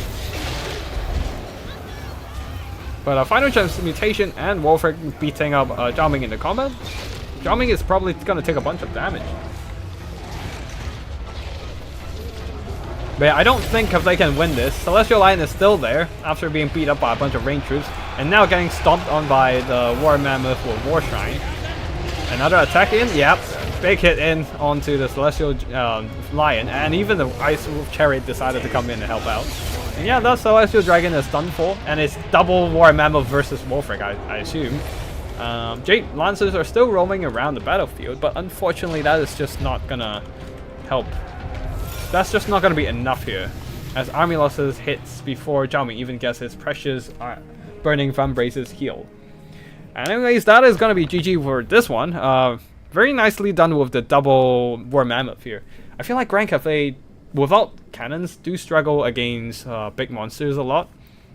Oh, well, to be specific, this build did not have any elements designed to deal with Norscan monsters. There's no Iron Hail Gunners, there's no Grand Cannon, so I feel like that was more of a build problem on the Cathay side of anything. But yeah, GG to both players here. The Ice Wolf Chariots did some decent work. B-Saga Norscan builds are crazy and I love them. Indeed.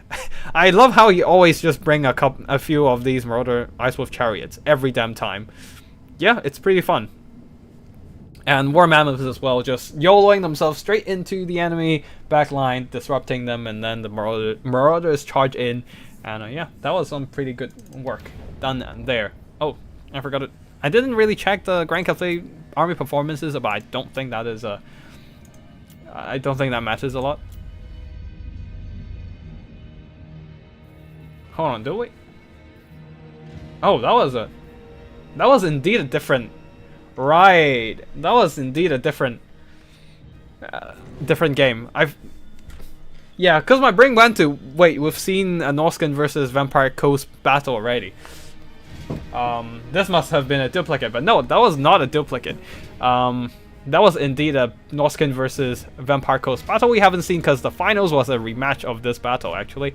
Alright, yep, we're just going to jump back into this later, but right now, let's delete this one. And Greenskins versus Lizardmen. The Lizard Boys going with a lot of Savage Orc Barbarians there. I guess just trying to use their physical resistance to deal with the Koan Cavalry.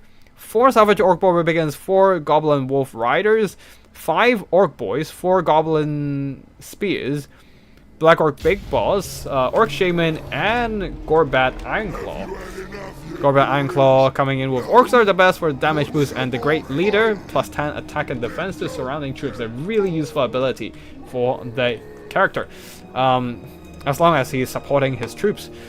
Orc Shaman coming in with Fist of Gork, only to come in for that damage, to come in for that melee stat modification, and Skull Wand of Kaloth for the discouragement to rout off enemies earlier. For the Lizardman here, 8 whole Koan Riders, 4 with Spears, 4 without, front line of Skink Cohorts, and yeah, all the money just went into the cavalry, and also some Colossodon Hunters, I guess.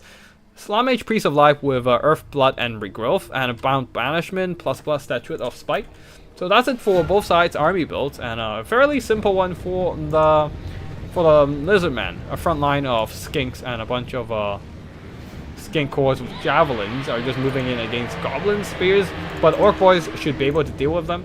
The problem is all these Koan Riders, and there's only 4 Savage Orc Barbarians, and you can only deal with so many Koan Riders at once. So right now the Greenskins are just shifting their armies over. I think that is Jeopardor, right? No, Jeopardor was... I forgot which one, who was playing Greenskins anyways. But yeah, you can see the Greenskin players shifting all the army's forces over there, kind of giving up on the right flank, trying to concentrate all his mobility to deal with one side of the Koan cavalry first, and then moving back to the other side. Especially the Koan cavalry from Kurio there are still kind of lagging behind on the other side. They definitely need to move over here ASAP, because right now engagements have started. These Savage Orc Barbarians are all getting those damage output increase, all from the Fist of Gore, from the Great Leader here, and the Great One is here, is gonna be casted soon. The Orcs are the best. No, the Orcs are the best is being cast over here. So everything just got their melee stat juiced up to the extreme here, especially with Wise also popped up. 99 melee attack, 79 melee attack on these Savage Orc Barbarians.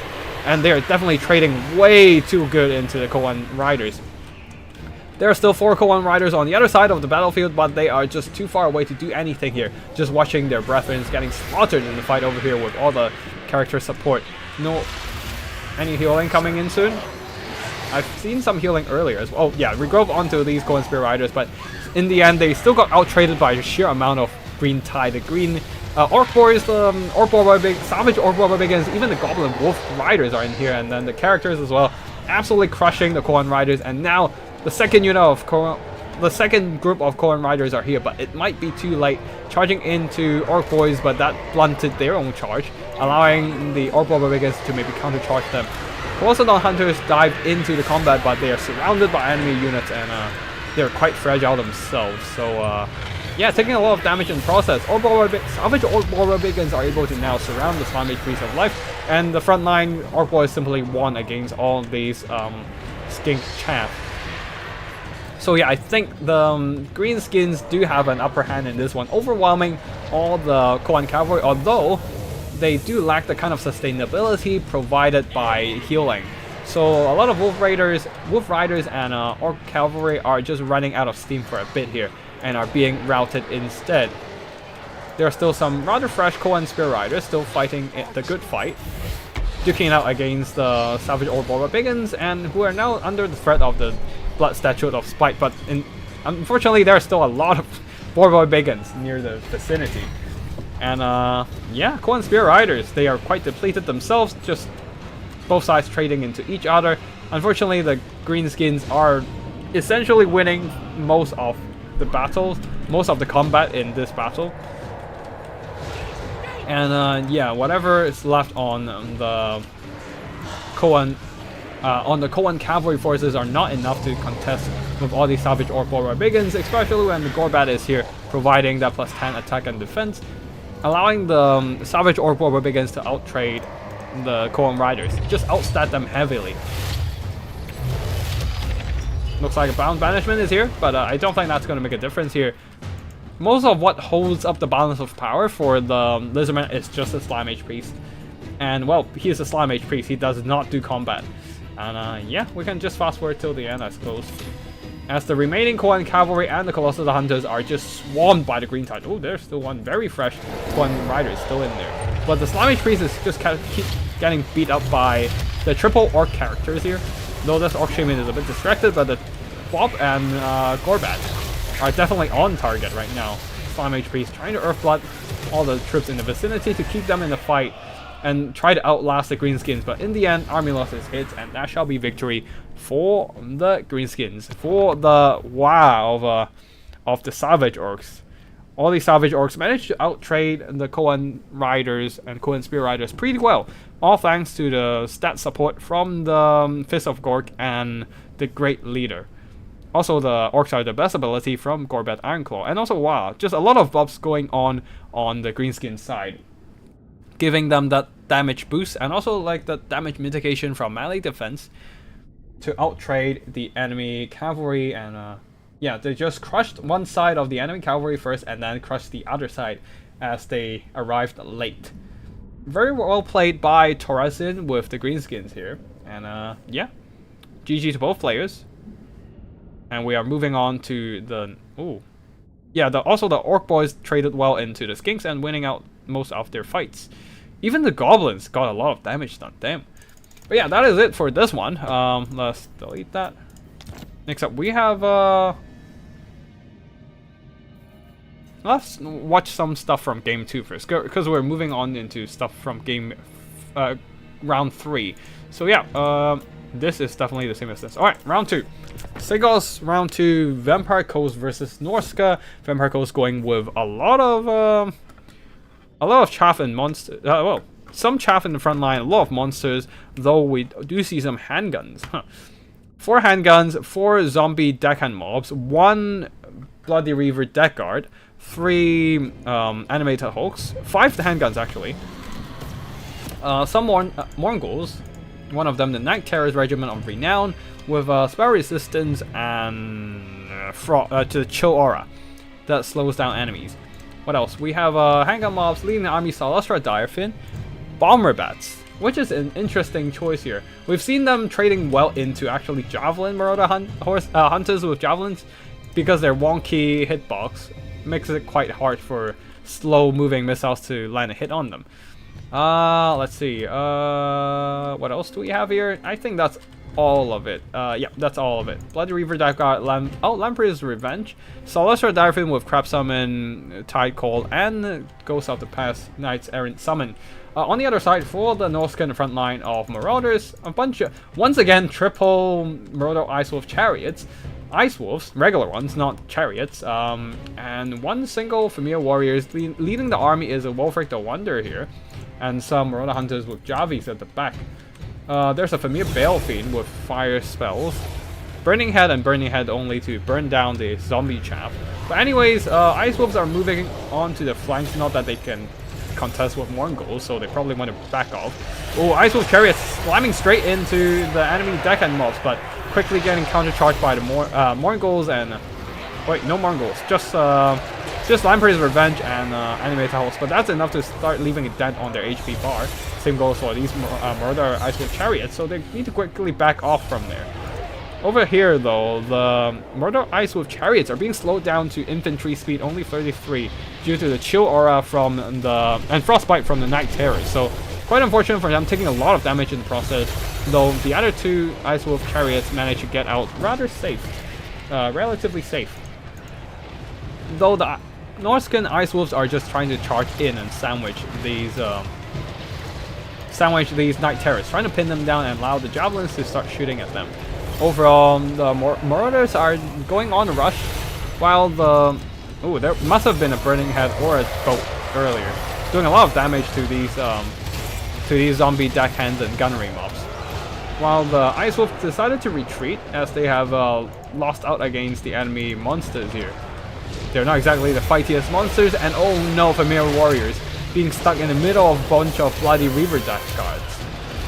That is going to be the end of the Familiar Warriors, unless they can run away fast enough. Also, a Damn Knight's Errant Summon, dropping in ready to countercharge the enemy Marauder Hunters. But anyways, the Bombers are just sitting in the skies, slowly but surely clearing out all the enemy Marauders, and the Ice Wolves have retreated away from the enemy front line. They're trying to wait for an opportunity, and this might be a good one. Walk around and start getting to the enemy backline, but unfortunately the front line of Norskins are not holding up too well. Ooh, is that a Burning Hat? Yep, a Burning Hat trying to thin out the enemy chaff support, allowing the Marauders to maybe push into the enemy second line. Nice tight call though, blasting away some of the javelins, some of the most threatening units against the Lamprey's Revenge and the animated hulks and Mongols. And Bloody Reaver Death Guards managed to just cut through anything standing in front of them, while over here Marauders and Marauder Hunter's Javelin is getting dragged into melee. That is not great for them. As the Marauders are routing, they will be dragged into melee combat, and they won't be able to use their anti-launch missiles to their advantage. At least the mobility of the Norskins are still there and trying to break down the enemy isolated pockets and also run down the enemy missiles as well. A bit of a both, but I don't know, I'm not entirely sure what it was aiming for. Perhaps the Bloody Reaver Death Guard. Not doing a whole lot of damage though, and that was unfortunately a bit of a miscast. But yeah, the Knights Errant are still running around, but nope, never mind. That was literally the last second of them existing. They're now gone. Now the Marauder Ice Wolf Chariots are rushing into the pirate gunnery mobs, trying to run over and silence the enemy gun line. But overall, I think that might be it, as there's not much for the Norskins to take down the enemy monsters, other than cycle charging and kiting them with Marauder Ice Wolf Chariots. Anyways, the gun lines of the vampires are dealt with, but the monster's core is still there and they're still regenerating, including the Bloody Reaver Death Guard. Burning Head is not gonna affect them too much, and any Norscan army units being thrown into them would just get beaten back quite easily. So yeah, it is a matter of just cycle charging and kiting with these Marauder Ice Wolf Chariots. Damn it, I can't pronounce stuff for shit. And every time they charge in and get stuck in melee, and then the Bloody Reaver Death Guards walks in, they are just gonna do a bunch of damage in the process. Although Wolfric did manage to land a few good hits onto the Lamprey's Revenge, but yeah, it's not quite enough to bring this game back for them, I don't think. Ice Wolf Chariots are still roaming, but they're just taking more and more damage as the Lamprey's Revenge just keeps firing at them with their shotguns. Bombers are there, they still have ammo, but there's not a lot of good targets for them to shoot. Army losses hits for Norskins, and that is going to be the victory for the Vampirates. Managing to outtrade the Norskins in the melee combat, and yeah, with their monsters. Because the Norskins aren't exactly built to fight other melee monsters, and yeah. That is gonna be GG.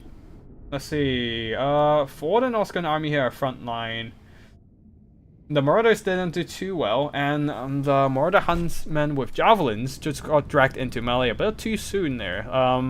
They got a little too close to the front line, and that means the monsters and the deckhand mobs were able to get to them. Especially the Marauders weren't quite able to stand in front of all these animated hulks. The Bombers and the Death Gods, just superior melee combatants over them. And yeah.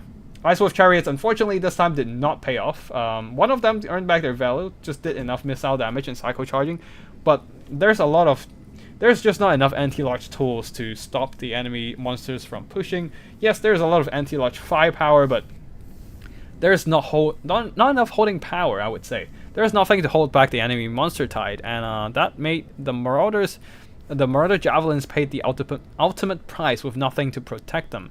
Yeah. Handguns didn't do too much though, because there's a lot of mobility just pressuring them throughout the game. Alright, let's see, what's next? Delete that. Wait, no, delete that. We have, these two are duplicates, so we can just delete that. Alright, let's see, game 3, round 3 for Ash and Sigos here. They were shooting wood for most of the time. Huh. Yeah, that map was not great for gun factions. A lot of trees. Alright, Ash here going with a lot of shooting actually. 5 units of Angor Herds, some with shields and some with spears. And then a whole line of 5 Angor Raiders, a lot of shooting, ready to outshoot the Vampire Coast, and a ton of throwing axes of the Sandagors. Senegals with great weapons as well for the anti-lodge and armor piercing, great against gun crabs and regular Senegals, which are a decent cost-efficient light cavalry. Cygor, Cygor. I bet nobody expected a Cygor here. Oh, never mind. Oh yeah, nobody expected Cygor. They expected archers with mortar counterfire, but nobody expected the Cygor to smash the enemy formation with rocks. When you spend all that money and effort into developing gunpowder, and then the other side just decided, yeah, we're just gonna beat you with rocks. Yep, that is kind of ironic. Anyways, in this guy's Malagor the Dark Omen leading the army with a Flock of Doom. On the other side for the Vampires, Felbets, just scouting ahead, I guess, trying to spot any hiding away at Vanguard deployed Ungors that does have stock. And the main box of the Vampire Coast is just a ton of Vampire deckhand mobs surrounding the bomber mobs. These are pistol mobs and multiple units of mortars, but nothing. They've got nothing against the Cygor. This is quite ironic. Nobody expects Cygor, and surprise itself is sometimes worth it. Indeed, this might actually pay off. We shall see. I'm not entirely sure. I don't know how it ends. How this battle ends. Anyways, Night Terrors and more Mongols on the flanks, and leading the army, we have Count Noctilus here. And yeah, now these Ungor Raiders originally were hidden, but then the Felbets moved up and spotted them, and also Ungor Raiders start counter-firing, and they have revealed themselves, and immediately the Cygor is paying off. Now, Cygor normally have shit accuracy, but when you have such a big freaking target, yeah, I think you have a pretty good chance of hitting stuff, right? Like, even if you miss the unit and just land stuff behind or in front of it, chances are you can still, like, scratch the units nearby. It's just like that. I mean, it's not great, but it's still damage. It's still damage getting through. Yeah, anyways. But yeah, mortars are counter-firing, but there's no good targets for the mortar because these are beastmen. They come with stock, even if they're just a lowly Ungor. So there's nothing to be seen here. Everything is hidden, and the mortars have no targets whatsoever. And even if the Felbets are trying to get close and spot the targets for the artillery, throwing axes and Ungor Raiders are just going to fire back and just push them back. And if they lose the Felbets, that means the whole box of these beastmen are truly blind to the enemy. Anyways, rocks are still being thrown, still doing damage, and doing some pretty good damage, all things considered. That was a Wraith Storm that missed everything, doing very minor damage to Malagor the Dark Omen there. Count Noctilus is moving up, trying to do some scouting himself. Although throwing axes are nearby, trying to push him back. But okay, mortars are dropping in, but they're not great at hitting cavalry. They're moving too fast. Cavalry moves too fast, and the mortars projectile are too slow to actually land anything. Well, we're just gonna fast forward here. We're just gonna see the Cygor keep chucking rocks at the Vampire box and smashing it apart. Yeah, all that technology into gunpowder and all those artillery, and then the other side just throw rocks and beat you with that. Ironic. And yeah, let's just fast forward. I'm just gonna full speed ahead with the fast forward, because the Vampires are being very cautious with their advance, but at the same time, because they want to keep the mortars in range, right, inside their box, right? But at the same time, they're paying the dear price of getting absolutely bombarded to hell by the Cygor. The Cygor got 150 kills, not a whole lot of damage value because of how cheap these units are, but still, it is good work, thinning out a lot of these bomber mobs. That means if the Ungor start charging in, they would be taking less damage from these bombers. And Felbets, finally the Ungors are being spotted by Count Noctilus moving close enough. But Count Noctilus taking a lot of damage in the process. Did he just get shot by a bunch of archers and took a bunch of damage? That probably was the case here. Either ways, Ungor Raiders are now getting close enough to the Vampires.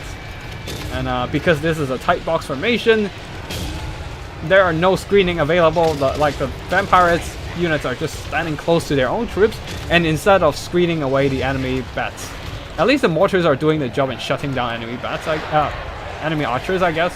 So there's not exactly a full 5-unit archers shooting at those bomber mobs. But either way, some of the archers are getting close enough to start shooting into the box and start bombarding them. Another Wraith Storm trying to chip away the health and whittle down these Senegals with throwing axes. Ungors Angors are holding back, are just like, oh, Angors are charging in now.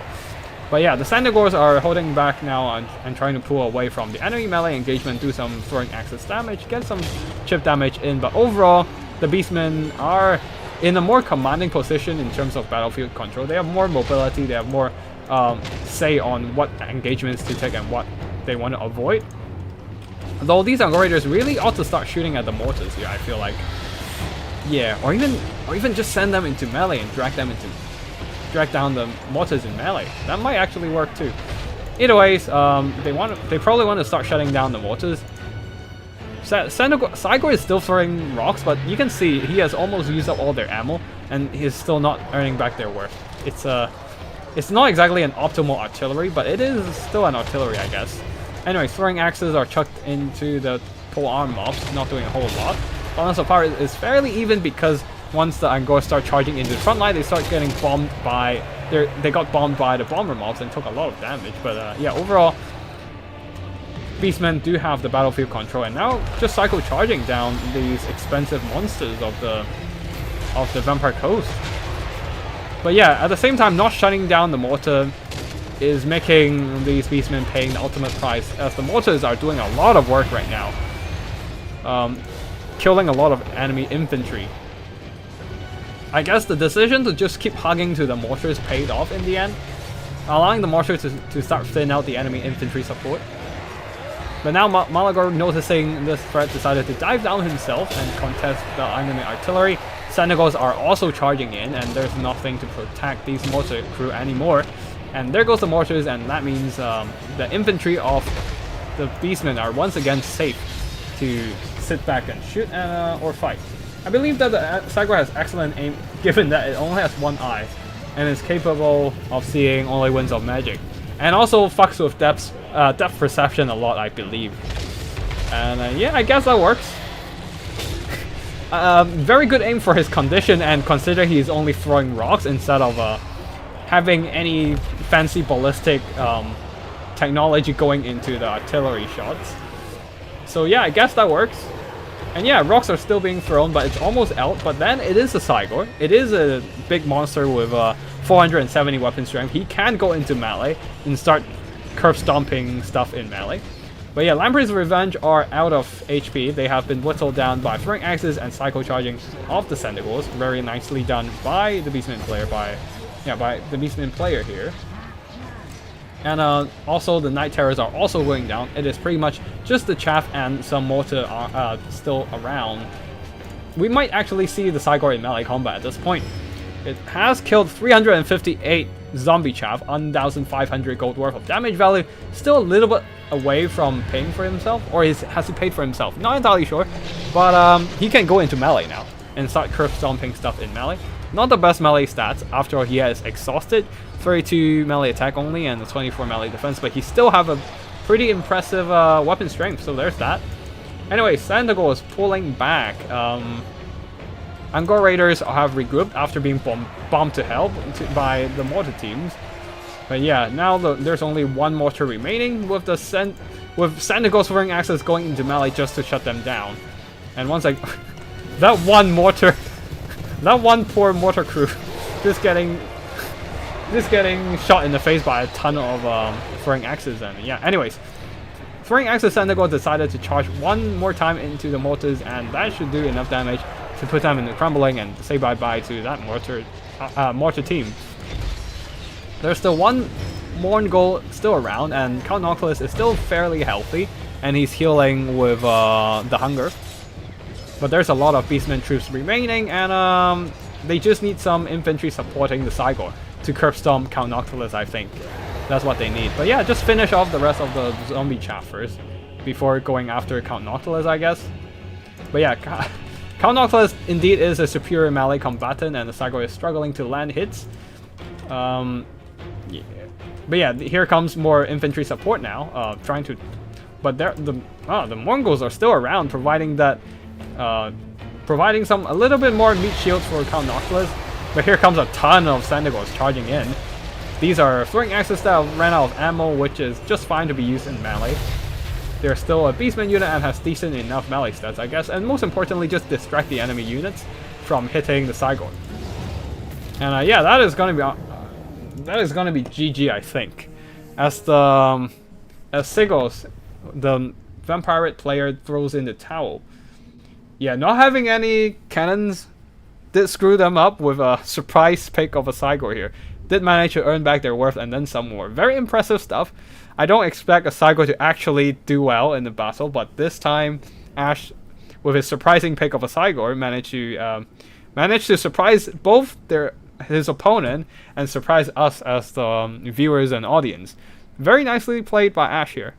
And just the missile pressure, the combination of an artillery and just invisible archers and infantry that the mortars can't counterfire, put the Vampire Coast in a pretty rough situation, honestly.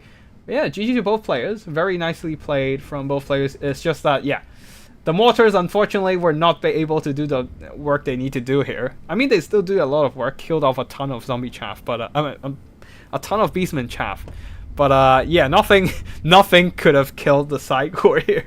Other than maybe the yeah, nothing could kill the Cygor here unless Count Nautilus and Lamprey's Revenge goes into melee against it. Very nicely done from both players. We are moving on. Norskin versus Beastman here. Oh shit, I'm getting a bit hungry. I need a snack.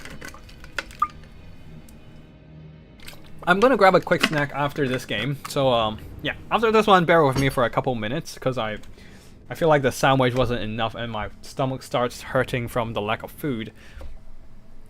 So yeah, give me a second after this. Oh, actually I have food in the fridge. Okay, I can use that. Alright, let's slow down here so we can start watching the show. Alright, Norscan Ice Wolf. No Ice Wolf Chariots this time? I'm surprised. B-Saga going with Ice Wolves. 4 of them, in fact, a front line of Marauders, 3 Javelins, and some Skin Wolves. Yeah, 2 Skin Wolves on each side. And leading the army, Wolfric the Wanderer with a boat and Hunter of Champions, plus a Familiar Bale Fiend with Burning Head. Burning Head against Beastman, decent call, just to burn down the low leadership chaff and yeah, really eliminate them.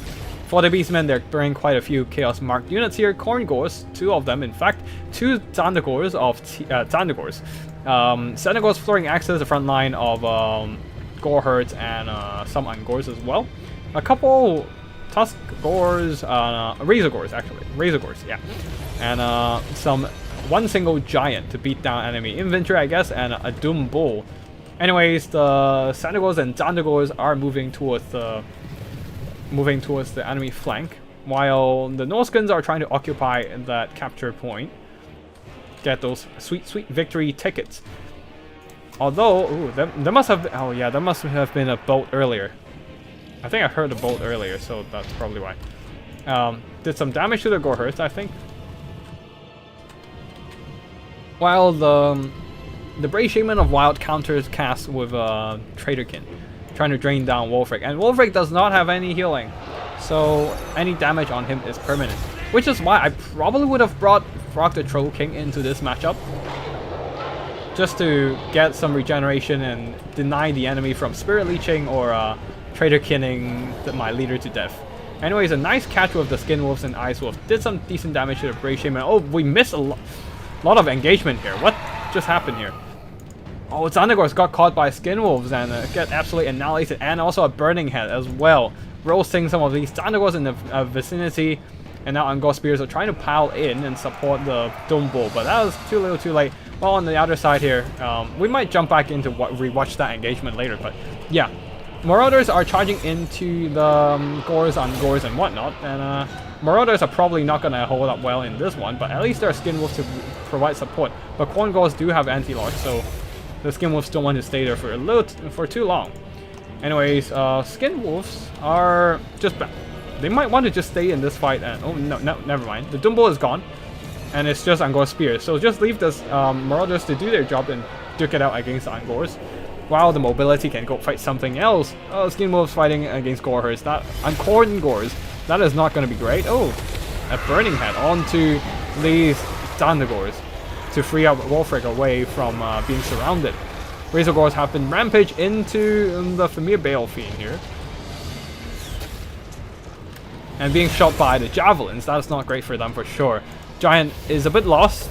just not having a lot of good engagement so far. Beating up some random marauders is definitely not sating its bloodlust. And on the far side, oh, unfortunately, the wild brave shaman has been caught and pinned down by skinwolves and has been routed off.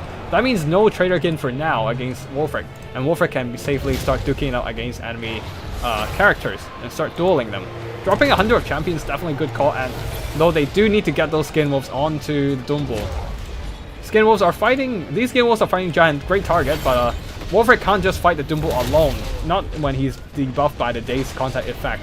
You can see Wolfric is actually losing this engagement, and Doombull is winning pretty well, even in a 2v1 scenario.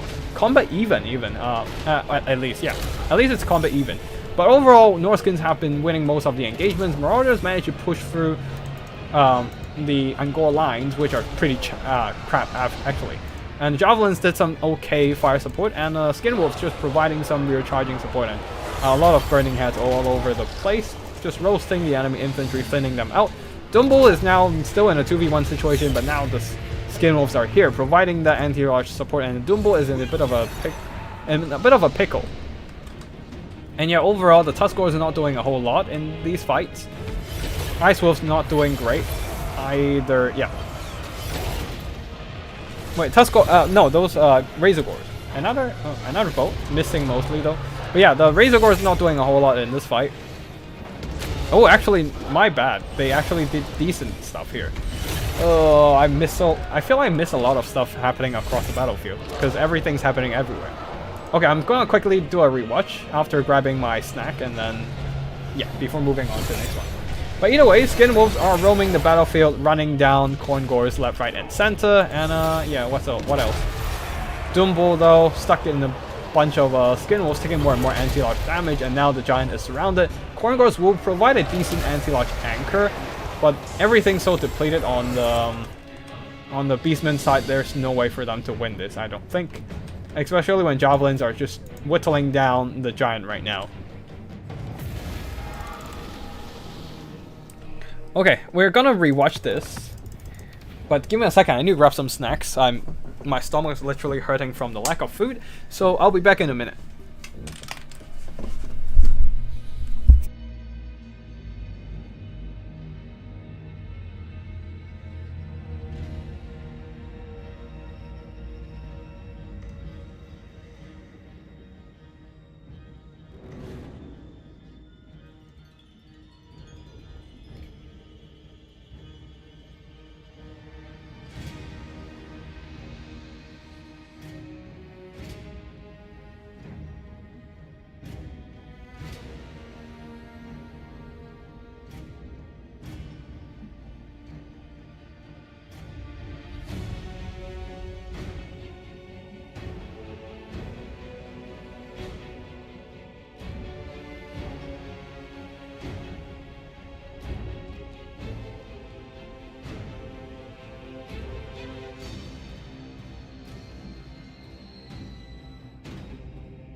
Alright, I'm back. Just quickly rewatch this Norskin versus Beastman battle, because we missed out the initial engagement between the skin wolves and the centaurs.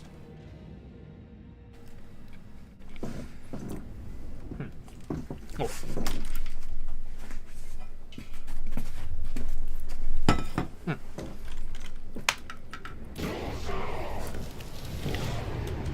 Alright, let's fast forward a bit.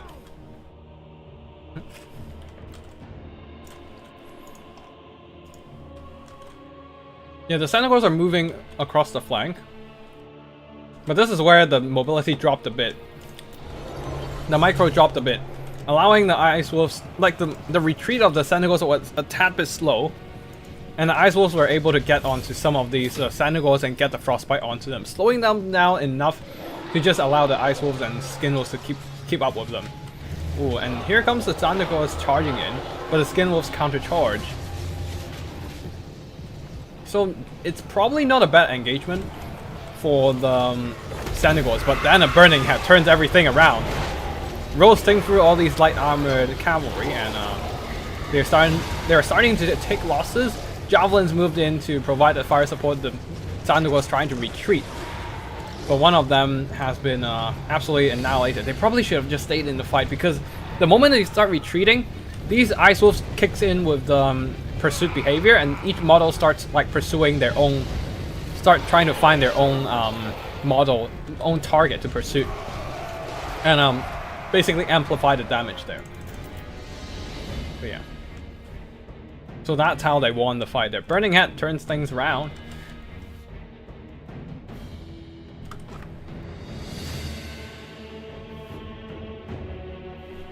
Oh shit, my phone is almost dead. I need to charge it. Okay, never mind. Yeah.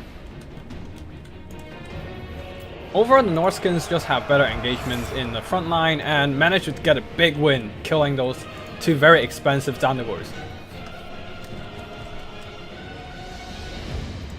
And also managing to catch and kill off the Brave Shaman, that was huge too. Denying the enemy spell support from draining down the characters. If the Traderkin just kept being cast on Warframe, he probably would be dead. And also the character, like, that would be a major leadership problem for the Norskins. Alright, that is gonna be GG. And let's check out the army performances here. Most of the damage were probably done by the Skin Wolves. They did well, and a really nice catch with the Ice Wolves as well against the enemy Tentacles. And yeah, Burning Head did a lot of damage against the Tentacles actually. They got caught by Burning Heads twice. The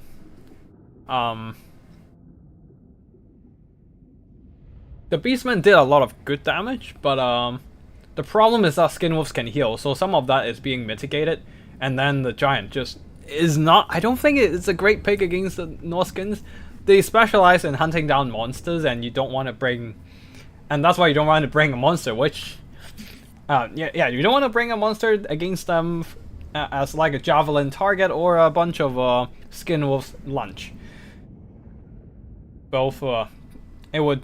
Yeah. It's like the optimal target for the Norskins to fight. Yeah. Alright. That's, hold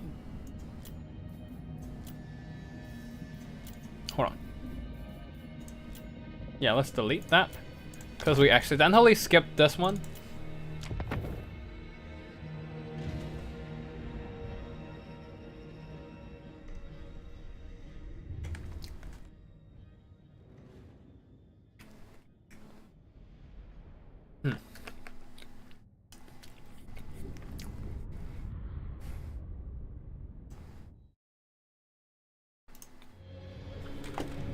Alright, so army build here. Tomb King's going for a front line of skeleton spears and skeleton warriors. And at the back there, a couple screaming skull catapults. Haven't seen these guys in a while. I guess Skaven, that makes sense actually. They have a tech cover effect which reduces enemy leadership by 8.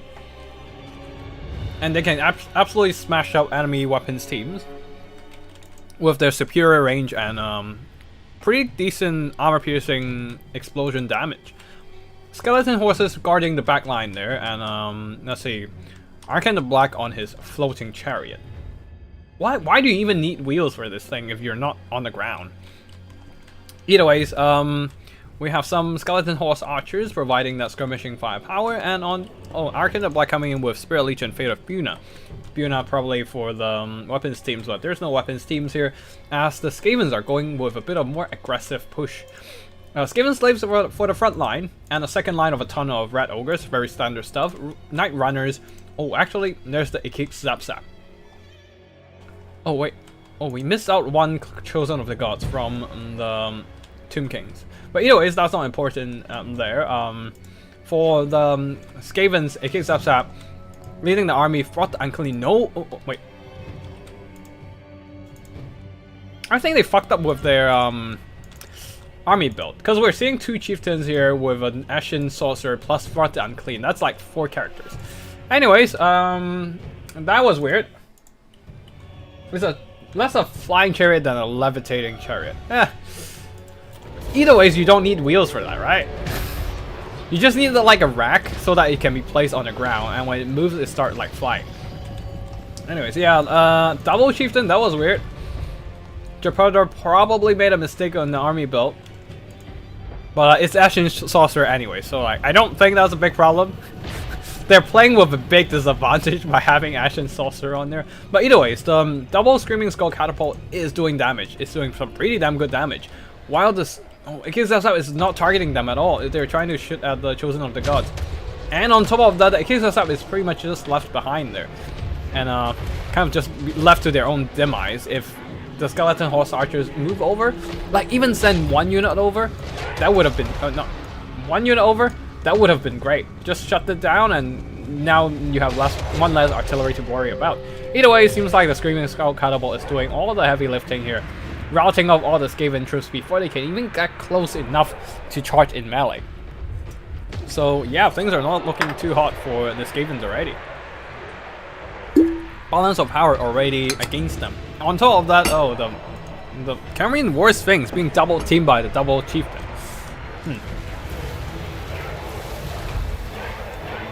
Is that a motor monster? Yeah, that is a motor monster with the skull cracker. Anyways, Chosen of the Gods are firing, Screaming Skull Catapults are firing, everything's routing on the Skaven side, and even that is despite the Ikip Zap Zap being left alone and just keep shooting. But yeah, there's nothing really to counteract the enemy artillery right now. Ikip Zap Zap too absorbed in shooting at the Chosen of the Gods. Oh, Red Ogre, one of the Red Ogre managed to get through the enemy lines, but then immediately Skeleton Horsemen charge in and pin them down. Even Arcane the Black decided to come in and just give them a smack in the face. So yeah, I think that... Okay, never mind. I was like, that probably is gonna be a Tomb King victory, but never mind. More Red Ogres getting into the Screaming Skull Catapult. Finally, one of them is shut down for now. As the Red Ogres are taking more and more damage from the Skeleton Horsemen. Oh, these Red Ogres are also slowly crumbling away, and now things are swinging back in the Tomb King's favor, as the triple motor characters are being stuck in the melee fight a little too long, and taking more and more damage in the middle of a bunch of spears, Skeleton Horsemen, and yeah, that was not great for them. Where's the Cambrian War Sphinx? Finally, the Skeleton Horseman, realizing the Ikip Zap Zap has been left alive for too long and has been sent to deal with that, so that's good, I guess. But yeah, did the War Sphinx die? I don't see the War Sphinx. Or am I blind? Wait, what?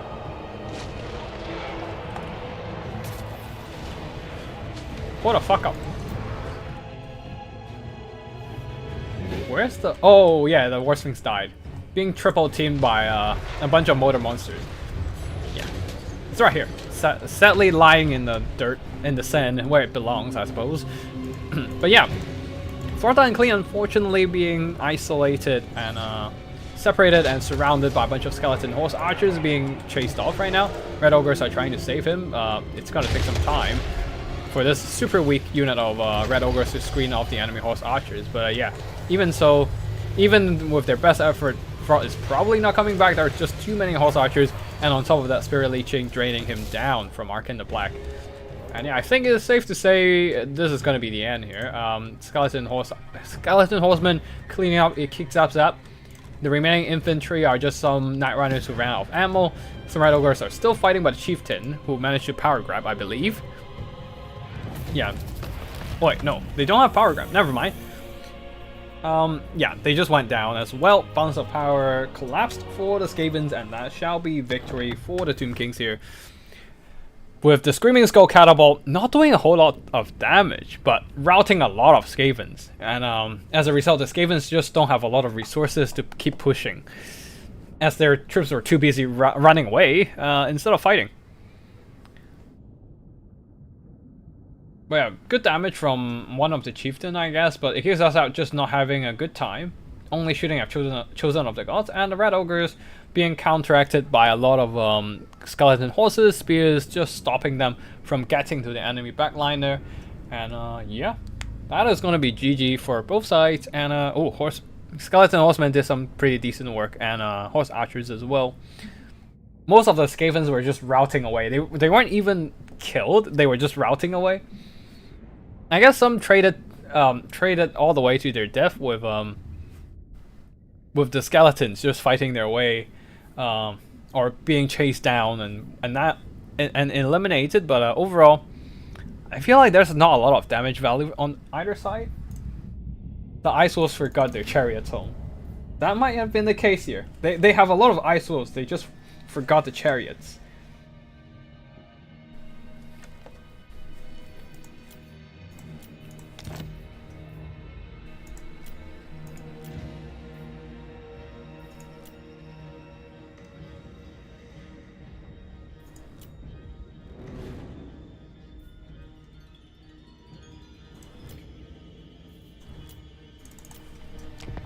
Okay, next up, Bretonnia French Baguettes versus Rats Rear Rests.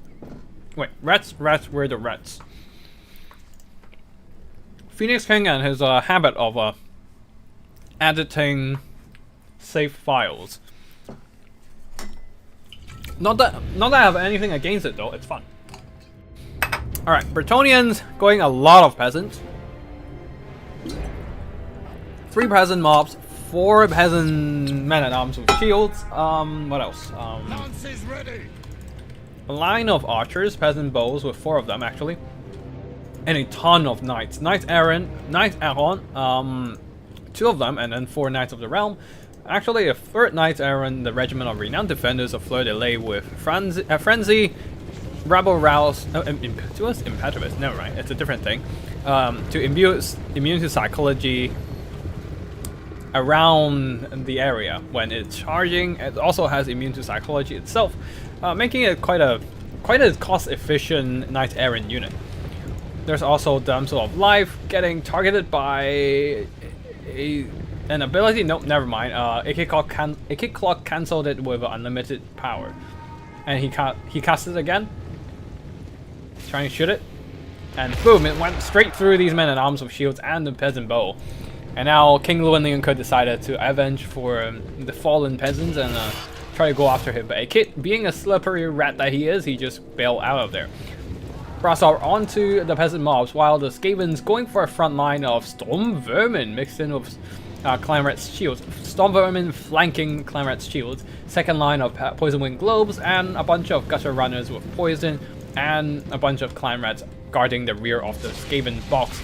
Oh, nice pick here with the Howling Warp Gale, pinning down King Luan, but there's not a lot of follow-up. Poison Wing Gloves doesn't do much against King Luan, and Gutter Runners don't have a lot of armor piercing. So that was a bit of a problem. Just not having any follow-up with the Howling Warp Gale. No Storm Vermin, no Red Ogres even. Red Ogres would have been nice to do that counter charge. But anyways, Peasant Archers have moved close enough to start raining Archer fire down onto these Storm Vermin. And the Storm Vermin are forced to pull back a bit, just forcing those Skavens to shift around their formation, and that's where the flaws of the formation can be exposed. Just making mistakes in the micro when you shift the formation around, and then there will be holes and gaps in the formation perhaps, and then you can exploit it. But yeah, right now, seems like King Luan is just roaming around trying to bait out enemy firepower right now. Especially baiting out Poison Wing Globes into enemy ranks. and also disrupting the Poison Wind globes from shooting. But these guys are on the left flank are not touched at all and are just annihilating poor peasants. Poison Wind globes need to be going into the Knight's Air Hunt because they do really good damage even against cavalry. Yeah, excellent, deleting all those Knights of the Realm and Knights Errant with those Poison Wind globes. Clarinet Spears are piling in, though unfortunately one of the Poison Wind globes have been charged and dealt with right now, but that is fine. That is a price every Skaven is willing to pay to take down the enemy knights. Although there are indeed some knights catching the Poison Wind globes out of position right now. Yes, as you can see here, as the Skaven formation shifts around, there are more and more gaps opening up around the box. Though Knights Errant trying to charge the Poison Wind globes just got hit in the face by Overwatch Fire, so that was not great for them. Archers are still around, but there are some Clarinet Spears able to get through the enemy defenses and now start pressuring away some of those Bretonnian archers. Knights of the Realm on the far side trying to chase off some dogs, though they probably should get back over here and start dealing with the Poison Wind globes. King Luan Linker is less than half health now, but you still have the Ladies Champion healing him up, and maybe there will be a caster somewhere. The live caster probably might want to start healing King Luan and some knights nearby maybe. Again, Defenders of Fleur-de-Lis and some Knights of the Realm still being very much healthy are able to just roam around and start hitting up those Poison Winds. Oh, never mind. Poison Wind globes seeing those Knights of the Realm and decided, you know what, I want you gone, and deleted like 1/3 of the unit in one single volley. Such is the power of Poison Wind globes. The explosion, armor-piercing explosion damage is so devastating. So King Luan will be jumping in to silence these guys, just drag them into melee so that the Knights of the Realm over here can keep chasing down the Poison Wind globes over here. And overall seems like the Bretonnians have a better control over the battlefield, but the Storm Vermin with halberds will be fighting on, and if any of these Poison Wind globes can resecure themselves and start dealing damage, they can do so much work. Just that is a if they can resecure themselves, and that's a big if. There's not a lot of Skaven assets remaining on the field, especially not mobility assets, and the Bretonnians do have control of basically the entire battlefield. With all their mobility, all their half-health Knights of the Realm, this entirely healthy Knights of the Realm only lost like 122 HP. That's it. That's all they lost. Still able, that probably can take down most of the Skaven chaff. Not the Storm Vermins, but the Storm Vermins, all you need to do is army lost them or pin them down with some kind of infantry and psycho charge them to death, I guess. Or if you're the Bretonnians with a bunch of cheap bowmen, shoot them with arrows. You don't even have to fight them. Yeah. Alright, so we can fast forward here as the Knights of the Realm are cleaning up Skaven chaff. Storm Vermin are marching up trying to pressure the archers, but they can only chase after one archer at a time, and the second archer will start shooting it from the flank. But at least I guess there are some wolf rats who came back and will be chewing up some poor peasants. The damage has been dealt though, so the Storm Vermin down to a quarter of HP, probably not going to enjoy this whatsoever. Ooh, King Luan in a bit of a pickle though. Now stuck in a fight. At least he has... Well, he has the Lion's Shield, 40% of spell resistance plus another 15% of ward save. That's half of the damage from the Flensing Ruin mitigated. And also Scroll of Shooting as well. Wow, that's 75% of damage mitigated. So the Flensing Ruin was mostly wasted on King Luan, who has all his resistance juiced up to the 11 right now. And AK Claw was being forced back. And now King Luan continues to heal up. And yeah, I think that is going to be GG here, as the Knights are just going to be cleaning up the rest of the Skavens, while Skavens, all they have are some tattered clan rats on the field. Storm Vermins are also extremely depleted. There's a whole unit of forgotten Knights of the Realm still on the other side of the battlefield. Which is the whole reason why the balance of power is so skewed in Bretonnian's favor. The problem is, will Bretonnian lose it because they forgot about that unit? Never mind, they killed their kid. And that's going to be army losses as the Skaven leadership just collapses. GG to both players, and that was a very sound victory for the Bretonnians here, managing to secure that mobility advantage and run down all these Poison Wind globes who had a lot of damage potential, but unfortunately just didn't have the safe environment to just keep dishing out the damage. Feels like I feel like it would have been it would have benefited from cutting out one of these poison winds and a couple clan rats in exchange for some red ogres, getting some mass in your build to pin down any knights that tries to get onto your back line. Yeah. Especially the red ogres are decently fast, which can act as kind of like a mobile responsive force to plug any gaps in your formation and pin down enemy troops. So yeah, I guess there's that. Ikikola is still trying to carry the game with Poison Winds earning back most of their value, if not all. And the Gutter Runners did really well. I guess they chased down some... Oh, they were shooting at King Luan. That's why they earned a lot of value by shooting at him. And also chased down some peasants, I guess, but yeah. Some of the hounds did, some of the wolf rats did alright, some didn't, but Storm Vermins just didn't find a good engagement. Phoenix King was quite on top of his micro and managed to pull his mobility out before they suffered too long in melee combat.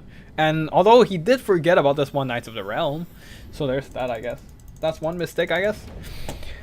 Alright. We have 3 more replays? Yeah. Vampire Coast versus Tomb King. Let's see what happens here.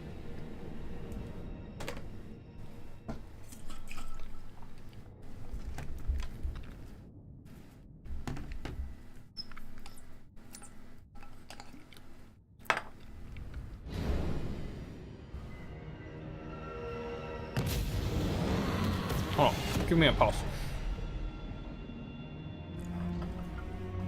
Alright. Alright, let's get back in. Slow down a bit. Army build. Vampirates. Front line of deckhand mobs, flanked by some pole-armed deckhand mobs. Oh, this one's just a regular one. But yeah, there's also some Night Terrors and animated hulks on the field, backed up by a bunch of handgun mobs and more deckhand mobs guarding the Carronates with the help of animated hulks and Lamprey's Revenge. Some more bomber bats in the skies, and leading the army is Salustra, Dire, Finn. On the other side of the battlefield for the Tomb Kings, a front line of skeleton spears, second line of a ton of archers, which is quite typical when you want to deal with a gunline faction, because gunline usually got outranged by archers, and also archers can shoot overhead, and gunlines don't. And also archers shoot far. I think they reload faster than gunlines. Overall, archers just trade better than into gunlines. Anyways, Nekara horsemen at the back there with a bunch. Are there any skeleton horsemen? Yeah, most of them are skeleton horsemen. I guess they have leftover funds, so they decided to upgrade one of them to Nekara horsemen, which is a pretty decent skeleton cavalry. They have way better melee stats overall. And yeah, in the skies, carrions to disrupt enemy gun lines and also pressure enemy aerial units. And 4 whole units of Eyes of the Desert. I suppose they're just trying to get those units here to stalk the battlefield and blast enemy monsters if they can find a good target. Anyways, let's just fast forward a bit there as the Carronates should start firing anytime. Yep, they're starting to fire at the Blessed Legion of Faketh. Yeah, I'm just gonna say Faketh, just cause. Let's see. Skeleton horsemen are also being targeted, but the Carronates are just not having a good time landing shots for some reason. Oh, they're also trying to shoot at Sestra the Imperishable, who is only on horseback, so not the biggest target to shoot at. You can see they're not actually landing these shots well. Those shots aren't connecting. And also at the same time, the Sepulchral Stalkers, of course, well, it's literally in the name, they have stock. So Carronates cannot open fire at them at all. Ooh. Salustra Darfin got a little too close to the enemy and got showered in arrows, and she doesn't have a lot of armor, being a ghost and whatnot, so she has a lot of physical resistance, but she's still taking damage. Did some good damage with the Thigh Colt though, so there's that. But overall she also took some in return, so that was not great. Is that a crop summon or a night summon? A night summon, seeing that there's nothing guarding the back line. She's just gonna dump a knight out and start running down archers right away. But here comes the Sepulchral Stalkers revealing themselves, blasting straight into the Damned Knight's errand, though they themselves will be now targets of Carronate fire. Especially, oh no, they have their side against the Carronates. If a shot comes in, it will go straight down the line on the unit and amplify the damage significantly. We shall see if that's gonna happen. Knights Errant managed to run down most of this one unit of oh, yep. You see one volley there and half a unit just gone. Anyways, Knights Errant decided to give up on those skeleton archers as they crumbled to dust and charged into the Knights of the Desert here. And skeleton horsemen and carriers needs to be activated to deal with these deck droppers and enemy missiles, but seems like they're a little bit slow on their response. Scrap summons have managed to push in the enemy backline here and luring the skeleton archers to waste ammo on them. Oh, and in the front line there, because of the handguns just showering all the skeletons in bullets. The skeleton infantry are not doing too hot, especially when the bombers are also annihilating them from the skies. Aerial fire is indeed air support is indeed quite a deadly component on the battlefield. Carrions are trying to shut down the carronades, but the main problem right now is the deck droppers. They probably should have sent one of the carrions after the bomber bats, because there's nothing to stop them from wiping out the skeleton infantry at this point. And the skeleton archers are a little bit too busy at the back line being threatened by summons to help out the front line stuff. Especially the skeleton infantry are not holding up too well. Skeleton horsemen harassing handgunners and also just pinning down the Night Terrors for a while there, while the Sepulchral Stalkers on the flank very nicely just keep firing into the Night Terrors and blasting them up. That was a pretty nice positioning with the Sepulchral Stalkers. The problem is that the main front of the engagements are not going too hot for the for the Tomb Kings. At least some of the archers are back, and Salostra is a bit stuck in the middle of a ton of skeleton horses and not able to support elsewhere. No more. I mean, she can summon a crab over it here roughly and just push into there, but yeah, anyways, Emperor's Revenge has caught those Eyes of the Desert in melee, while the Eyes of the Desert are an anti-enlarged unit. The problem is that they are not exactly excellent in melee fighters. While Emperor's Revenge, they are very tanky, they regenerate, and on top of that, their shotguns can fire in melee as well. So yeah, that cleared out they managed to win against the severely weakened the Eyes of the Desert, and then move on to another archer unit. Over here, bombers annihilating these Blessed Legion of Faquettes, and yeah, that's not gonna be great for the skeleton archers standing really close to each other. Optimal target for bombing. On the far side, their Night Terrors are trying to tie down and beat up Cetra the Imperishable. Of course, that's not gonna happen. Cetra is indeed almost imperishable and is an excellent anti-large fighter. Night Terrors are just gonna lose out on the fight. The problem for the Tomb King's army is that they don't have much else left on the field. I guess if Cetra can go all the way to the other side and kill off Silostra, that might have been a great thing for them. That might have been a great win for the Tomb Kings, but it's gonna take them a while to get there, and oh, at least the deck droppers are almost out of ammo, but they're coming in with their last volley aimed onto these skeleton archers, trying to save their Liege Lord. Here comes a volley. So, that's quite disappointing, never mind. But either way, the Tycho is just going to wipe out the remaining skeleton archers, severely damage the skeleton horsemen. Deck droppers, out of ammo, jump into melee to bail Salostra out of that sticky situation.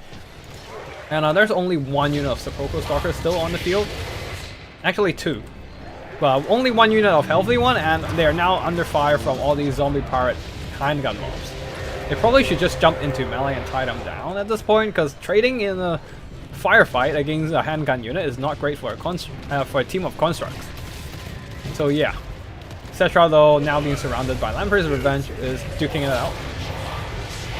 And these Sepulchral Stalkers, they still have 3/4 of HP earlier, now they're less than half. Yeah, you can see it's not a great option to just stand there and trade, especially there's a second unit joining in that firefight. And yeah, Balance of Fire quickly shifting into the Vampire's favor, and that should be a victory for the Vampire Coast. Army performances wise, Carronade did okay, earned back quite a bit of value. And yeah, I think the deck droppers did excellent, cleared out a lot of enemy chaff. Like, their value isn't amazing, but they're mostly just bombing skeleton chaff, so it's not going to be like amazing value anyways. It's mostly, yeah, the skeleton infantry got bombed out by the bombers and shot up by the infantry, by the handgun mobs as well. And the archer lines mostly neutralized by the summons from Silastra, which hurt the Tomb Kings quite a bit as they have no way to counteract the deck droppers. And yeah, that is gonna be GG from both sides. And oh yeah, so Pogo Stalkers, unfortunately, one of them got nuked by the Carronades. The other two just didn't have enough burst damage to quickly break through the flanks.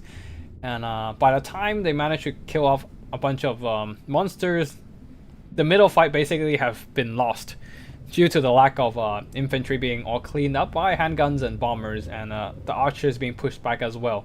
Not earning back much value other than the Blessed Legions, I guess. Everything else just kind of crumbled. Alright. Last two battles. These are semi-finals, I think. We have Vampires versus Cathay first.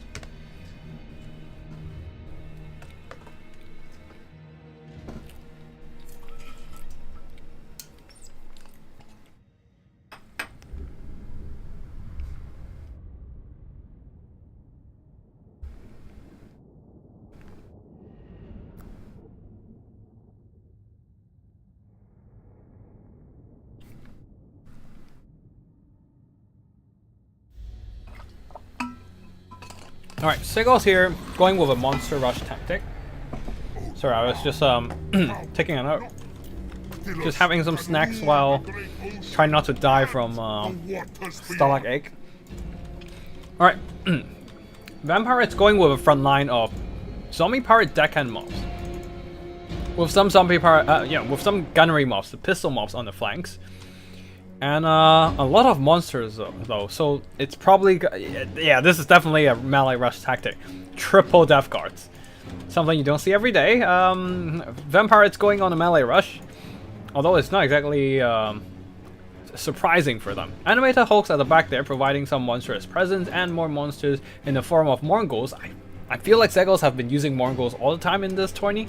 Night Terrors and the regular one, plus Lamprey's Revenge. Leading the army is a Count Noctilus, providing spells, a ton of summons in terms of Drowned Dead, Captain Roof's Moondial, Invocation of the Hack, and Rave Storm for Bombardment. On the other side for Zhao Ming, a line of Jade Warriors and Peasant Long Spears, backed up by Peasant Archers, and some Jade Warriors as well. So a mix of Jade Warriors and Peasants together. Plus Celestial Dragon Crossbow, so a lot of firepower from Grand Cathay's side, and some Peasant Horsemen as well, providing some light cavalry and 1 Jade Lances. Leading the army is Zhao Ming, the Iron Dragon with Dragon's Breath and Warding Iron to get the damage resistance, and the Burning Vambraces for additional healing, of course. A very classic choice of Zhao Ming. And both sides are deployed a little bit far away. We're just gonna fast forward here and speed run this a little bit more.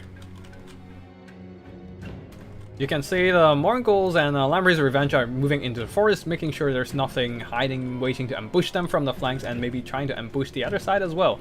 But no, actually no, yeah, the Mongols are just trying to move away and maybe wait for a better opportunity to jump onto the enemy backline. Count Noctilus is moving close to the enemy front line, juking a bit of his shots, just trying to get as close as possible and dump in more summons on the battlefield. There's already a Moondial summon here, distracting the Jade Warrior crossbows, but Zhao Ming is here to deal with them. And it's not exactly close enough to get to the enemy front line. Close enough to drag the enemy into melee. Death Guards are in and start grinding through the Jade Warriors, and the Pistol Mob Summon is actually doing really good damage to the Peasant Archers there. And now the units from the flanks are moving in. Mongols, Lamprey's Revenge. Actually, was there a second Mongol on the far flank, actually? Yeah, jumping into the back line there and trying to crush the Cathay's left flank. Night Terrors, Lamprey's Revenge, and Animated Hulks all trying to crush, focusing on the flank overload. The front line though, Animated Hulks are not doing too hot, being shot by a bunch of crossbows in the face. Those zombie pirate deckhand mobs are moving up and just trying to pin down enemy in place here. Death Guards are getting through the front line, trying to get to a unit behind him. But wait, for some reason they dropped their attacking order, and are just standing there doing nothing. No, they need to. Oh no! Unfortunately, that was quite unfortunate of them dropping the attacking order. I think they had the attacking order earlier. They just didn't quite. Yeah, the system just decided to be dumb for some reason, probably. But anyways, the right flank of the Vampires are making some decent headway, breaking through the Jade Lancers, pushing back Peasant Archers and Peasant Horsemen, and now all these archers are in mass retreat. And on top of that, the Death Guard front line is superior over the Jade Warriors, having regeneration, having the Hunger Healing and Frenzy plus anti-infantry bonus, cleaving apart these Jade Warrior front line, even if their Harmony of Yang is boosting their melee defense. That's not enough, and Death Guard's making some really decent headway. Though unfortunately one of them is getting crossfired by crossbows and not doing too hot in terms of HP, but the other two are still very much healthy and slaughtered a ton of Cathay troops. And now the Cathay missile line is no longer a missile line, it's just scattered across the battlefield here. Everyone is just running for their lives, and Zhao Ming is a sole pillar holding up the balance of power at this point. Mongols are chasing down peasant archers everywhere, and Zhao Ming can only be at so many places at once, unfortunately. And with that is going to be a quick victory for the Vampires here, as Cathay had no way to reorganize their troops and mount a counter-offensive. Very nicely done by Vampire Coast here. Nice combination of Death Guards and Monster Overload. The monsters going in on a flank where the Cathays don't exactly have great tools to deal with Monster Rush. Like the archers and crossbows can definitely shoot up all the monsters, but it takes time. And with only one unit of Peasant Horsemen and one Jade Lancer, there's not enough holding power to deal with all these Animated Hawks, Night Terrors, Mongols, Lamprey's Revenge, Count Noctilus himself dropping in those summons to disrupt the shooting as well, while the Jade Warrior and Peasants in the front line cannot stand up to Death Guards overall. Even if they have heavy armor, that's not enough to deal with the high weapon strength and anti-infantry bonus of the Death Guards. Very nicely played by Segos here, breaking through the Cathay defenses in blink of an eye. Alright, one last battle for the day, Norskin versus Beastmen, and that shall conclude today's stream. Beastega, once again not bringing Ice Wolf Chariots. I'm a bit sad now, not seeing those signature Beast Chariots. But yeah, anyways, a front line of Marauder, and a few Marauder Hunter with Javelins as well, 4 Ice Wolves, 4 Skin Wolves, rather simplistic army structure. And leading the army is Wolfric and a Fire Bale Fiend with Burning Head and Burning Head only. Actually, there's also a Shield Scroll. Seafang and Hunter of Champions on Wolfric. Reasonable choices against the Beastmen, and the Beastmen going with a front line of Zangors.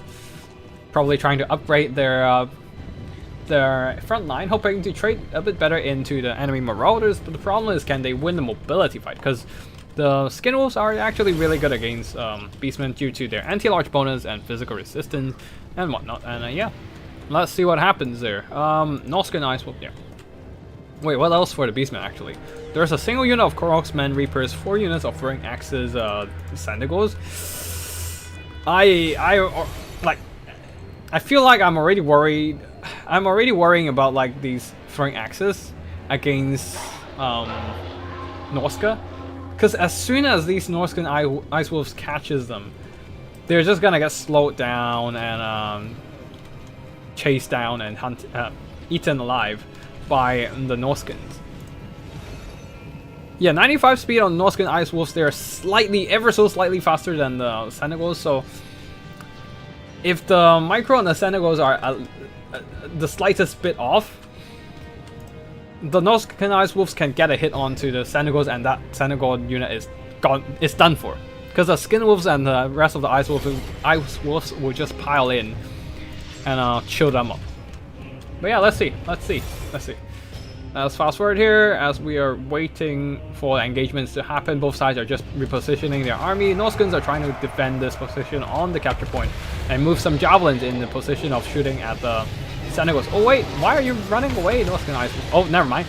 Korok's-Men Reapers, they're here. So even if they catch the Senegals, you don't want to don't want to commit to this fight with all these anti-large elites nearby, but looks like the Beastman formation is getting a little bit scattered. Crocsman Reapers are moving out of position. The front line of Zangors are holding on just fine though. Even if the Burning Head is roasting them, they still have like 50 armor is not too amazing, but not the worst either. Plus the Siege Barrier blocking some of the damage comes in quite handily. So the Beastmen are holding on fine in the front line. They should be able to hold on against Marauders just fine. And the Skin Wolves and Ice Wolves are just bailing out of that situation here, as the Sandigals are just threatening to catch them and annihilate them and just overwhelm them in melee. But that is also at the same time dragging a lot of resources out of position, where now the Norskins can, the Norskins can start the Norskins can start benefiting from. You can see the Zangors are actually losing against the Marauders. Partly because of the earlier Burning Head and because of the lack of any support near the area. And now the Skin Wolves are nearby to do some rear charges, catch the Razor Gore herds, beat them down in melee, and to be fair, the Razor Gore herds try to catch them, pin them down, but either way, Javelin Hunters providing them fire support and the anti-large of the Skin Wolves are more than enough to slaughter these Razor Gore herds, these foul beasts of the Beastmen. Ice Wolves rushing in, trying to not sure what they're trying to do, but yeah, anyways, Sandigals are trying to countercharge them, but realizing that it is probably not the best idea since there are so many Marauders around. So Sandigals are running away, decided to charge into Skin Wolves. Oh, they probably just accidentally ran into them. But either way, Sandigals are trying to bring this battle back. These guys managed to catch one Skin Wolves, and they probably can win that one on a 2v1 and probably chase them down away from the battlefield. The problem is that there are a lot of the rest of the Beastmen are not exactly in a good shape. A lot of the infantry support are now gone. Crossman Reapers are down to half health, being surrounded by Marauders on both sides. Witches of Kalkengard finally engaging in battle. They were just busy moving around and chasing after the Skin Wolves, being dragged away from the main formation. They should have been in the front line fighting the whole time here, but yeah, now they're up against Skin Wolves. Not exactly great for them, but not the worst either, I guess. And the Sandigals are now being hunted down by the Norskin Ice Wolves. Malagor himself trying to silence the enemy javelins, but this might be a little too late. Not gonna lie. There's a lot of Skin Wolves and Wolfric himself in the fight, and Malagor is not gonna enjoy this whatsoever. So he's just back into the sky right now. Yeah, fair point. Fair move. Skin Wolves over here on this side earlier has been dealt with, so that's a good news. But Ice Wolves are now chewing up these Sandigals. You can see they're being frostbitten and slowed down, and yeah, the Ice Wolves are not gonna let them go until maybe some other Sandigals come in to help. But yeah, Witches of Kalkengard slowly winning against the Skin Wolves, but there are more Skin Wolves in the vicinity, and even Wolfric himself is in there now. Marauders are helping, and javelins being chucked into the vicinity, and things are just not looking great for the Witches. Balance of power is shifting into the Norskins' favor, and all these Sandigals are being hunted down by Ice Wolves and chased off from the battlefield. So that is probably going to be GG here. Witches of Kalkengard goes down, and there's nothing to challenge the Norskins in melee. Maybe they can use the throwing axes to kite a bit, but there's only one unit left on the field of throwing axes. And Sandigals, being super glass cannon, cannot really trade into Skin Wolves on a one-on-one engagement. Especially not when there's support from other infantry and stuff. Every time they charge in, they can and will take damage. And yeah, that is going to be army losses, and that shall be victory for the Norskins. B-Saga managed to use this win to take this win and moved into the finals in the end. This was a semi-finals battle. And yeah, GG to everyone for playing in this tournament, and congratulations in the end to Sigos for the victory, for reigning supreme, taking the win in this tourney as well. Now for the last army performance post-battle screen here, we can have a look at here and see the value of the Skin Wolves are okay, but a lot of damage were done by the javelins. Just chucking their anti-large missiles into whatever nearby, like the Razor Gore herds, into the Butchers of Kalkengard as well. Especially the Butchers are expensive. They're expensive, and Burning Heads did some pretty good damage to the Zangor front line. evening the odds between the Zangors and the Marauders there. So that was pretty well. That went pretty well. The front line went pretty well for the Norscan army. And because there's not a lot of support for the Beastmen in the front line, just too busy sending all the troops over to the side and go after like one Skin Wolf and one Ice Wolf. So that was like what? 2 Senegors, which are like 700 gold, and then 2 more Senegors with ring axes, 800 gold, I think.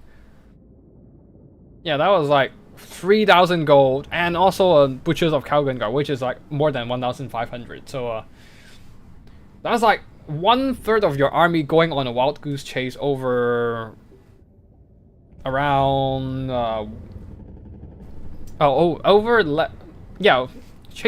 going on a wild goose chase over something that is like less than half of your unit, half of the unit's worth. So that was not great. Definitely would be better if those units are being kept around the army, and yeah, and maybe like send Butchers of Kalkungar into the front line to fight. That probably would have worked better, I think. But yeah, the Senegors still did manage to get a lot of value because they managed to catch. In the end, they still managed to catch the Skin Wolf and killed off the unit, and did a lot of nice cycle charging and try to bail out a lot of the routing troops, but unfortunately just not quite able to do so. They managed to beat up some Ice Wolves, but that's basically it. Unfortunately, yeah. Anyways, that is gonna be... Oh, wait. Malabar only have 500 gold worth of damage value? Oh, because everything is Marauder, so not a lot of value for Flock of Dooms. But yeah, that is going to be it for today's stream. I hope you all enjoy the stream, whether you joined the tournament and played yourself, or just checking out the stream to see some multiplayer action online. That's going to be it for today. Thank you everyone for watching. A massive shout out for Big JP for once again inviting me to cast this 20. There's going to be more 20 next week on the RTK clan server, so be sure to head over there and check it out if you want to play some multiplayer games yourself. I think there's another... Yeah, there are going to be more 20s over the week.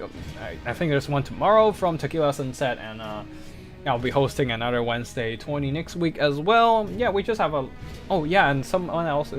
I think someone else is gonna host a Friday night 20 as well, but we shall see what's happening with that. But yeah, that's gonna be all for today. Thank you everyone for watching. It's been... Oh, we've been streaming for quite a while now, 4.5 hours. Oh boy. That's all for today. Thank you for watching, and I'll see you all in the next one. Tactical Ledge signing out.